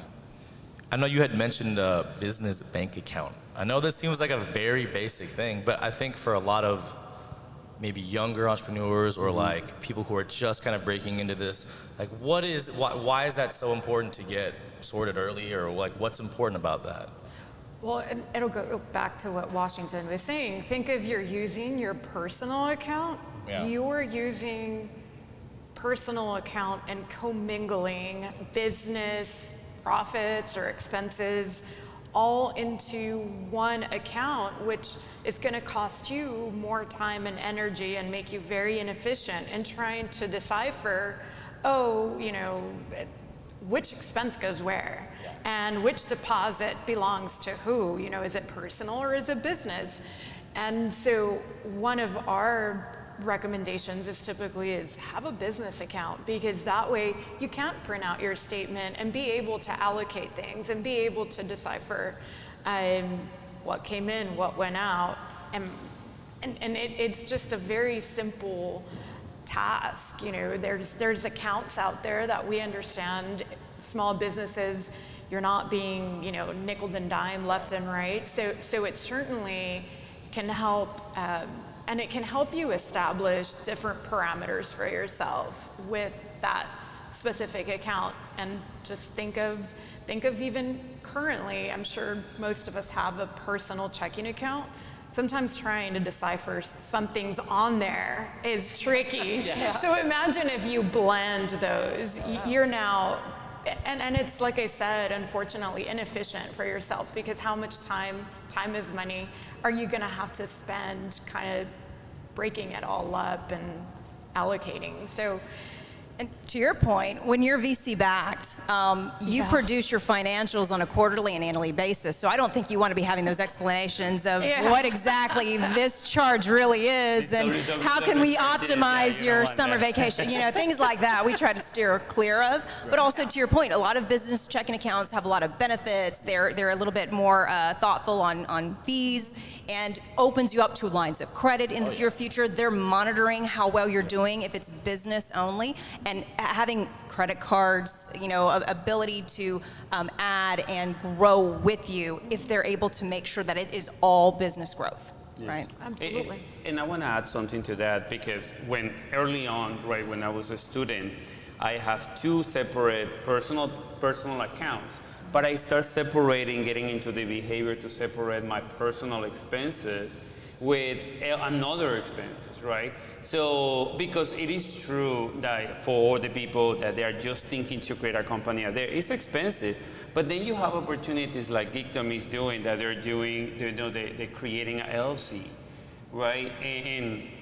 But that is, I always say, this is not free. It costs. They're making their effort to help you to achieve that goal. From there, you can open an account and you have, because at the end of the day, to open these kind of companies is for you to have your own protection, because that's the purpose of having these accounts, and talk to investors and create a proper environment for you, for a business. But it comes with that behavior, because you also can have a business account and you can mess it up really bad. So, you can use, oh wait, I'm in the club and accidentally, so it comes with that behavior of knowing what it means, what is the responsibilities, and how you're going to use, because it is a tool. Also, shout out to Geekdom. Yep, right there. Thank you, for putting this on. Washington, this question's for you. So, as somebody similar, I bootstrapped Pinch with my best friend. I remember us struggling to find kind of resources, whether it was online or whatever, to see if we were going to make the best decision. And is this the best decision for us? Or should we just go to a bank or whatever? Did you have any particular resources in mind that give you conviction or that give you, like, for your own edification, information about bootstrapping, or were you just kind of like, so like, no, this is great, people are gonna pay for this, I'm going for it? So I have, so I was born in Ecuador, I grew up in New York, and I ended up over here in San Antonio. Through that, I'm always being very friendly, what now is called networking. So, but I have really good friends that they told me, one of my best friends in New York, he used to tell me when I start dreaming about doing these things, he said like, beautiful, where is the money? You know, he was an investment person. And with that, he pushed me to always think about these different options, but also ask. You know, like, I'm not embarrassed to ask questions and say, hey, I don't know. Coming to this talk, I knew exactly what my place is.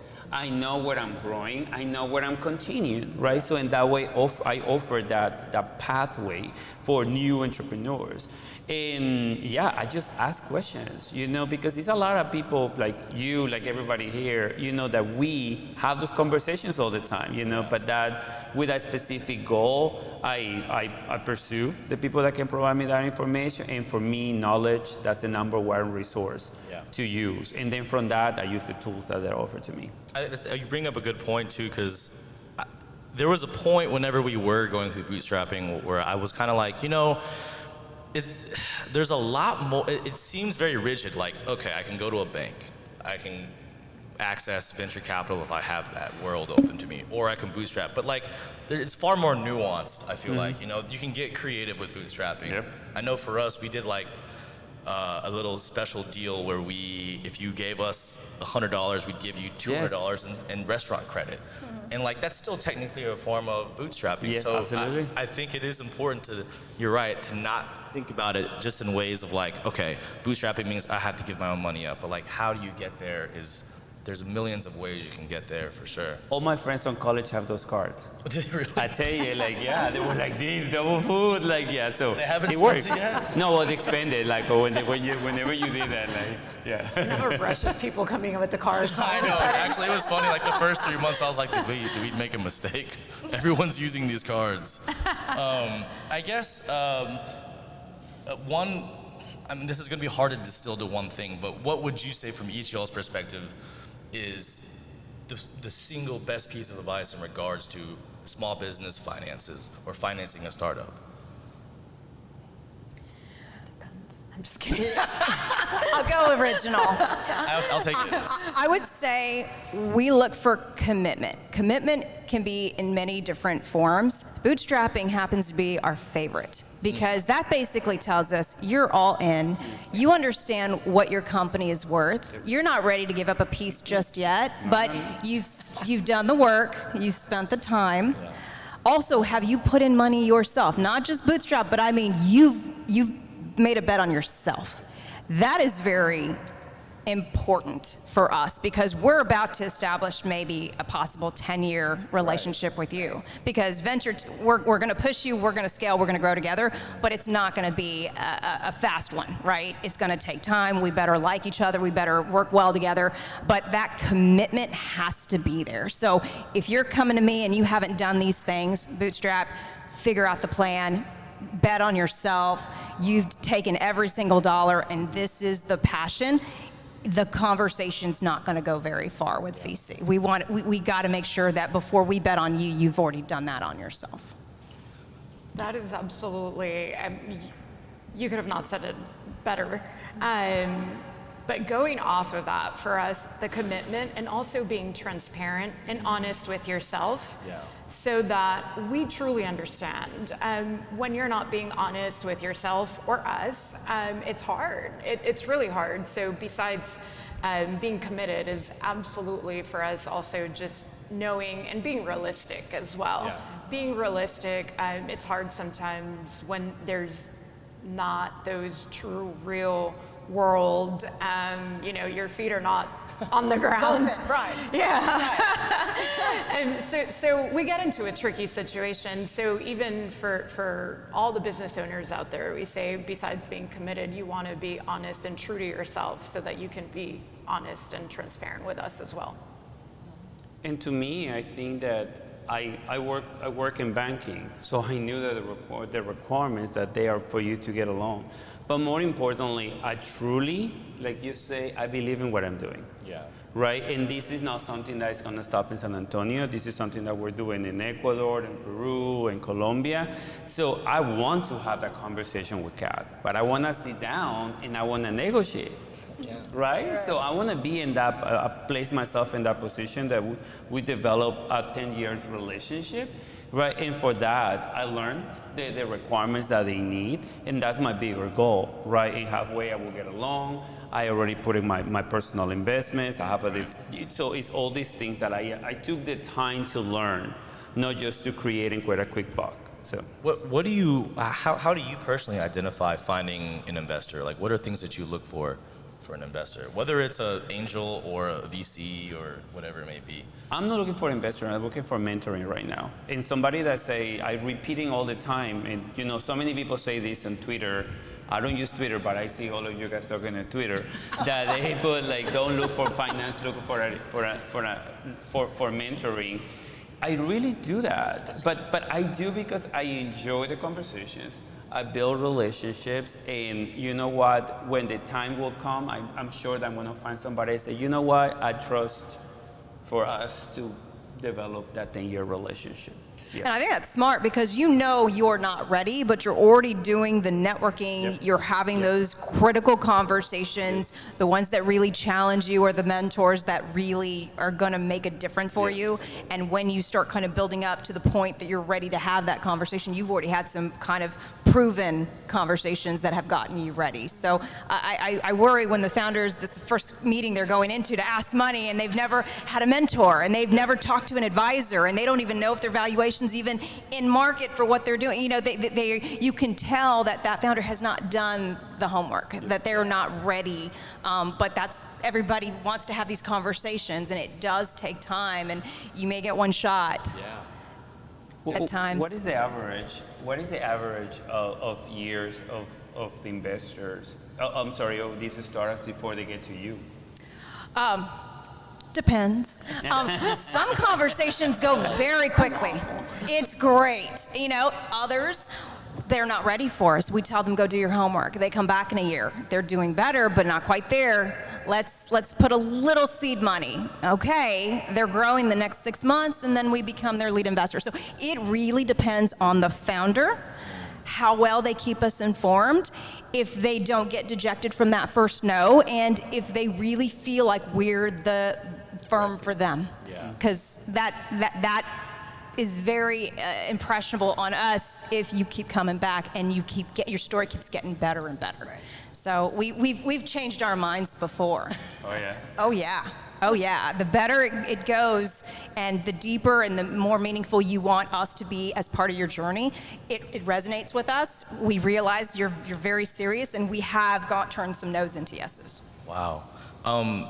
I guess speaking of homework, or like going back and kind of finding the right fit between investor and company, it is to me, years ago, I remember the term VC was just like very ethereal. I was like, whoa, is this some like secret cult? Like, how do I get in there?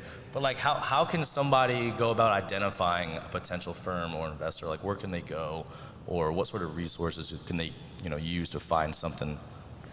We tend to have great success in the founder community. So founders that know us recommend other founders that are very like-minded.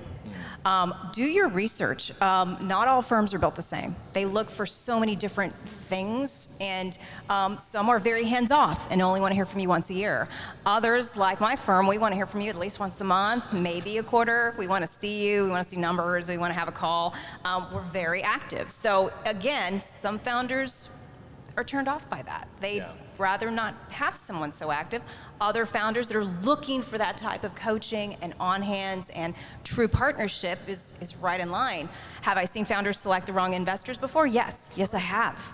And then they work very hard to get them off their cap table, and that is very hard to do once you're doing well. So I tell them, as much as we, do our due diligence, they have to do theirs and make sure that they have the right people at the table, or else you could be going into different directions. And the worst thing to have is managing your investors. That's probably the worst problem to have as a founder. How are we doing on time, by the way? We're good? Also, are there any questions? Oh, Dax, you have one?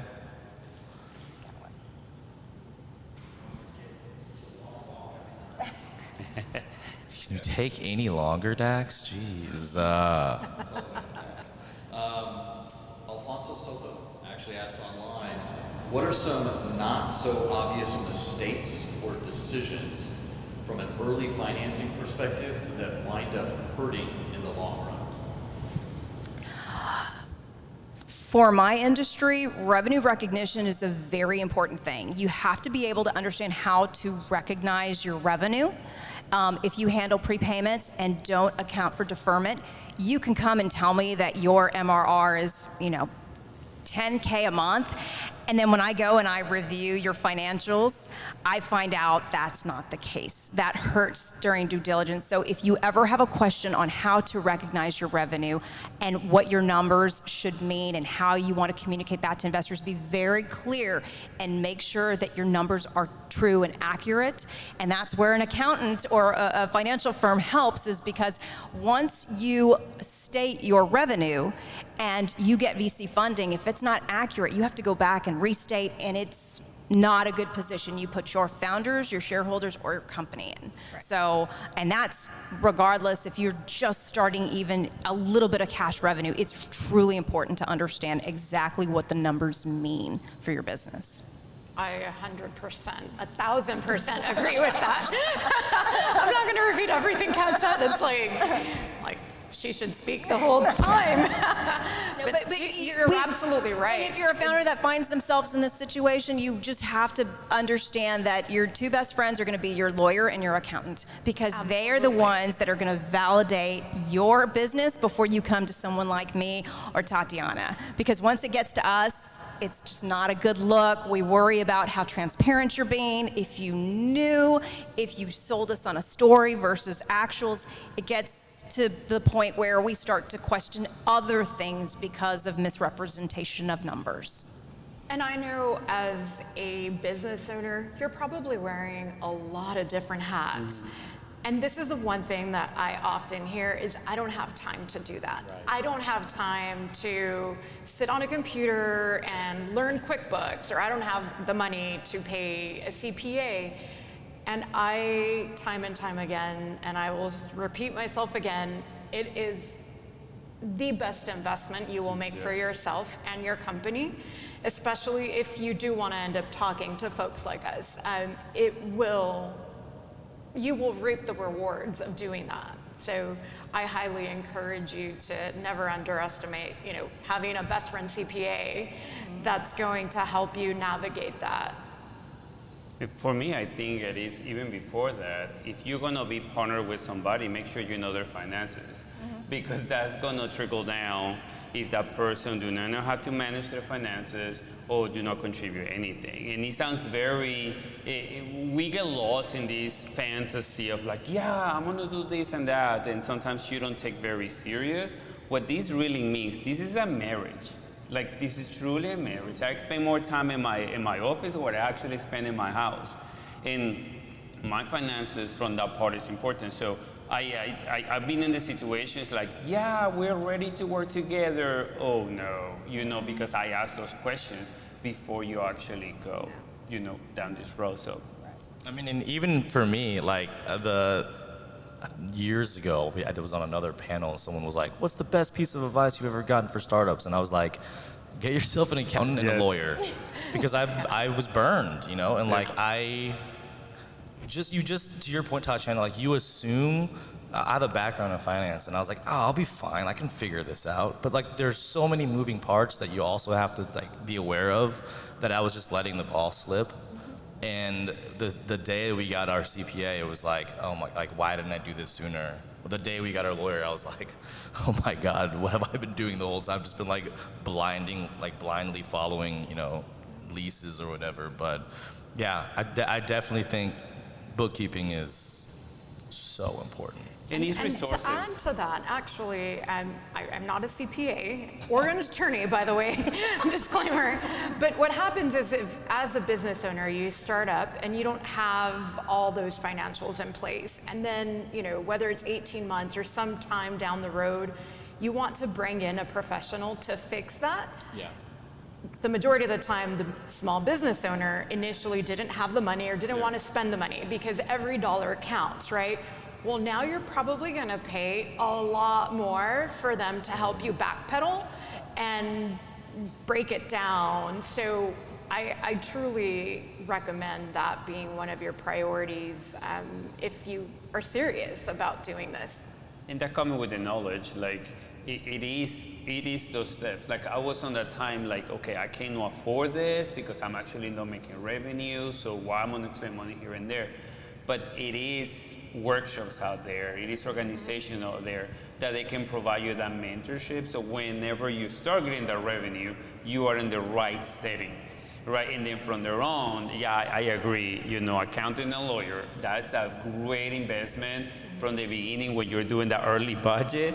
Yes, that is something that I say, please, you just take it, Jesus take the wheel, like I don't want to deal with that. You know, but I still need to know what they do, and I have to be able to take the decisions. I'm not saying like I'm not aware of that. It's just these people are experts. They come back and say, look, this is where right here you can save money, right here you can do this. They know what they're doing, you know, so I believe in that. And I guess also, you know, again, just I feel like you and I have such similar paths in terms of the financing aspect of it. Oh, I thought we did barbecue, that we like food. No? We also really enjoy eating. We do that. You know, that's very important. But maybe outside of just the financing part, but maybe more just budgeting in general for small businesses. I know a lot of what you do in the entrepreneurial world is talk about kind of development and things like that. But outside, let's say it is at the very beginning stage, you're coming up with an idea, you're coming up with a budget or something. What are some simple pieces of advice to keep in mind so that maybe if you can't afford a CPA, you don't have to backtrack too much? Like, what are some simple pieces of like financial budgeting advice that you have for a new startup? Be curious, like truly be curious. I think that whenever, I don't know, we were in a different presentation, and I think I was talking to Philip, and they asked me what is one of the things that you recommend to people to do, and I was like, show up. Like, this is the kind of events that you have the opportunity to talk to experts or people that we think that we know something, right? And they can provide you some information. So the resources are there, but you have to be curious. You need to ask the questions. And then from that, we can provide you guidance about different workshops that the SBA has, right, that they are about accounting. It's different in the different universities. It's different workshops about how to understand Excel. Okay, you don't have a big budget to do something. Start with an Excel sheet. You know, so it's different ways to do that. You don't have to spend $100, $200, $300 in a complicated accounting system. But again, it comes to that behavior. People need to understand what they're getting into, how to manage from day one. And that to me will be the recommendation. But you need to show up, you need to ask the questions, and utilize your resources. Tatiana, what about from a more like a business banking perspective? Yeah, so in this day and age, I think if, let's say in the moment, you don't have whatsoever the funds to spend on a CPA or bookkeeper, we have the internet. You can Google and learn so much from, and don't believe everything that's on the internet, but generally speaking, I think you have the capacity to, if you, let's say you give yourself every day, 30 minutes to learn Excel, right. And learn how to utilize that tool, or put together a balance sheet, or how does a profit and loss statement or income statement look like. You can learn off the internet, and then obviously maybe find a professional and say, do you have maybe some time, or UTSA Business Development Center, where these individuals are there, to assist and help guide you and help navigate this world that you know how to do this one specific thing, and these other things can be daunting, but there's plenty of tools out there and programs to assist with. So I would recommend, even if it's the internet, look it up. Most of these Or even software. some of, yeah, Kat and I have mentioned a couple, I was thinking about this a while ago, certain terms that maybe for us are extremely just day-to-day words, verbiage, and sometimes you can mention it to someone and they're like, What is that? you know, what are you talking about? right. And you're like, wait, what? What do you mean? So that's where we come in and say, no, you know, it's important to learn these things and understand these things for all the things we've mentioned today. It does, you know, like with QuickBooks, most of the software, everybody that we're creating software, we also have to create all the different classes for people to use, all the different workshops for people to understand these things. Yeah. QuickBooks has that.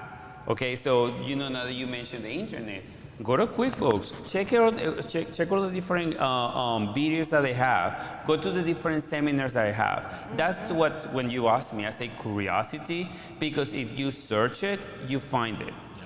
But you need to want it.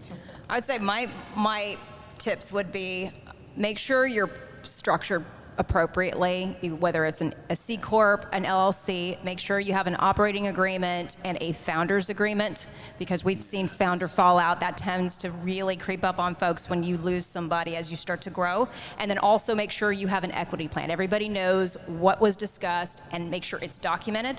Start off with closing the books once a year, and I promise you, if you're really nice to your CPA, they're gonna show you how QuickBooks works, because getting you educated on what they need to see at the end of the year will make their lives a much easier process when you transfer. So find somebody you can partner with and say, look, once a year I need you to close my books, but this is my business. I guarantee you they're gonna take 20 minutes to show you how to properly tag things so that at the end of the year, it's gonna be just smooth sailing.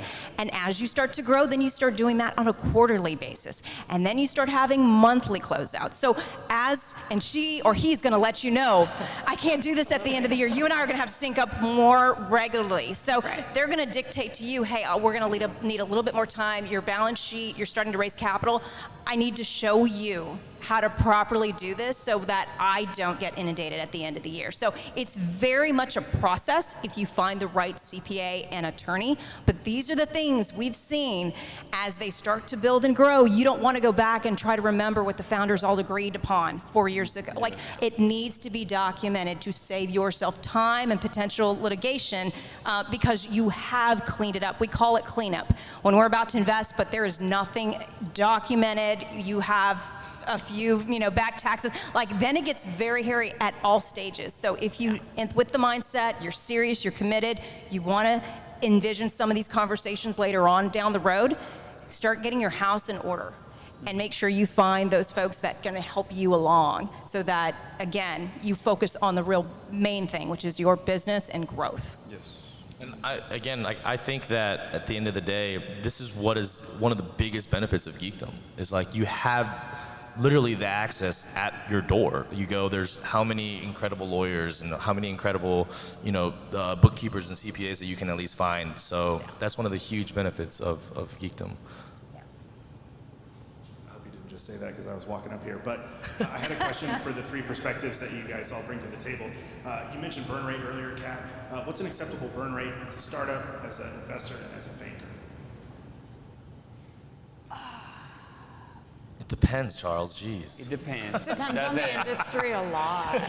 It depends on your stage of business. Yeah. It depends on if that burn rate's going to improve based on capital, based on new launch, based on efficiencies, based on downsizing. There's a lot of things that the founders have to make a decision on to make the money last. So it's not always a cash injection. It could be other things that are the variable. But that's kind of what we want to hear, is it can't always be the cash. Cash can't always be the answer. It could be stop focusing on 4 things and do one thing really good. Right. That right there could save you so much money. It could be your marketing's not working, try another venue, try another channel. That, depending on how much you're spending on marketing, could be what changes. But those are the kinds of ideas we want to hear from the founder. So burn rate, again, Depends on what you're burning, how long you have to burn it, and where is it going to start to level off. For me, I think it's a return on investment. I really, every dollar that I put in, I wanted to know how it's going to give me 10 cents back. You know, I'm just saying 10 cents, but if I'm investing in something, I'm when we started Entrepreneur World, I have 15 tabs, right? And then really quick understood that my customer were lost and everything. And I said, well, I'm not making money in this, I'm not making money in this, and I start hiding all the tabs. Now we have 3 tabs. Because one tab make money, the other 2 are the support, right? So I was like, okay, so now I realize that I'm putting money in a certain way and I'm returning and I'm learning my cycles because my customers, so the burn rate for me is more like the return on investment or whatever money I'm putting in. And again, you know, like I'm older, I really, when I got my education, it was like what I'm learning in this class. And I think that put me in that situation that I have a couple of years to actually try. You know, so my burn rate probably is my student loans, but to be honest with you, but at the same time, I am in a position that I put myself where I'm right now with the proper cash to test. And you know, in 2022, it's going to be that year that I'm recovering everything that I'm putting in, you know, because I'm sure that's what I put the money in. And we've seen companies that are cash positive that still raise money. Because again, what is that going to get us? What's the return on that cash injection? So it's not always because the company is running out of money. There are reasons why people raise funds. That's the story, is how do you hook us? And burn isn't bad. Now, outrageous burn, and we don't ever see it turning over the next leap. That's part, but we also have helped companies that didn't want our money, but we wanted them to have our money because we could see the writing on the wall and the potential. Yeah, and I mean, basically everything Kat said, and then you take into account, you know, last year, 2020, it threw a lot of things that we typically would say, this is A, B, and C. That went out the window. It was a huge test, I think, for investors, bankers, for everybody, business owners. So I still feel we're in a position where there's not a clear, concise, I wouldn't feel comfortable, in all honesty, throwing a number out there or giving you that. It just depends, and that's awful because that's all I've been saying. It's good for the founder. It depends. It warrants a discussion. I mean, it truly warrants a discussion, and we have an amazing fear of missing out. So take the opportunity and take the advantage on it. I think just to add one thing too is like, you guys mentioned the internet before, but I think in this situation, like depending on the industry you're in, you'll have so many resources or like, I guess, benchmarks to kind of go off of. If I'm in food and beverage, I know for sure what I'm spending per month should be X percentage in this, X percentage that max. And so it's kind of like you do have these benchmarks available to you from a simple Google search or something like that too. Right. And also, you know, it's not fits all, because I think that is something that I always start to tell the students. This is not Shark Tank. You know, this is a process on it. In my case, I'm providing a service online. If somebody has to develop a product and expand the machinery, yeah, that's a different story, but you need to know what that story is and not just compare to somebody else's, like, oh yeah, look, he did this and this and that. No, that's my story. That's what happened to me, right? And maybe we can have a conversation about what are the things that I did that worked for me. But you are the owner of your own story, and you know, having that conversation can show you a little bit how to go through that process. Yeah. So we have a question about who do you follow on social media as influencers or writers or books that have helped you learn and gain some of this knowledge, since everybody has a day one. We're not born with this. Who do you guys follow on social media? I can answer that very quickly. I'm not on social media. Oh yeah, that's true. I'm not on social media. My mentors are actually longtime bankers that I've met in the industry. and just different business owners that I've gotten to meet. But generally speaking, it's just people that I work with and that truly have been in my industry for a long time. But social media, I'm so sorry. I'm gonna tell a funny story. When I walked in, I literally opened the door and they said, "Oh, you're Tatiana." And I was like, well, I'm not even wearing a name tag or anything. So for our session today, they wanted a photo of all the presenters, and they looked left and right for a photo of me because I never sent one in. That was my fault. And they said, you are like amazing. You're invisible. Yes. And I said, what do you mean? He said, we could not find a photo of you anywhere. And I'm like, well, I'll be somewhere today. So they said, how can you not be on social media? And I said, I'm not. Well, I don't have a good answer either. I don't really follow individuals, but just like to make the founders feel good, I follow these organizations that help me be a better VC. One of them is NVCA, and I kid you not, I get an email every week, and it's like they are watching me and living my pain on, something's going on in the portfolio, or a founder that has something unusual, and giving advice on how to manage it. When PPP loans came out, they were so great about saying, tell them this, but not this. Like we can get caught with our pants down quite a bit.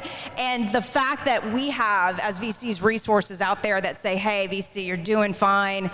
It's tough out there. It's competitive. It's cutthroat sometimes with certain deals. Here's how you manage it. I feel those types of articles are so much better for me than one individual that I'm not sure if we would truly align. But I seek my mentoring and my kind of coaching in those types of realms as well, just to make sure that I'm being the best I possibly can out there. Well, I love social media. I think it's amazing. Don't get me wrong. I do, but you see, I understand what social media is about. To me, social media is a channel of connection, right? And I follow actions of people. Like, I'm very picky about who I see, what they do. And if I see something that I want to learn about it, I usually invite them. I have 2 parking spaces over here downtown. I invite them to come over here, have a cup of coffee, have a conversation, because I'm truly interested on how people break down problems and what is their approach, what is their point of view. And those things I analyze from the news. I listen to the news from different continents, because the approaches are different.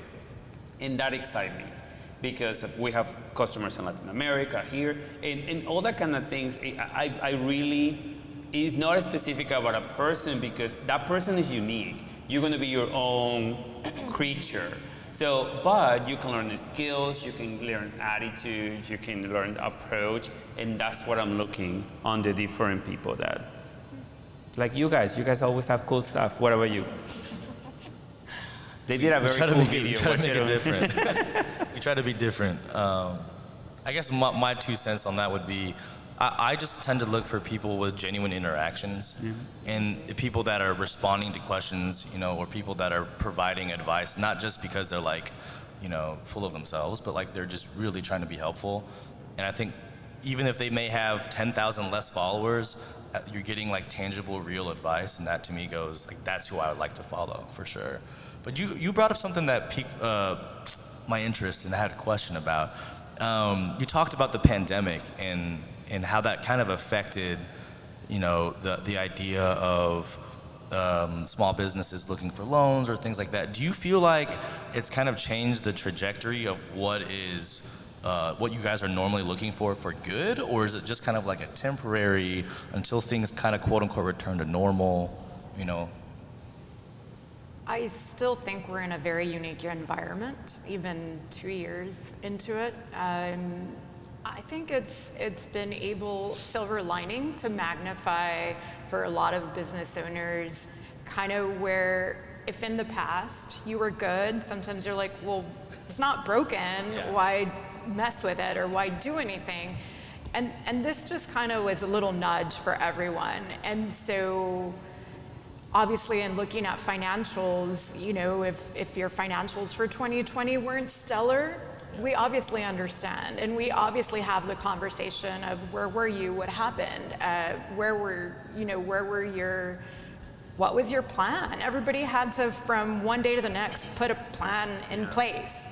And out of something, you know, especially with small businesses that had storefronts that actually had to shut down, with startups, we sometimes analyze projections. And in projections, you never anticipate being shut down by a government mandate, you know, and so there was no way for you or me or anybody to know.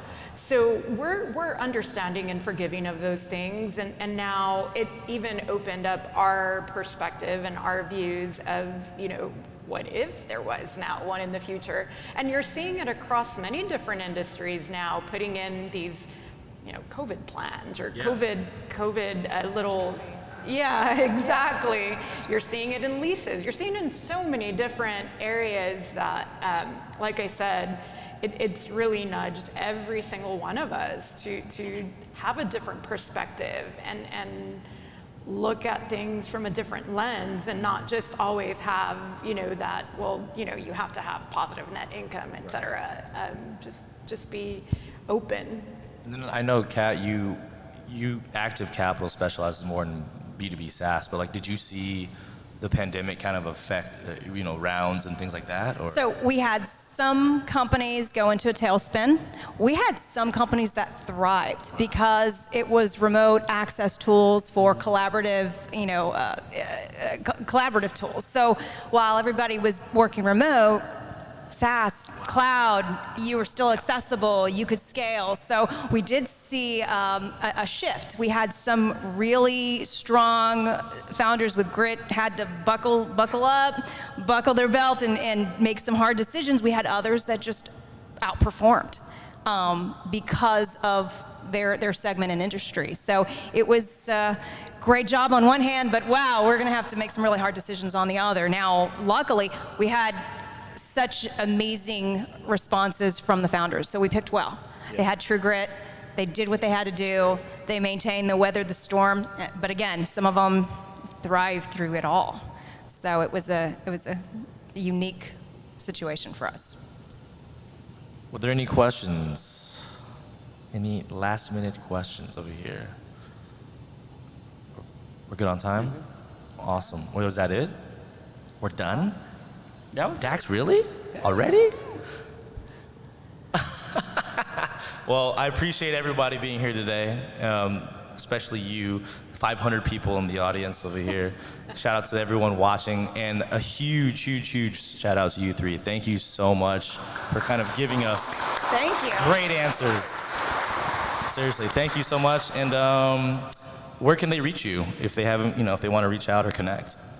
Well, no social media. Yeah. Wow, Tatiana, you're making this one hard. No, you are very welcome to absolutely reach out to me, my phone number or email. I don't know, Andres, did we post it anywhere? It would have been you or Michelle, not me. But I can definitely give you my information. I don't mind if, like I said, just picking my brain, resources that we know are available to different owners. Phone call, I love talking to people. You probably can't tell from today. So I don't mind a phone call or a meeting for coffee. It's always very easy, or email if that's what works best for you. I certainly don't mind exchanging an email. I'm Kat, CIT at activecapital.com. Theentrepreneursworld.com. But no, I'm in LinkedIn all the time. I live there. So find me as Washington D. Navarro and do an introduction, and I would love to have coffee and a conversation with whoever they need to. And if you want to get in touch with me, just come by the restaurant. I was gonna say that, like. Come by Pinch, say hello, Curry Two boy. locations. 2 locations, shout out, thank you, Kat. But again, let's give it up for these three right here. Thank you so much, guys. That was good.